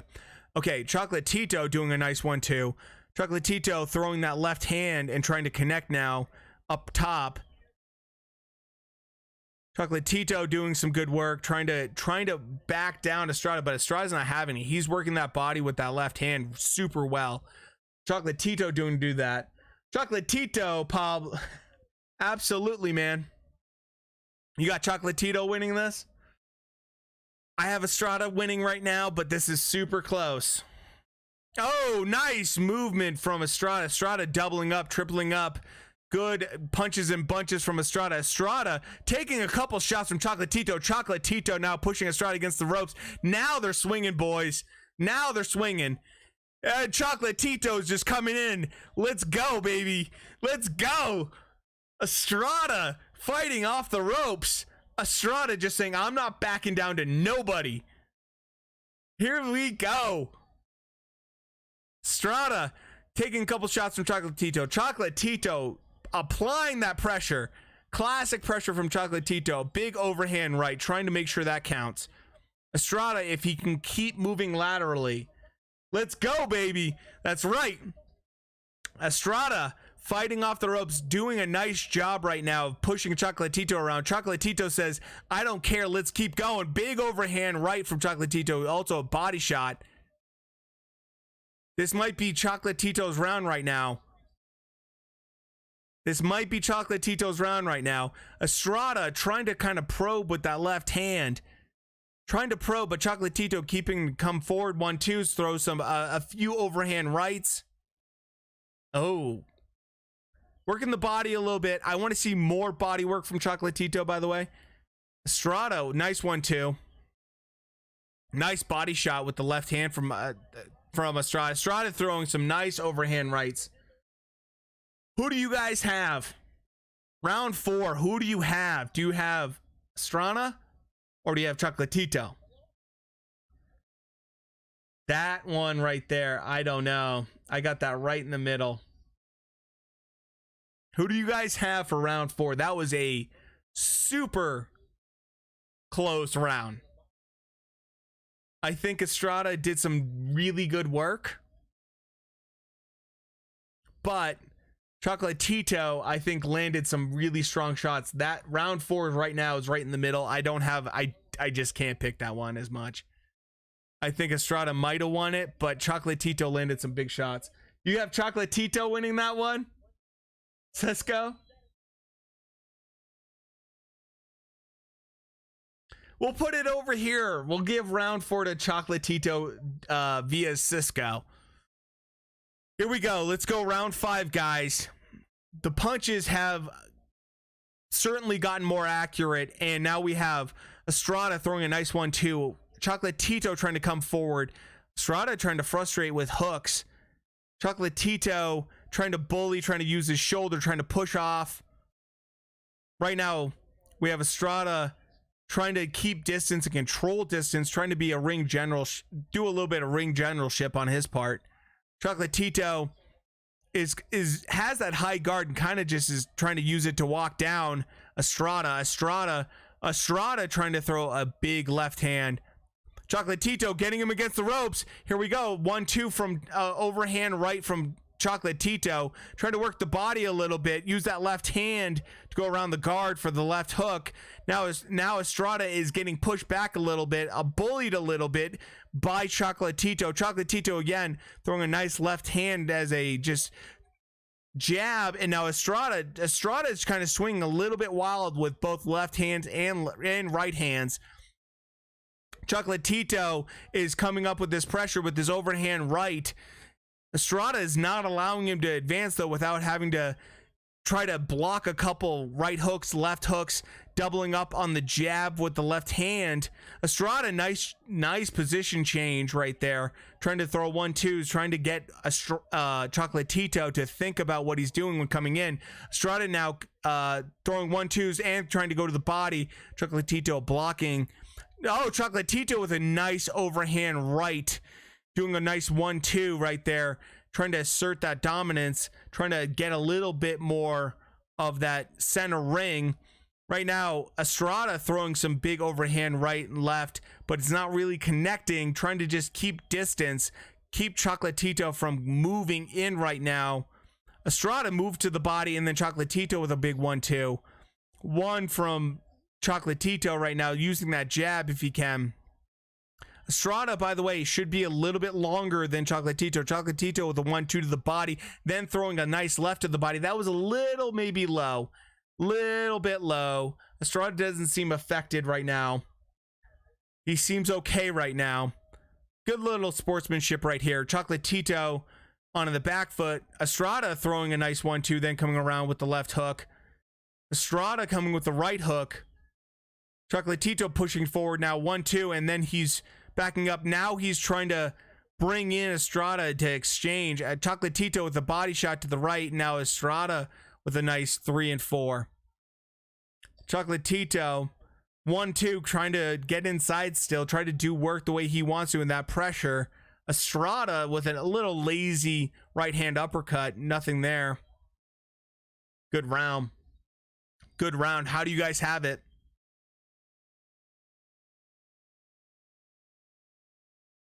By the way, if my blow by blow and this amount of talking annoys you, I'm sorry, guys. Let me know. I'm trying to give you guys as much detail from my perspective as I can.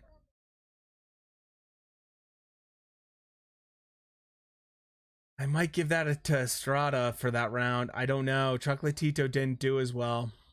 What do you guys have? Might have to give that round to Estrada. I mean, Chocolatito certainly made him work for that round. What I like to see from Estrada in the next round is I want to keep seeing that left-handed jab and check left hook from him to keep Chocolatito honest. Right now, Chocolatito is kind of finding a way in there. Oh, Cisco, that's great. I'm glad she's watching. Here we go. Estrada with a 1-2, doubling up on that jab, trying to triple up on that jab, trying to keep Chocolatito from putting pressure on. Chocolatito with a really high guard, just trying to work his way in. Estrada with the left hand uppercut, not landing.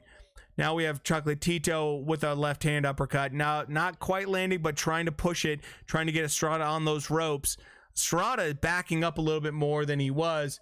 Von Blue in the house, baby. If you don't know Von Blue, man, this dude has one of the best boxing channels on YouTube that you should definitely go check out. Right now, we have Chocolatito throwing a few good jabs, trying to get inside right now with Estrada. Estrada trying to control that pace a little bit as well as distance. He's doing a good job. Nice little right hand uppercut. Chocolatito throwing a little punches and bunches right there. You pick Roman, get the stoppage in the 10th round.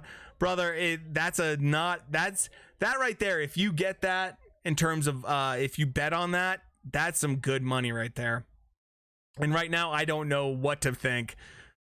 Really close. Estrada, you kind of using that left-hand jab 1-2 just to get a little bit of respect in the middle of the round. Estrada doing some nice movement right now, moving very well laterally. Nice uppercut on the right hand from him. Oh, thank you. The most unbiased oh, thanks, brother. I try to be unbiased as I can. Chocolatito taking a few good shots right now. Here going to the body. Chocolatito kind of backing up. And Estrada trying to assert himself. Oh, some good shots. 1s and 2s from Estrada. But Chocolatito answers. Now we got a phone booth fight, boys. Here we go. A real close fight. Distance doesn't matter. Reach doesn't matter. These guys are going at it. Estrada trying to back up Chocolatito. Chocolatito doesn't have any of that. Oh, big right hand from Estrada that just gave Chocolatito a minute to think. Holy smokes. Thank you, Rami. Thank you very much. Right now, Estrada trying to fight off Chocolatito. Chocolatito doing a 1-2. 1-2 overhand right. He's trying to assert himself, but Estrada is doing a better job in terms of timing with his left hook and right hand. And now they're going at it. Now they're really going at it. Estrada trying to assert himself and back up Chocolatito with the left hook and the right hand. And Chocolatito throwing jabs and overhand rights to match. They're now in so close.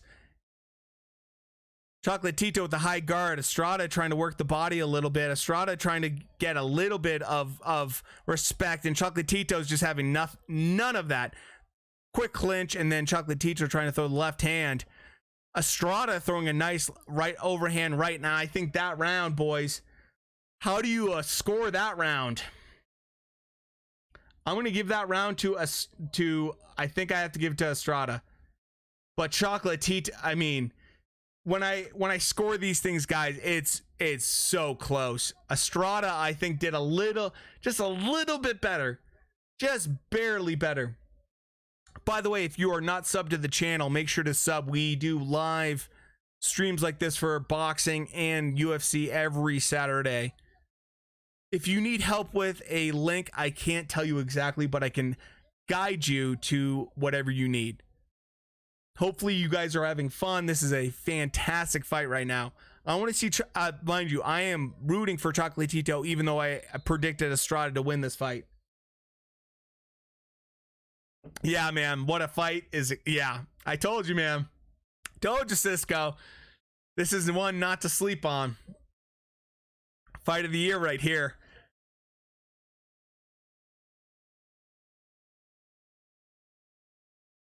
No problem, Rami.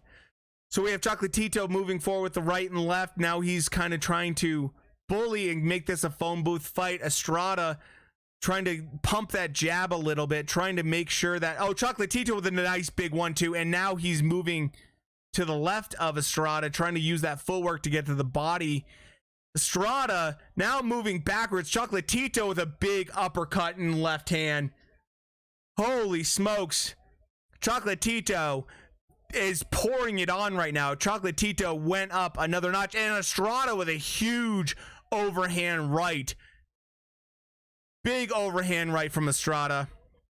Nice 1-2 from Estrada, just to clear distance, keep us. There comes Chocolatito with the body shots, but Estrada is doing a nice job of trying to absorb that. Chocolatito trying to throw some nice uppercuts, using that left hand either as a jab to the body or going upstairs trying to throw a check left hook. Estrada doing a nice job with coming down low with that left hand and then coming upstairs. Both boys throwing some serious leather right now, coming from downstairs to upstairs. Chocolatito and Estrada right now exchanging. It looks like Chocolatito with a nice left hand, and now catching Estrada off guard a little bit at distance. Estrada trying to engage. Nice punches and bunches from Estrada. Estrada throwing a 5-6 punch combination.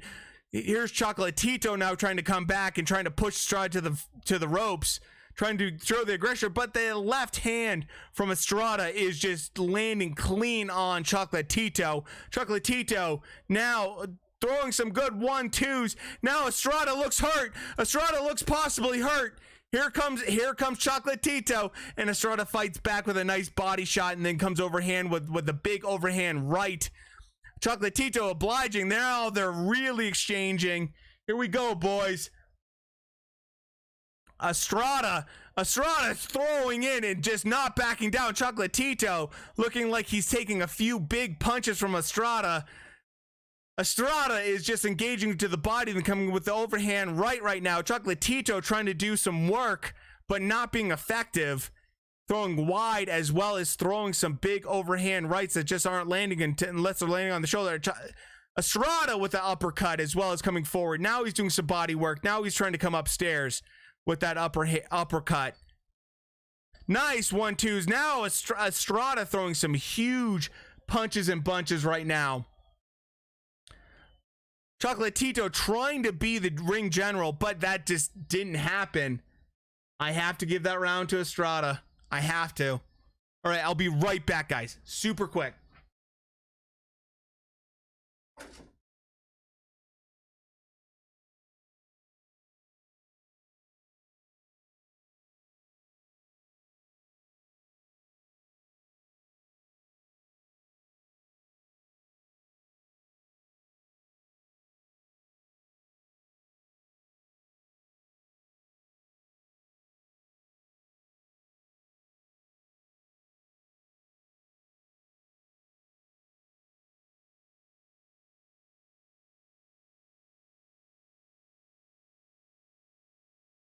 Okay, boys, here we go.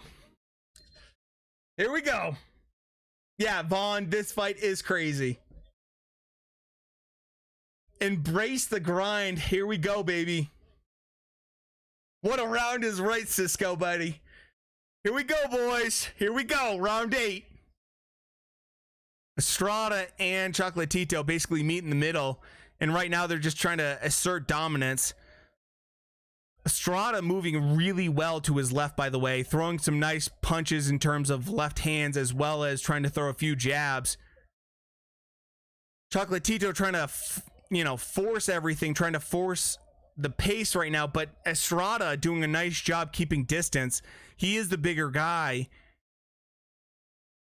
Oh, Chocolatito with a really nice check left hand. He throws that over top when he's feinting to the body. Now with a nice uppercut. Estrada clearly eating a few shots from Chocolatito.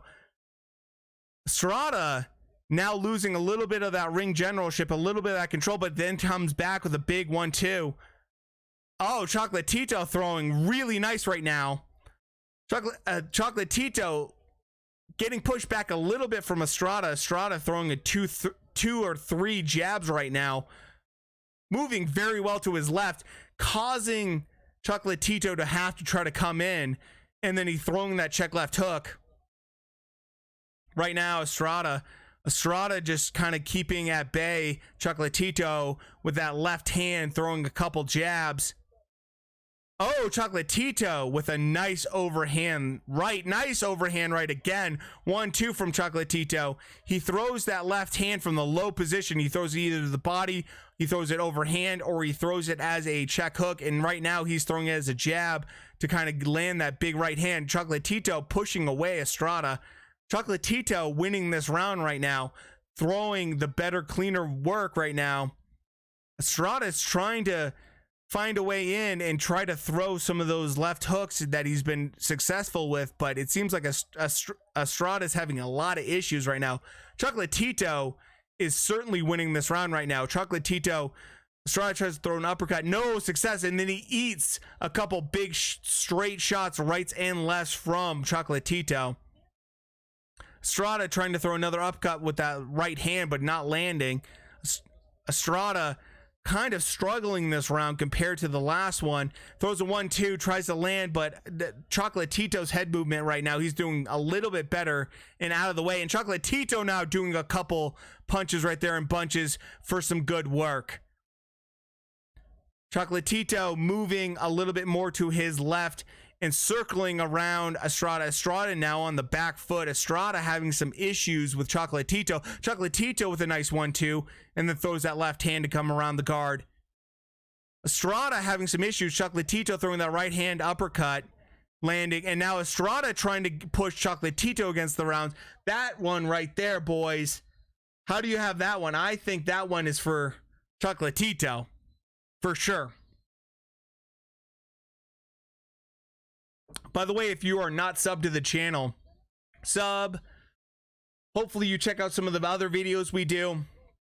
We do this every Saturday, whether it be UFC or boxing. So nice to have you guys all here. Hopefully you're having a good time watching the fight. If you need help finding some stream assets, I can try to help you out. Yeah, fight of the year, absolutely, baby.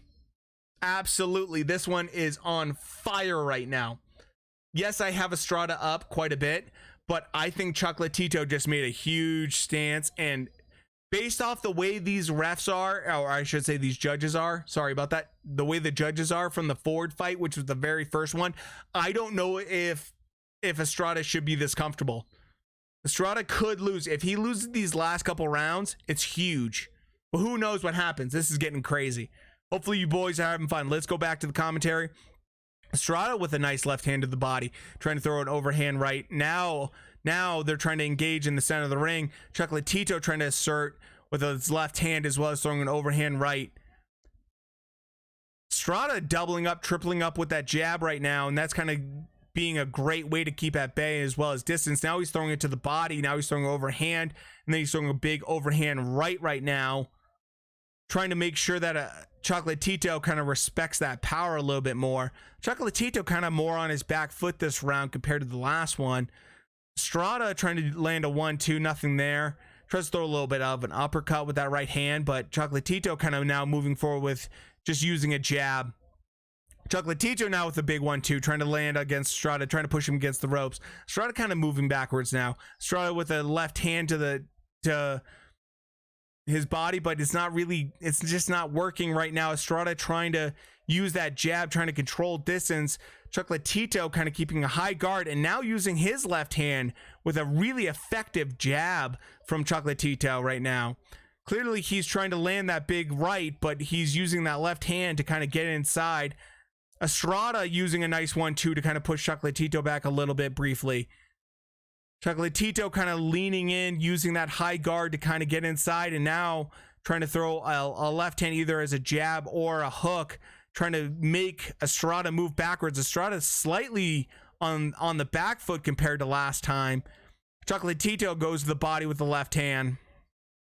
Big overhand right from Chocolatito set up, and now another 1-2 from Chocolatito. Chocolatito now is kind of controlling things a little bit in this round compared to last, even more so. And now he's definitely landing on the money. Oh, big right hand from Chocolatito. Estrada's having a little bit of issues with this pressure as well as the distance that Chocolatito is kind of dictating. Estrada trying to move laterally nicely, but he's having issues. Now that's a huge left hand from Estrada. Estrada now putting together some punches, but he gets stunned a little bit from Chocolatito with the left hand. Estrada now coming up the center with that big right hand, but you know, Chocolatito coming forward with that left hand. He loves to throw that as an uppercut and use it as a 1-2, but he'll throw it to the body and he'll disguise it as a body shot, then come upstairs behind the guard with that left hook.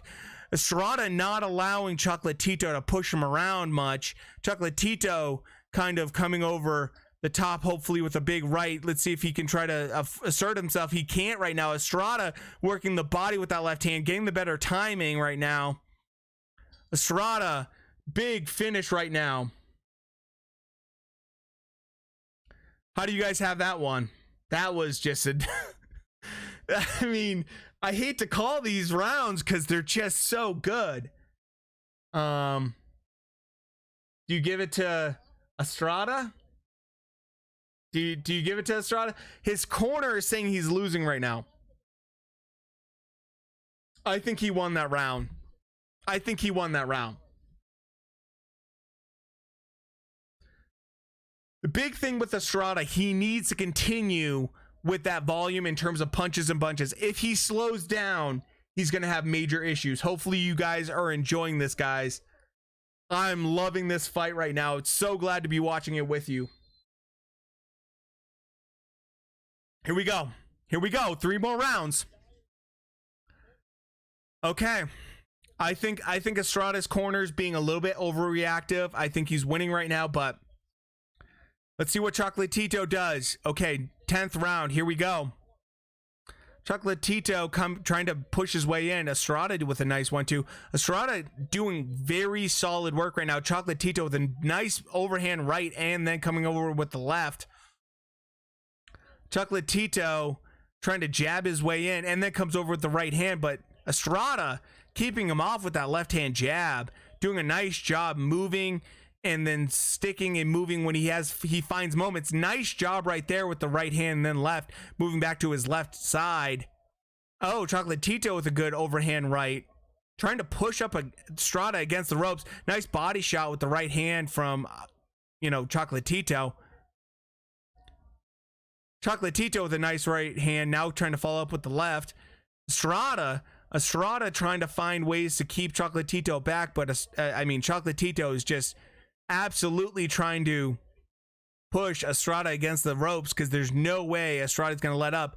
Estrada right now doing a nice job with his high guard, keeping Chocolatito honest, throwing nice 1-2s, doubling up and tripling up that jab, which is doing a huge job of just forcing Chocolatito to think. Chocolatito with a nice 1-2, but Estrada comes back. Chocolatito with a nice overhand right. Estrada yet again trying to find a way to push Chocolatito back. He found a nice body shot with the left. Then Chocolatito comes over the top with the big right. Big 1-2 from Chocolatito. Estrada looking like he's trying to just stand there and push Chocolatito back, but Chocolatito's not having it right now. Estrada trying to work the body a little bit with a short jab. I mean, right now Estrada is trying to push back Chocolatito, keep him honest, and now he's changing angles with that left hand to the body. Chocolatito just trying to push forward, but nice straight right from Estrada just to dictate in terms of engagement. Chocolatito trying to throw a few punches and bunches. Nice uppercut, but then he pays for it with a few overhand rights as well as an uppercut from Estrada. Estrada going to the body with the left. Estrada now taking a few shots from Chocolatito. Chocolatito trying to dominate and trying to push him into the corner.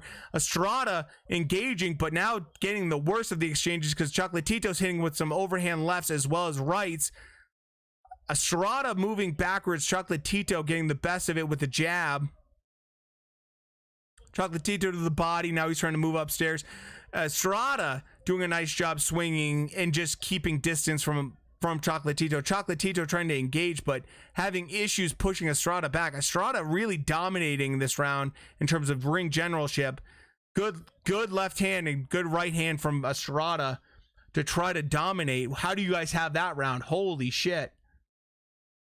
Another huge round. Huge round. Hopefully you guys are having a fantastic night. This is an amazing fight. 2 more rounds.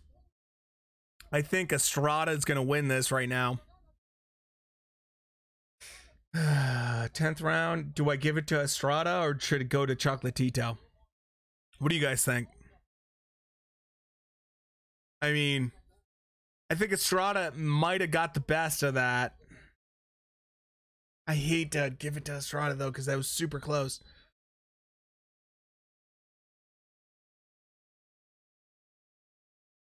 Let's see what Estrada does this round. Chocolatito is behind on the cards.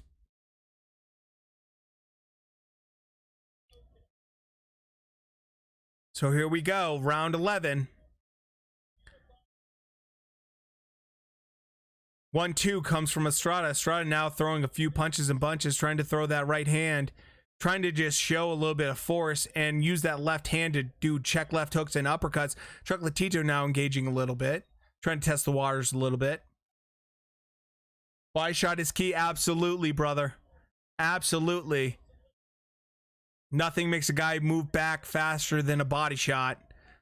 Estrada doing a nice one too. Estrada kind of asserting. Chocolatito trying to push forward and trying to dominate, but Estrada just moving really nice to the left. He's eating a few punches from Chocolatito. Chocolatito throwing a nice overhand right. Estrada doing a nice job asserting himself, as well as just exchanging with Chocolatito when he wants to. Chocolatito trying to push forward, use that left hand to the body, but Estrada just does not seem fazed by this at all. Estrada seems like he's very comfortable right now, and he finds a nice rhythm.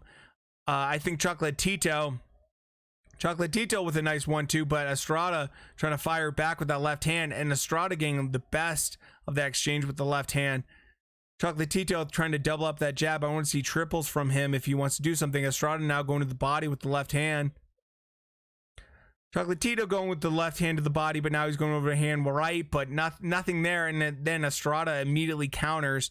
Oh, a little flurry right there from Chocolatito and Estrada, but Chocolatito looking a little bit tired.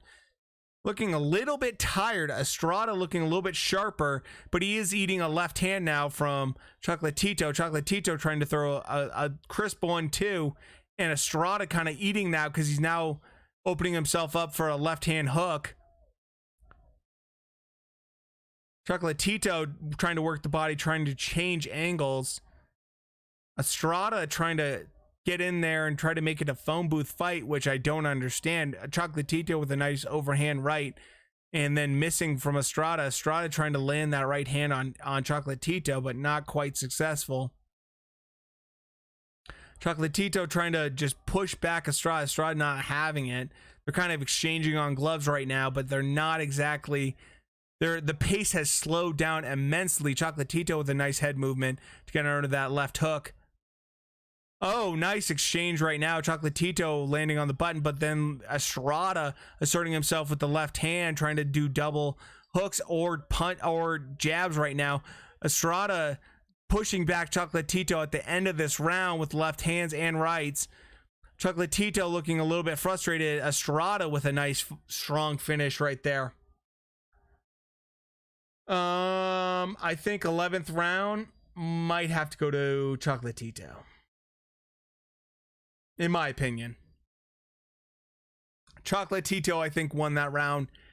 I think Estrada was good late, but he could have been better.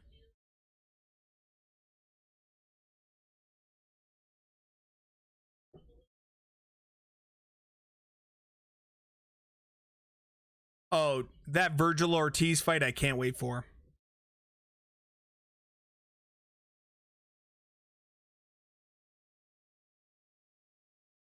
So, here we go, guys. Last round.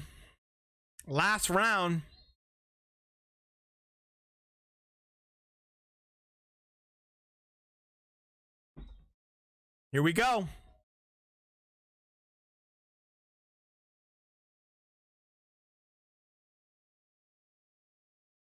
Look at the respect. Have to appreciate that.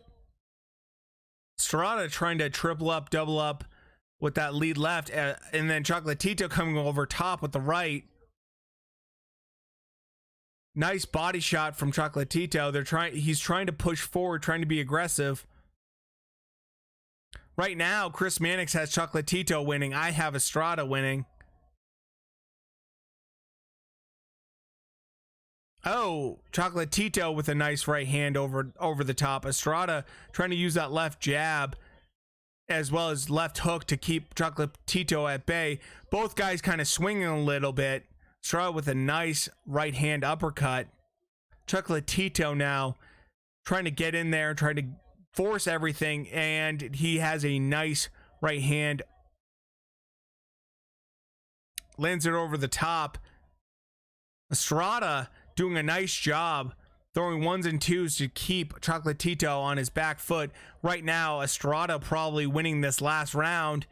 Estrada showing some really nice punch output, but Chocolatito's trying to match, and now they're both just going at it. They're both just throwing ones and twos as well as overhands as well as to the body. Both guys looked very tired. Estrada trying to do a prayer with that left hook. Chocolatito with the big 1-2. Now a huge overhand right. Chocolatito trying to push back Estrada, trying to win this round, trying to finish this fight. Another big overhand right from Estrada. From Chocolatito. Chocolatito now going to the body with that uppercut from the right hand. Estrada now getting tagged from Chocolatito's big overhand right. Chocolatito with a nice body shot, told to keep it up. Now Estrada trying to fight back with the nice 1-2 from him, trying to throw some few hooks. Now Chocolatito landing some big hooks, nice ones and twos, as well as from the left hand. Chocolatito has Estrada hurt. Estrada looks hurt. Here comes Chocolatito in the final round, 41 seconds. Estrada looks very hurt. Chocolatito's coming forward, but Chocolatito's not being met unfazed from Estrada. Estrada's throwing some nice left hands, but he's moving backwards. Chocolatito might have hurt Estrada. Nice 1-2s. Now he's throwing some beautiful left hooks followed by a straight right hand. Here comes Chocolatito. Chocolatito trying to finish this out. 13 seconds left. Let's see what happens. Estrada throwing. Chocolatito throwing. Both boys kind of throwing at it. Let's see what they have left. Estrada throwing some nice ones and twos and trying to finish it out. Nice. Finished for this fight. Holy shit.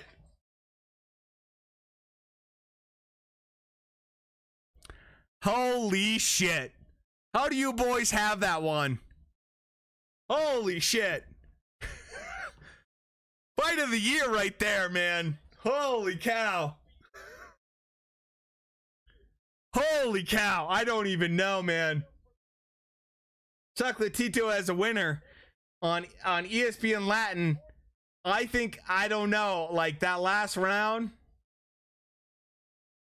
Like, I have Estrada winning on this card, guys, but I do not know. That was insane. That was insane. Fantastic fight. Thank you guys all for being here tonight, by the way. Thank you guys for watching this with me. It's super fun to watch these fights with you guys. We do it every Saturday night. Whether it be UFC or boxing, I love having you guys here. It's super fun to just chat about boxing with everyone. 115 Chocolatito, 113 Estrada. Let's see how this goes. Here we go. Huge fight. I mean, so close. So close. I mean, the aggression from Chocolatito was there. Estrada, I thought, moved better. I thought he moved better. He had really solid hand speed, and I thought the output from Estrada give him the slight win in this. Just barely, but I could be totally wrong. Yeah, if it was a draw, Daniel, I absolutely would agree. It's one of the few fights that I've seen boxing experts say, yeah, it's going to be a draw. It's the only one.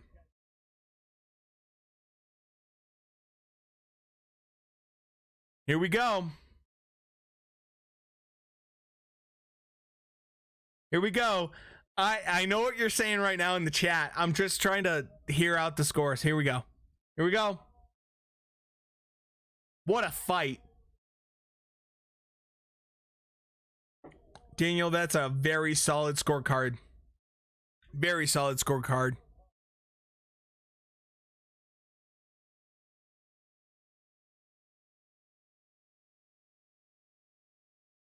Wow.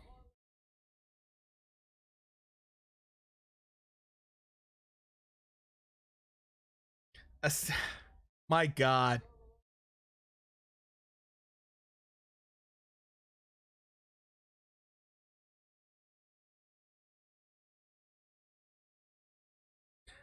Oh my God, man. Estrada wins.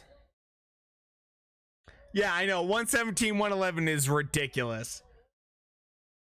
I mean, look at my scorecard right here, guys. I don't have that. I don't have that. And I'm a Chocolatito fan. I don't have that. How the fuck do you give it that?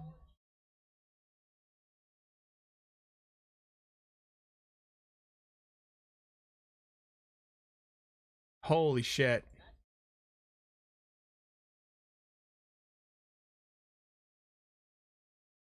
Oh my God. You know what this means, guys? Trilogy. Trilogy. Here we go. Trilogy.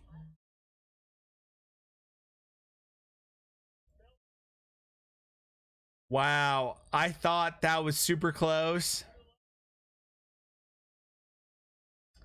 Super, super, super close. It's basically 3:00 a.m. here in Buenos Aires. Good night, brother. Thank you so much for stopping by. Thank you so much for hanging out, man. We had a huge night of boxing, and it's awesome to spend it with guys like yourself. Thank you so much. So I just want to say thank you guys all for being here tonight. It's so much fun having these fight nights, whether it be UFC or boxing. Subscribe to the channel because this is what we do every single Saturday night. I do try to do fight previews as well as fight news. You're very welcome, Rami. Ron by Ryan. I try to do my best, brother. I try to do my best. I know it's tough. I'm not perfect. I'm just trying to get better at it. Cisco, always, brother. Thank you so much for being here. So yeah, this is what we do every Saturday, whether it be UFC or boxing. I want to have fun with you guys. This is super engaging. I like to see what you guys think about everything as well as just have fun. Daniel, thank you so much, brother. I'm glad you had a good time. So every Saturday, we're going to try to do either UFC or boxing. We're going to try to do something so that we can have some fun together. I don't know what to say, but I'm a very small channel here on YouTube when it comes to boxing and combat sports, and it's so nice to have so many wonderful people hanging out and chatting about this kind of stuff. So thank you guys so much, and hopefully you had a good time. That was a great fight, and I can't wait for the rematch. The right man won. I agree with you, man. I absolutely agree with you, Daniel. That's how I had it, and so with that said, by the way, hopefully all of you are, around every Saturday because we can do this all the time. It's super fun to have everyone else. And with that said, have a wonderful evening. Hopefully you enjoyed the stream. I'm getting a little bit hoarse right now. I'm getting a little bit tired. It's been about a little over 5 hours right now for the stream. Thank you guys so much for hanging out and just enjoying the boxing and just in general, giving your thoughts about everything. I really appreciate it. And with that said, have a great night.